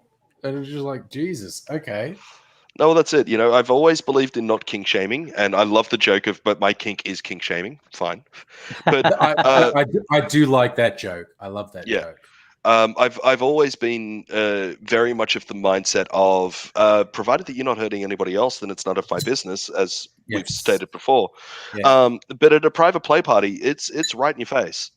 So you get to see a lot of things that you don't see otherwise, and it was that really made me respect the ideas of if it's not hurting anybody else, let them have at it.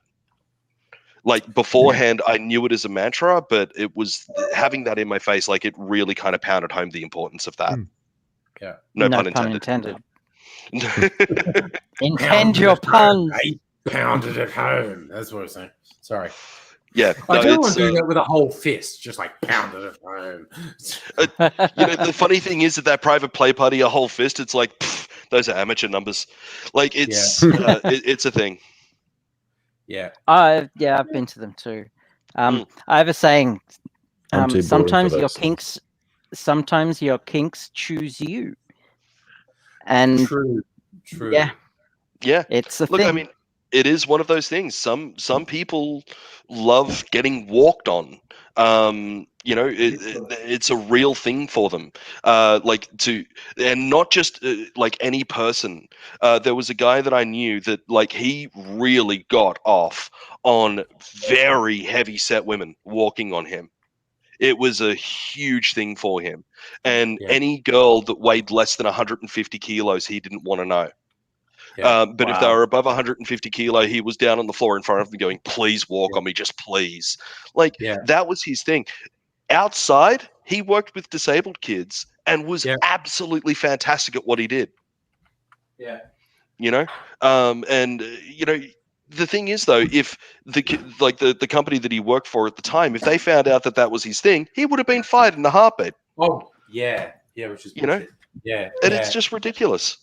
And that was the thing, again, Mistress Cleo telling me her male clientele, they were that stereotype in that they were very wealthy, very powerful, very high profile guys. They weren't diminutive, shrinking violets or anything, but they just wanted a complete release from their daily life where a woman either butt fucked them with a massive dildo or stood on their balls or something.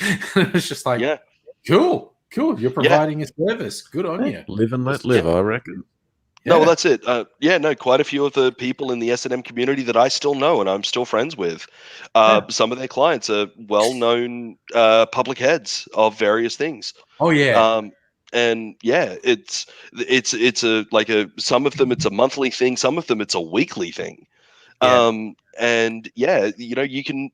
It is absolutely 100% that at some point me, you, or anybody else has walked past somebody in the street who has killed a person or has done something that you find to be completely abhorrent. There is every chance that you've walked past that person and never known. And there is absolute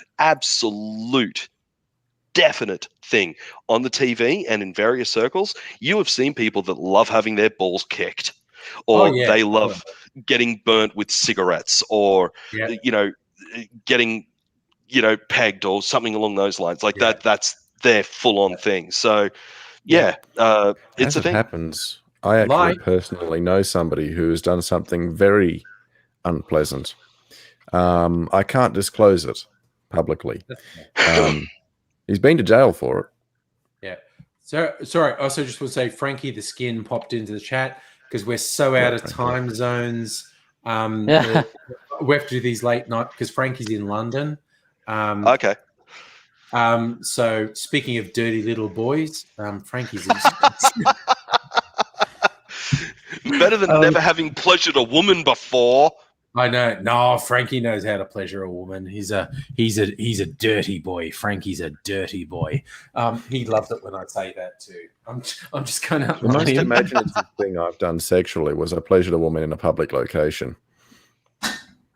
Hey, slow down. Yeah, all women have public locations. Mine's here. Like I keep it up there. Yes, you know damn well what I mean. Of course. There is are very indecent behavior. All sorts of different, different strokes for different folks. Pun intended on that one. If she was watching this. But it's like to me. It's she knows who she is. It's quite funny to me. Knowing a couple of the talking heads and knowing what they're into, and I'll see them like on the TV or something like that, and I'm just kind of like, oh, if people only knew. Definitely. There is definitely that feeling of that knowledge is power. Would never do anything to invade that person's privacy or whatever. But it's still just really funny to me, the dichotomy that exists there. Also, I just want to prove to you, Frankie's completely on board with me calling him a dirty little boy. I knew he would be. You wouldn't have said it if you didn't. That's the other thing. That's the other thing that I've also found really great about the S&M community as well. They're very, very, very body positive people. They have always very heavily rebelled against things like fat shaming and stuff like that. They believe in health and being healthy, but they also know and scream from the mountaintops to anybody that will listen that just because you may be a large person doesn't mean that you're an unhealthy person. You can actually be quite physically fit and be plus size. Look, I've got a beer gut from hell, and it's rather annoying because I don't drink beer at all. But I've got this massive beer gut. I get out there and I get in to get things done, and there are people that are around me that are thin, look athletic, and all of that sort of stuff. They're wiped halfway through it, and I'm still going. And might be one of them, mate. I don't have any staying power at all. Like I said earlier, I was helping a mate relocate today. Now, my brother and I are not terribly fit. We both have varying degrees of chronic fatigue. And we spent a day loading and unloading one ute load of stuff. One ute load. Like, it was mainly the heavier furniture, but still. And there was a flight of stairs. That was fucked. Yeah. The stairs are fucked, man. Stairs are fucked. But, I just love... You probably would have got the whole fucking house done. Yeah. Sorry. There was something you said in the chat there from Frankie. He said, what Grasshopper said about people you will have walked past reminds me of people claiming that they don't know any rapists when chances are that they know more than one. It's probably pretty true, I reckon. One of the statistics that is the hardest thing to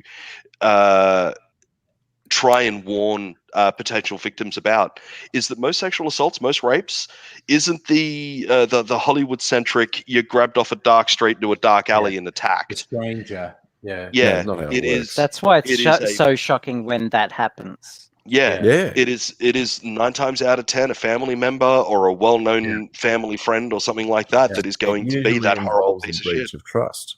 Yeah. It's somebody that you thought wouldn't do it. I've made dudes really angry online when I say statistically it's not possible that you're not related to, friends with, or work with someone who's not a rape. Somewhere in there, you work with a rapist, you're related to a rapist, or you're friends with a rapist. Statistically, it's essentially not possible that that isn't the case. And they'll get super fucking angry. And I'm like, no, dude, it's just statistically, it's not possible. Statistically, yeah. Exactly. It's very improbable that you would not know somebody with a dirty like a bad thing in their background. Yeah. There is every chance that I am related to or know somebody who has done something like that to someone else. And it's a very unpleasant thing to think about, for sure. Absolutely. It's a reality that like the vast majority of women have to live with every day. Exactly. It's like every woman you know is living with it. So why? As much as it makes men feel uncomfortable, like you're lucky that that's all it is for you. That's what I've said to countless people is that, like, okay, it might be uncomfortable for you to hear that you know, work with, or are friends with somebody or related to somebody who has absolutely sexually assaulted or raped a person. Okay, whether it be female or male, it doesn't matter. They have done something horrible like that. There is it's an unpleasant thing to think about. But on that same token, you as a grown male now, in your late 20s, early 30s, whatever, you don't have to worry about that now. Okay, you're going to be at home with a family friend that comes over and whatnot, and it's going to be the furthest thing from your mind. But women in their 30s and early 40s and stuff like that are still subjected to that shit from like people that they know and trust and all of that sort of stuff. So it's important that you do know that you somehow related to people like that to kind of understand that this is what women have to deal with on a fucking daily basis, and you need to recreate your behaviors towards women with that understanding. It's a sad fact that most women everyone here knows has been sexually assaulted. It is a thing. That was one of the things. It broke my heart. It absolutely fucking shattered my heart. The hashtag #MeToo movement, when that whole thing happened, and a lot of people were making either Twitter posts or Facebook posts with no context. They would just type in hashtag #MeToo. Yeah. As a survivor, and it fucking tore my heart to pieces. Sorry, go ahead, Angry. I just want to throw Frankie in the chat, just saying, men don't appreciate how exhausting it is to simply exist as women. Man, dude, I fucking love you, and I mean that in a super gay way. And sorry, I love you because Frankie and me have been mates for so long, and this is where I always throw up like people saying like, "Oh, you progressives, you just call anyone who's a conservative," and I say, "No, Frank's a conservative, loves Margaret Thatcher and whatnot." But there's this basic human respect that he has for things. And it's like, dude, okay, so we disagree on a bunch of things on a political level, but you're a human who values human decency and whatnot. Fucking love this. That's what matters the most. Yeah. That is what matters the most. Exactly. I disagree. Sorry, one of the things that Angry and I disagree on is nuclear energy. Like, I think that it's essential. Angry thinks that it's absolutely fucking bullshit. I'm somewhere in the middle. It's one of those things. Just because we have a disagreement on that doesn't mean that we can't be mates. It doesn't mean that we can't hang out like this and talk about. Well, I've got a mate who's got some. I've got a mate who's got some very confronting views about the gender and sexuality diverse people. Yeah, he was raised a right-wing Christian, and he's got a shitload of deconstructing to do. I was with the priest a couple of weeks ago, praying to find more grace in me to work with him and not basically destroy the friendship. Abigail, I couldn't help notice with your body language. Are you Are you comfortable at the moment? Some of this stuff is pretty out there. It's Are you all right? I'm okay. Yeah. Yeah, Thank you. that's cool. I'm okay. But changing the subject is a reasonable thing to do. Yeah, because there's only so there much might you be can. people in the chat I who just who also might want to, talk about my platonic gay man love for Frankie. So it's weird. It's complicated. There are 4 types of love. Talking about various memes and changing the topic. This one is the one that I love. You know the guys from that motorcycle show where they rebuilt motorbikes and whatnot. Yes. That meme for the guys with that. Yeah, and he's chucking the chair and all of that sort of stuff. Father and son. Yes. Yeah, and the first one is socialism never works, and the son says Norway is socialist and they're doing great. They're not socialist. They're capitalist countries with really strong welfare policies. Then let's adopt those policies. No, we can't. That's socialism. Yeah. I do. I love that meme format of the dad and son from whatever that. I forgot what. I haven't watched it in years. Chopper. American Chopper. American Chopper. Yes. American Chopper. That is the one. Thank you. Yeah.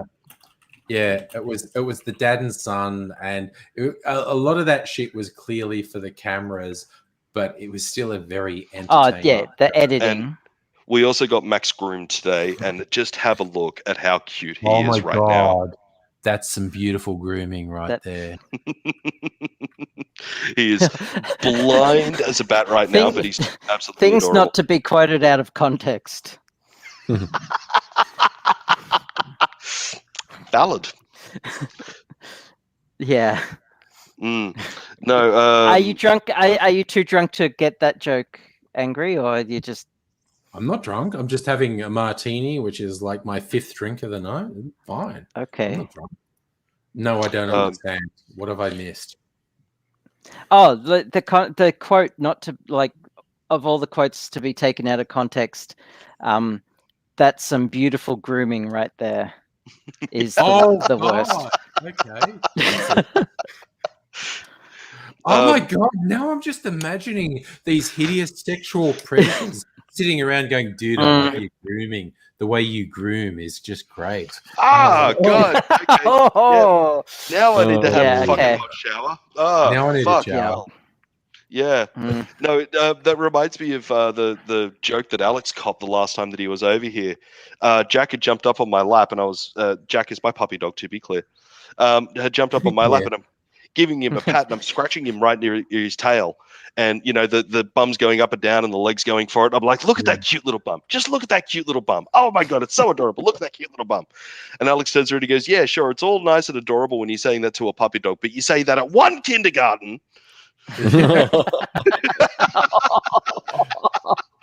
Yeah. Oh. I was just like, oh, dude, no. Oh, fuck, now I need to have a hot shower. That's really funny, but I need to have a hot shower. Like, I hate myself so much right now.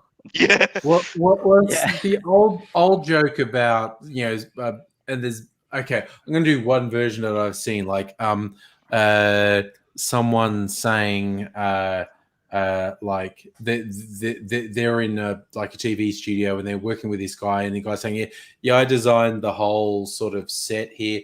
Do they call me Bob the set designer? No, they don't. And it's you go, oh yeah, well this whole thing, I also designed the lighting rig. Do they call me Bob the lighting guy? No, they don't.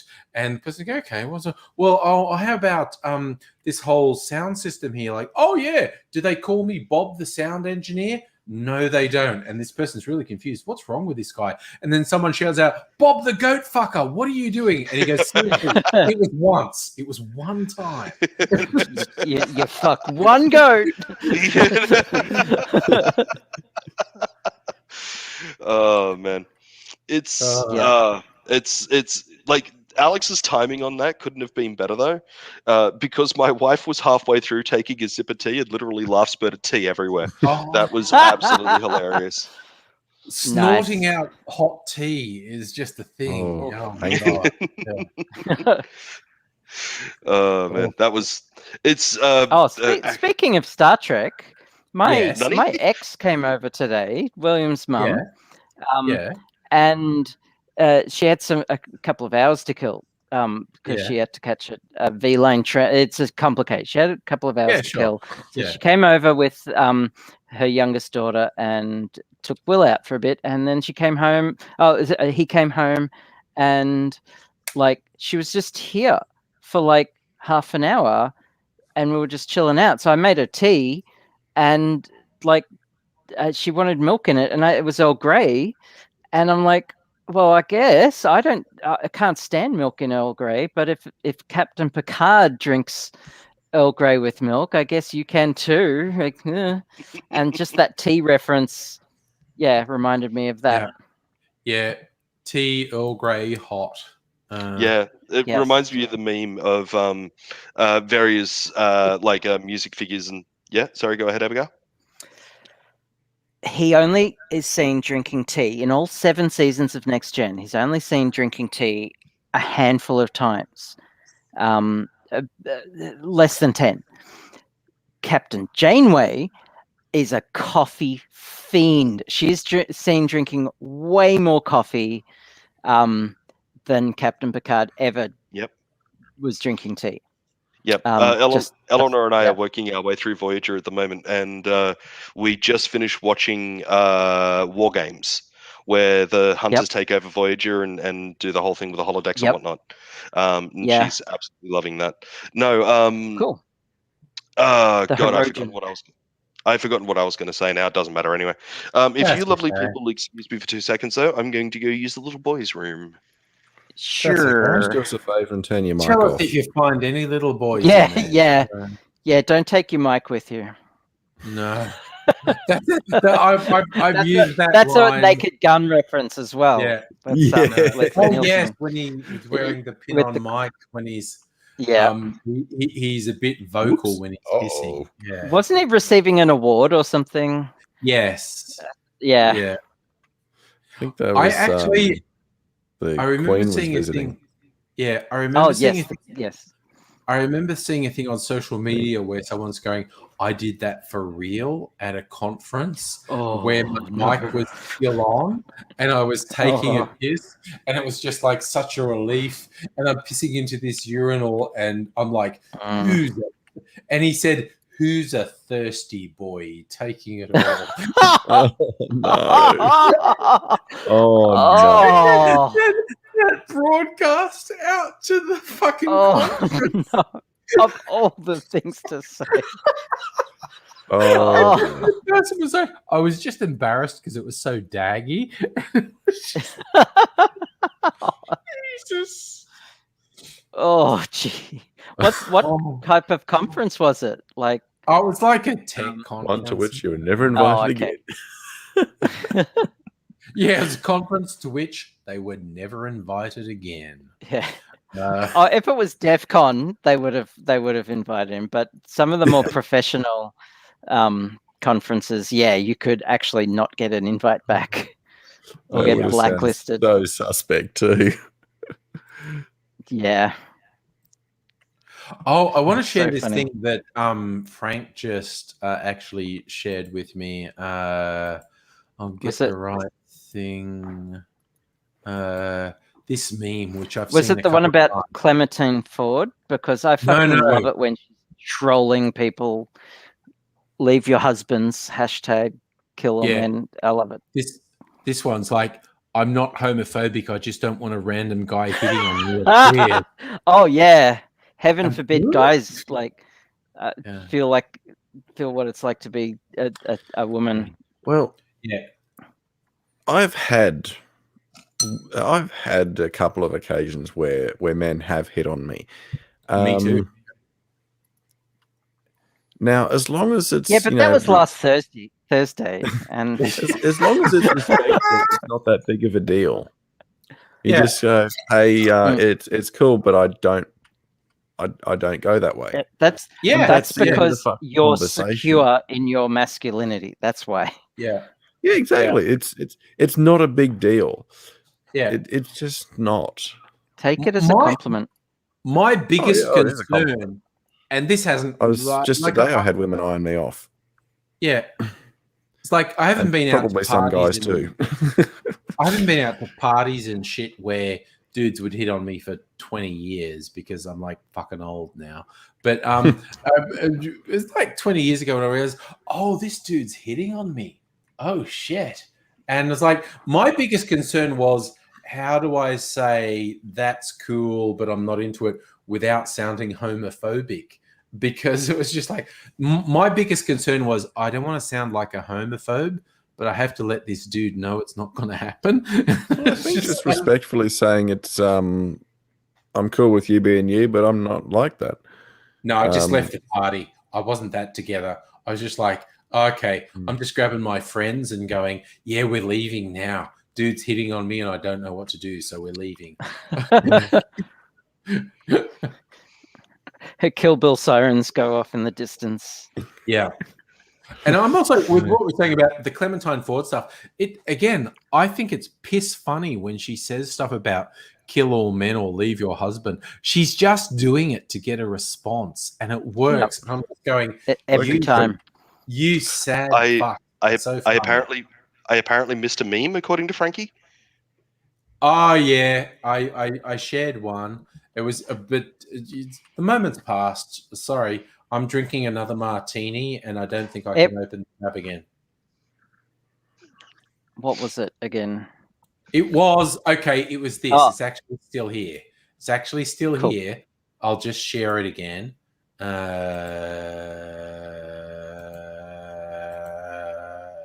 It's this. So it's men saying I'm not homophobic, but I don't want dudes hitting on me. Yes. What is it? The greatest fear of cis white men is the gay men will treat them the same way that they treat women. Yeah, absolutely. Yeah. And I had to but also, how gorgeous is Zoe Deschanel? Like, come on. That too. Yeah. That absolutely too. But that happened to me because the sort of circles I moved in my 20s, it happened to me multiple times. And I kind of thought, more like cishet white guys need to have cishet white guys who aren't homophobic need to have a gay dude hit on them, so you understand this is what it's like when someone hits on you and you have no interest whatsoever. Mm-hmm. Because again, dudes always assume like, no, she just needs convincing. It's not that she's not interested. She just needs convincing. It's like, no, dude, because your cock is just so fucking amazing. Magic cock, yeah, cock right here. Yeah, I've actually, because I've on occasion I have received attention from women, usually older women, in their 50s. They look at this package and they go, I want to have a bit of that, and I'm going, really? Okay. So I start acting kind of a bit narcissistically and just put on the table the least attractive things about me, and it makes them it seems to increase their curiosity, to the point where I start saying, maybe if I allude to being rubbish in bed, they'll go away. Nope, that didn't work. Nope. It's like, oh, good. Because then they can teach you a thing or two. Yeah. Yep. See, where that falls down, nobody, is dudes who are really rubbish in bed keep saying how good they are in bed. So when you're self-effacing, the women are going, no, he's got what I want. Yeah. I think you might be right. I've said things like, I've actually said I don't have the energy to have sexual relationships. It takes more energy than I can spend, which is actually kind of true. I don't have the fitness for having sex. I'm what Billy Connolly coined retrosexual.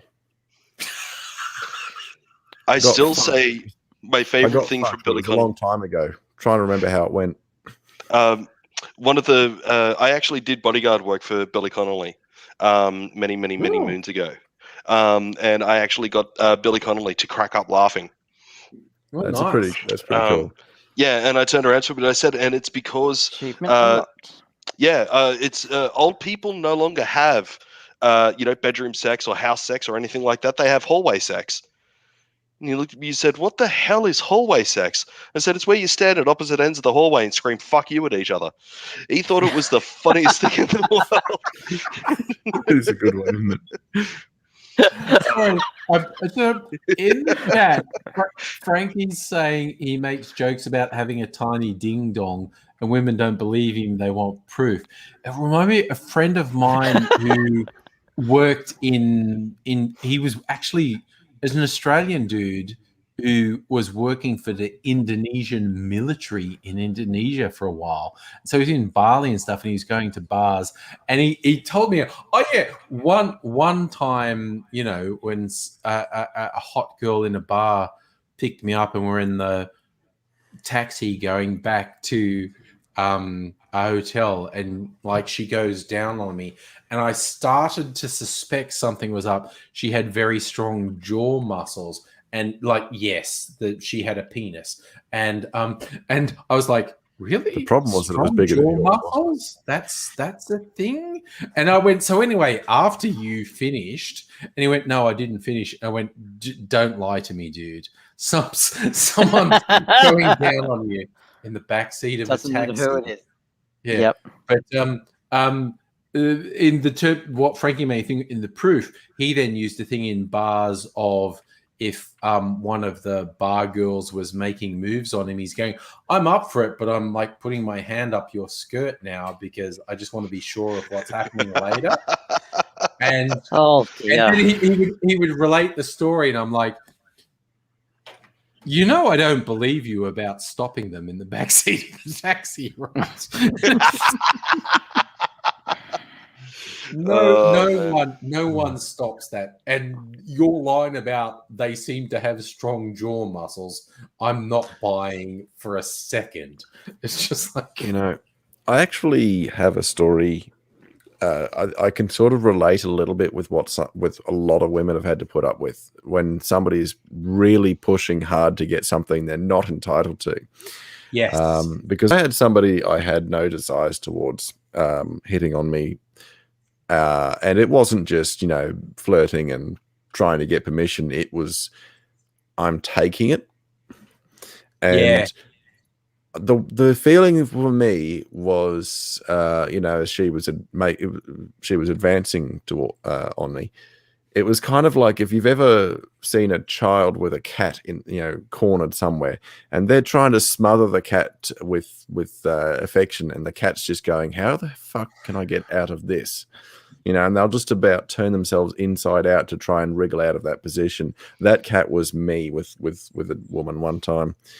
And to think that, women have to endure that sort of shit quite frequently is quite troubling, actually.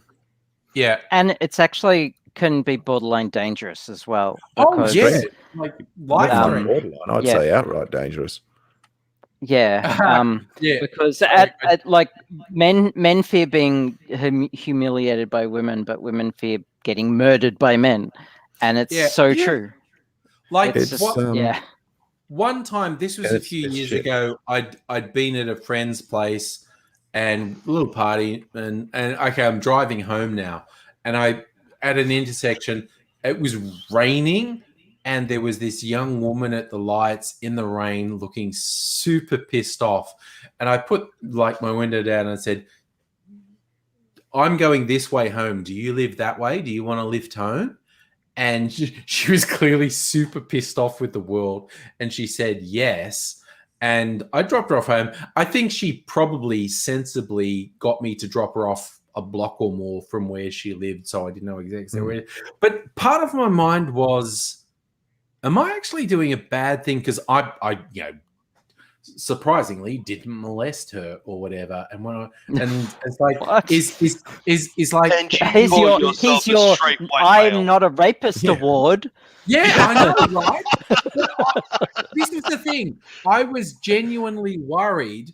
Am I going to make her lower her guard too far in the future for some fucking super creep? Because I was literally like, I just stopped at the light and there was this really pissed off person standing there in the rain, and I just put the window down and said, "You look super pissed off. Do you want to live somewhere? I live that way. Do you live that way? If you live that way, I'll drop you off." And she did, and I dropped her off, and I thought, God, am I now making her too comfortable with accepting a lift from a complete stranger? And the world is the fact that I would have that concern in my head. Yep. The world is just shithouse fucked as far as I'm concerned. Yeah, I give having been in that situation, where I was on Chapel Street. It was like 4 a.m. There were no trams, and I live in Fitzroy. Like, it was like super hard to get home, and I was looking at the prospect of walking. I had no money. And a guy came up and asked if I needed a lift, and surprise, surprise, he was a decent human being, and that does not make me let my guard down. So good. I remember it just like years ago. I was out like it. Sorry. It just makes you like, it reaffirms that there are some good dudes out there. That's what I was going to say. Or just good people. Yeah. Years not ago, everyone is predatory. My car had basically broken down when I was out at King's Cross one night while I was working, and where I had parked was out the front of a bunch of apartments, and I'm tinkering around with the car trying to get it started, and basically the battery was flat because the alternator was fucked.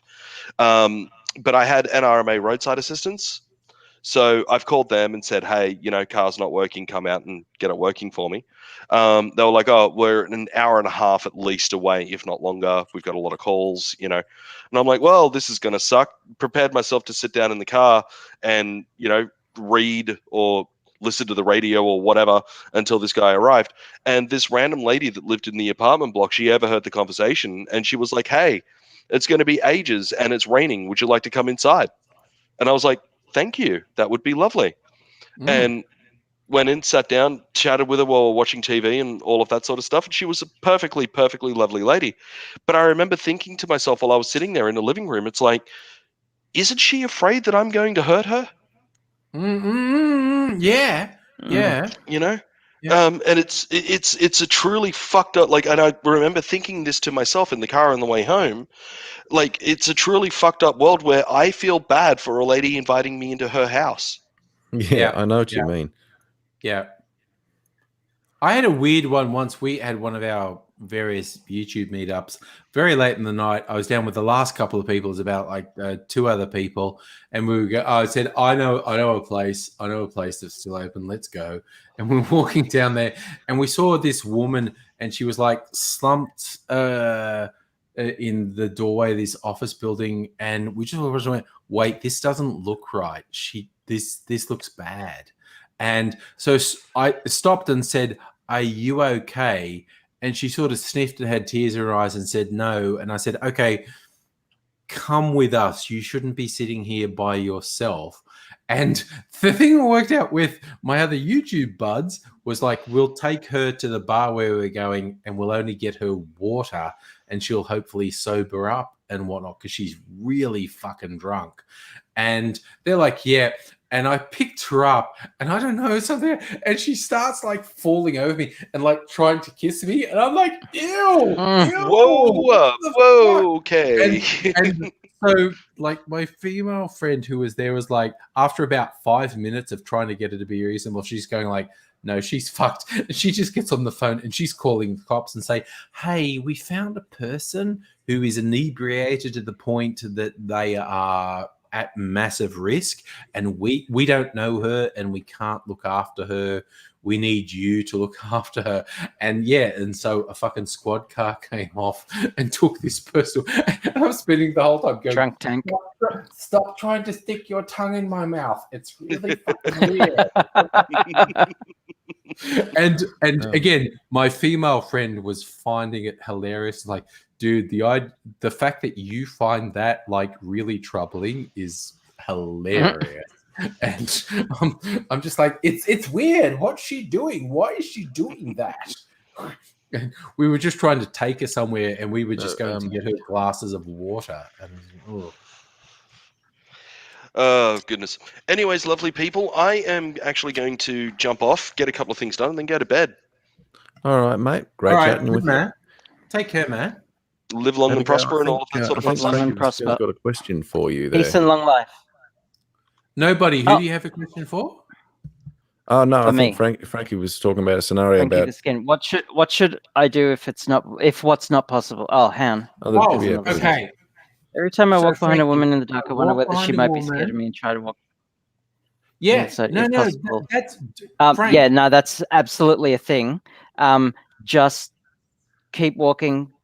Don't try and catch up to her. Just she'll be on edge no matter what. So,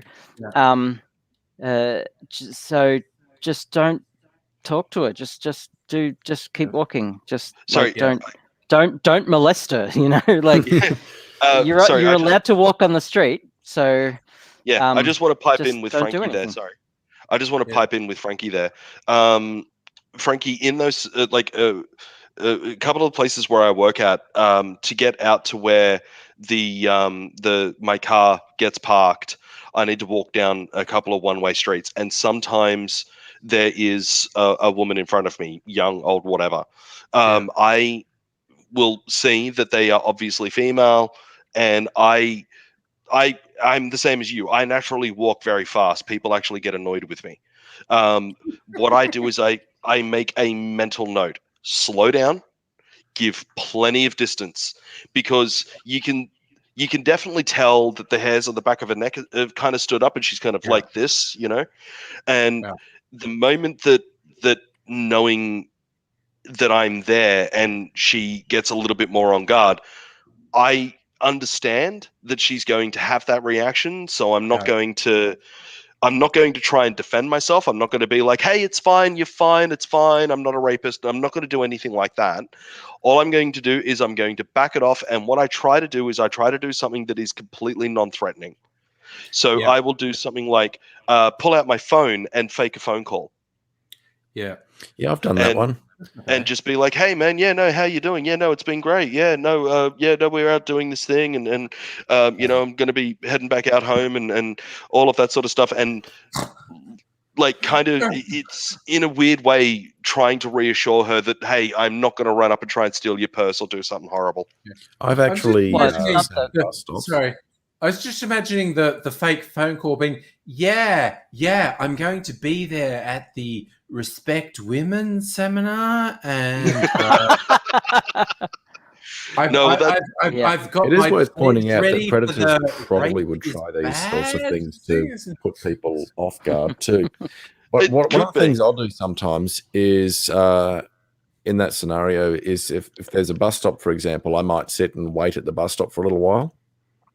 Assuming that person's not stopping at a bus stop somewhere, I might sit at the bus stop, wait a while until I can't see them anymore. No, the best thing if a woman feels threatened, if a woman's walking alone at night and feels threatened, you'll see her with her phone, you'll see her with her keys in her hand, or she'll change direction. So if she's just walking straight and walking confidently, then you should be fine. At all, really, do you? In that case, just like if it's that situation, just calm the walking. Understand, like giving a lot of distance is going to help out a lot. The fake phone call thing for me is it's been because they've been a particularly young female that's been in front of me, like 15, 16, 17 years old, who are obviously walking home from, because it's very close to a McDonald's, and they're walking to where they're going after their shift is finished at McDonald's or whatever. So that's when I've done the fake phone call thing, is just trying to get them not to go, oh my God, there was this guy that was behind me in the street and I'm still like freaked out. I would hope that they've gone home and just kind of gone, okay, that wasn't scary, I can go to sleep now. That is my hope. I don't know if it's true or not, but that is my hope. It's sad that we've got to go to that effort, but we do. Yeah, we do. It's all the men's fault, and I'm not even joking. No, it is. It absolutely is. It's other men's fault. I don't feel bad myself. I know it's other men's fault. Crossing the road is a big one. I had one once where I got off at the same tram stop as a woman. She was a bit ahead of me, and it was a pretty dark stretch of street, and I got a vibe that she was a bit iffy. And I actually just said, because I was behind her, I said, look, I live just up here. At the lights, I'm turning right. 2 streets after that, I'm turning left. If it's going to make you feel better, I have no problem with crossing the road. But because it was on the off chance she like lived on the same street as me, I thought the last thing I want to look is like I'm following you. So I said, look, at the lights, I turn right. 2 streets after that, I turn left. That's where I live. And if you want me to cross the road, I will do that. I'm fine with that.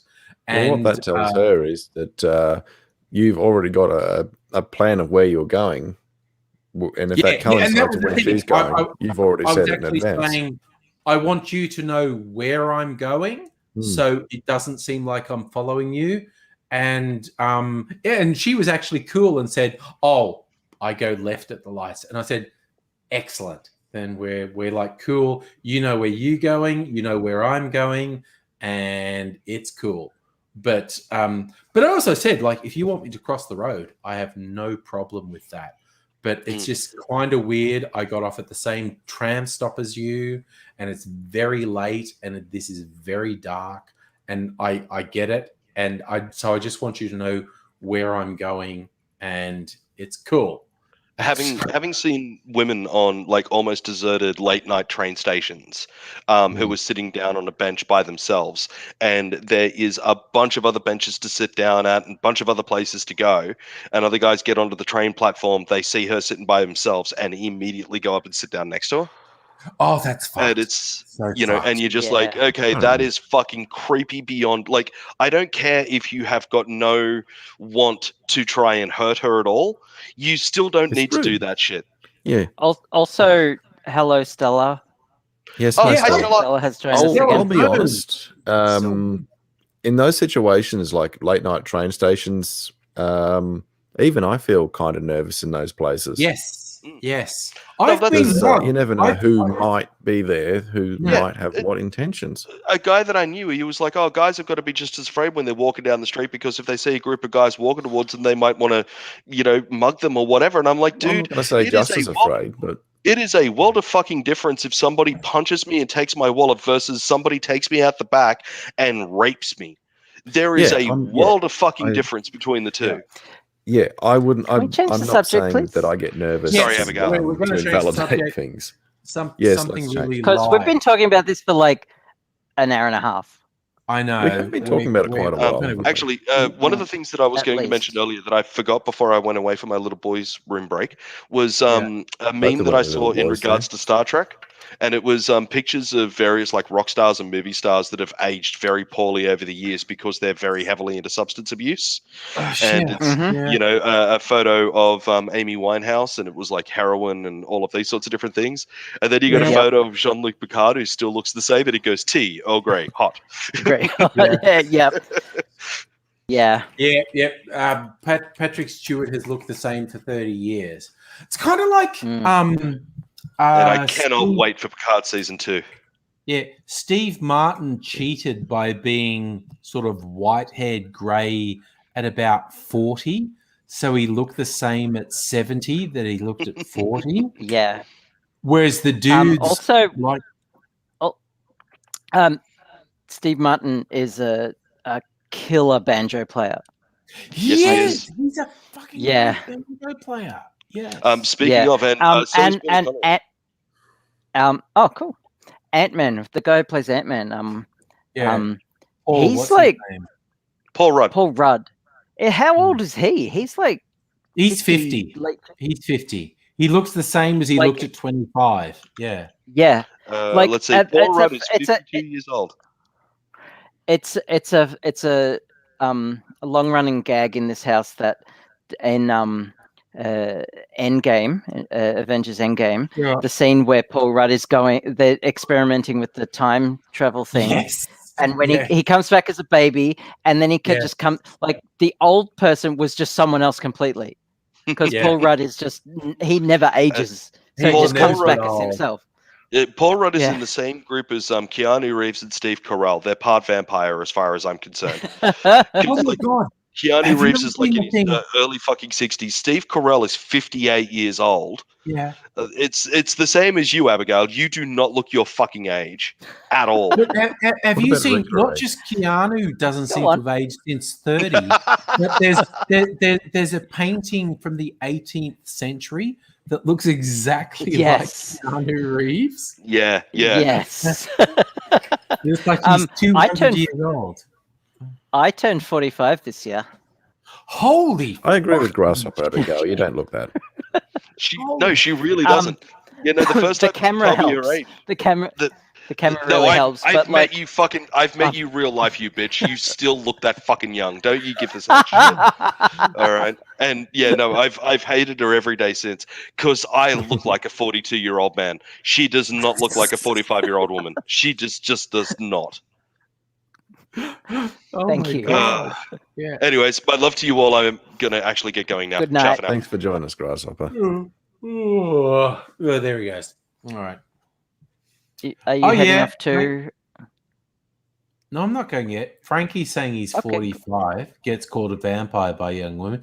Yeah, Frankie, you're a pretty well-preserved guy, honestly. Because, again, I know Frank, and I've actually hung out with him a couple times in real life. So, for someone of my age, my boobs are remarkably perky as well, which certainly helps. Just looking out for my son. Oh, hi, Will. Are you here? Oh, he's just like sitting right there behind my monitor. He's probably going. I didn't need to hear that. Yeah. He's giving me that look that screams, I did not want to hear that. Yeah. Yeah, that's one of those things we don't want to hear our parents talk about those things. It's just, hey, can you not? It's true. He's leaving now. Yeah, right. That's what you're going to talk about. I'm leaving. Yeah. Anyway, I turned 45 in July. Nettie actually is turning 50 this weekend, believe it or not. Yeah, and Nettie's aged quite well too. Yeah. Why aren't we going out? Why aren't we doing a thing? We got to do a thing. Nettie's hot as fuck. So, that's okay. Stella used to get carded till she was about 30. Well, we haven't seen what you look like, Stella. I'm sure you look just fine. I bet Frankie based on nothing. Grey and old, I, if you insist, but you're a beautiful person.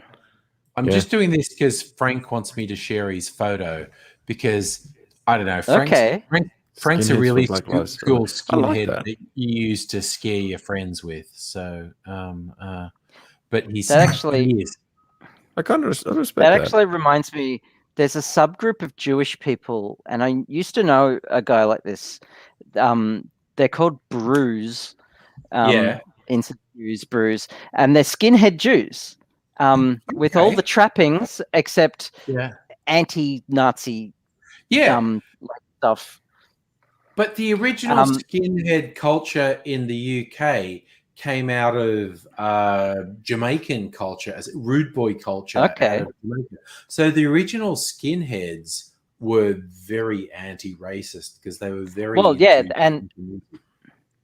and the punk movement as an offshoot is like if I see like a punk or like a punk crowd or like at a venue, I feel instantly at ease. The punk movement is based on we are all outcasts. Let's treat each other with respect. Yeah, absolutely. I saw this good proposition to me. Yeah, I saw this beautiful thing once. Someone was working in like a punk bar and he was just like learning the ropes. And some dude fronts up to the bar and the head barman just points at him and says, "Get the fuck out. Get the fuck out now." And he goes, "What is you? I'm just trying to..." No, get fuck off. and the guy gets thrown out, and the like apprentice bartender says, "What was that about?" He goes, "Oh, there was insignia on his jacket. It was fucking Nazi insignia." He goes, "Oh, but he wasn't doing anything." Like, sure, he wasn't doing anything. If I let him stay, next week he brings in one of his friends and they won't do anything. And the week after that, there's one more of it. And if I don't do anything, 6 months from now, this is a fucking Nazi bar. And no, I see one of these fuckers come in and it's just like, fuck you, get out now, you piece of shit. Yep. And the paradox of tolerance. Yeah. And Frankie knows the Don't original tolerate Skins intolerable. they were an offshoot of reggae and rude boy culture. And it was no racism at all. Not only no racism, they were fucking anti-racist. There was just this weird shit that happened in the 80s with the National Front and whatnot. And that was an aberration. But fuck that shit. Oh, Stella used to have a mohawk. Okay, I'm not saying that's hot. I'm not saying that's hot, Stella, but that's hot. That's hot. That's Stella, one of my friends has a mohawk, and she is a good priest. mental image. That's a good mental image for later on tonight. Just gonna put that out there. Oh my god, I almost choked. Sorry. Sorry. Oh my god. Oh dear. That's fucking funny. Yeah. Oh, sorry. Now I'm back. I'm back. I'm level up. Just for a second. Yeah. I want to see a picture of Stella with the mohawk. I'm so there. Stella with a mohawk. I'm so there. It's like fuck yeah. Yes. Oh my gosh. What's this? Oh, I think yeah. I think it's time for me to go to bed. It's 1 a.m. It's 1 a.m. Really tired. That's fair. 1 a.m. 1 a.m. is a good Friday night. I'm either going to have another drink or I'm going to go to bed. Going to bed. Yeah. I'm just running low on social spoons, and also I only got 4 hours sleep last night, and I should get a good night's rest. And also, and then I had to get up and teach a crochet class. And crochet class, nice. I do that every Friday. So okay, cool. So because I don't have date night tomorrow night, so I'm going to do another stream tomorrow night as well. Cool. Maybe not go as late as this, but 1 a.m. is good. 1 a.m. is good. I think we survived to 1 a.m.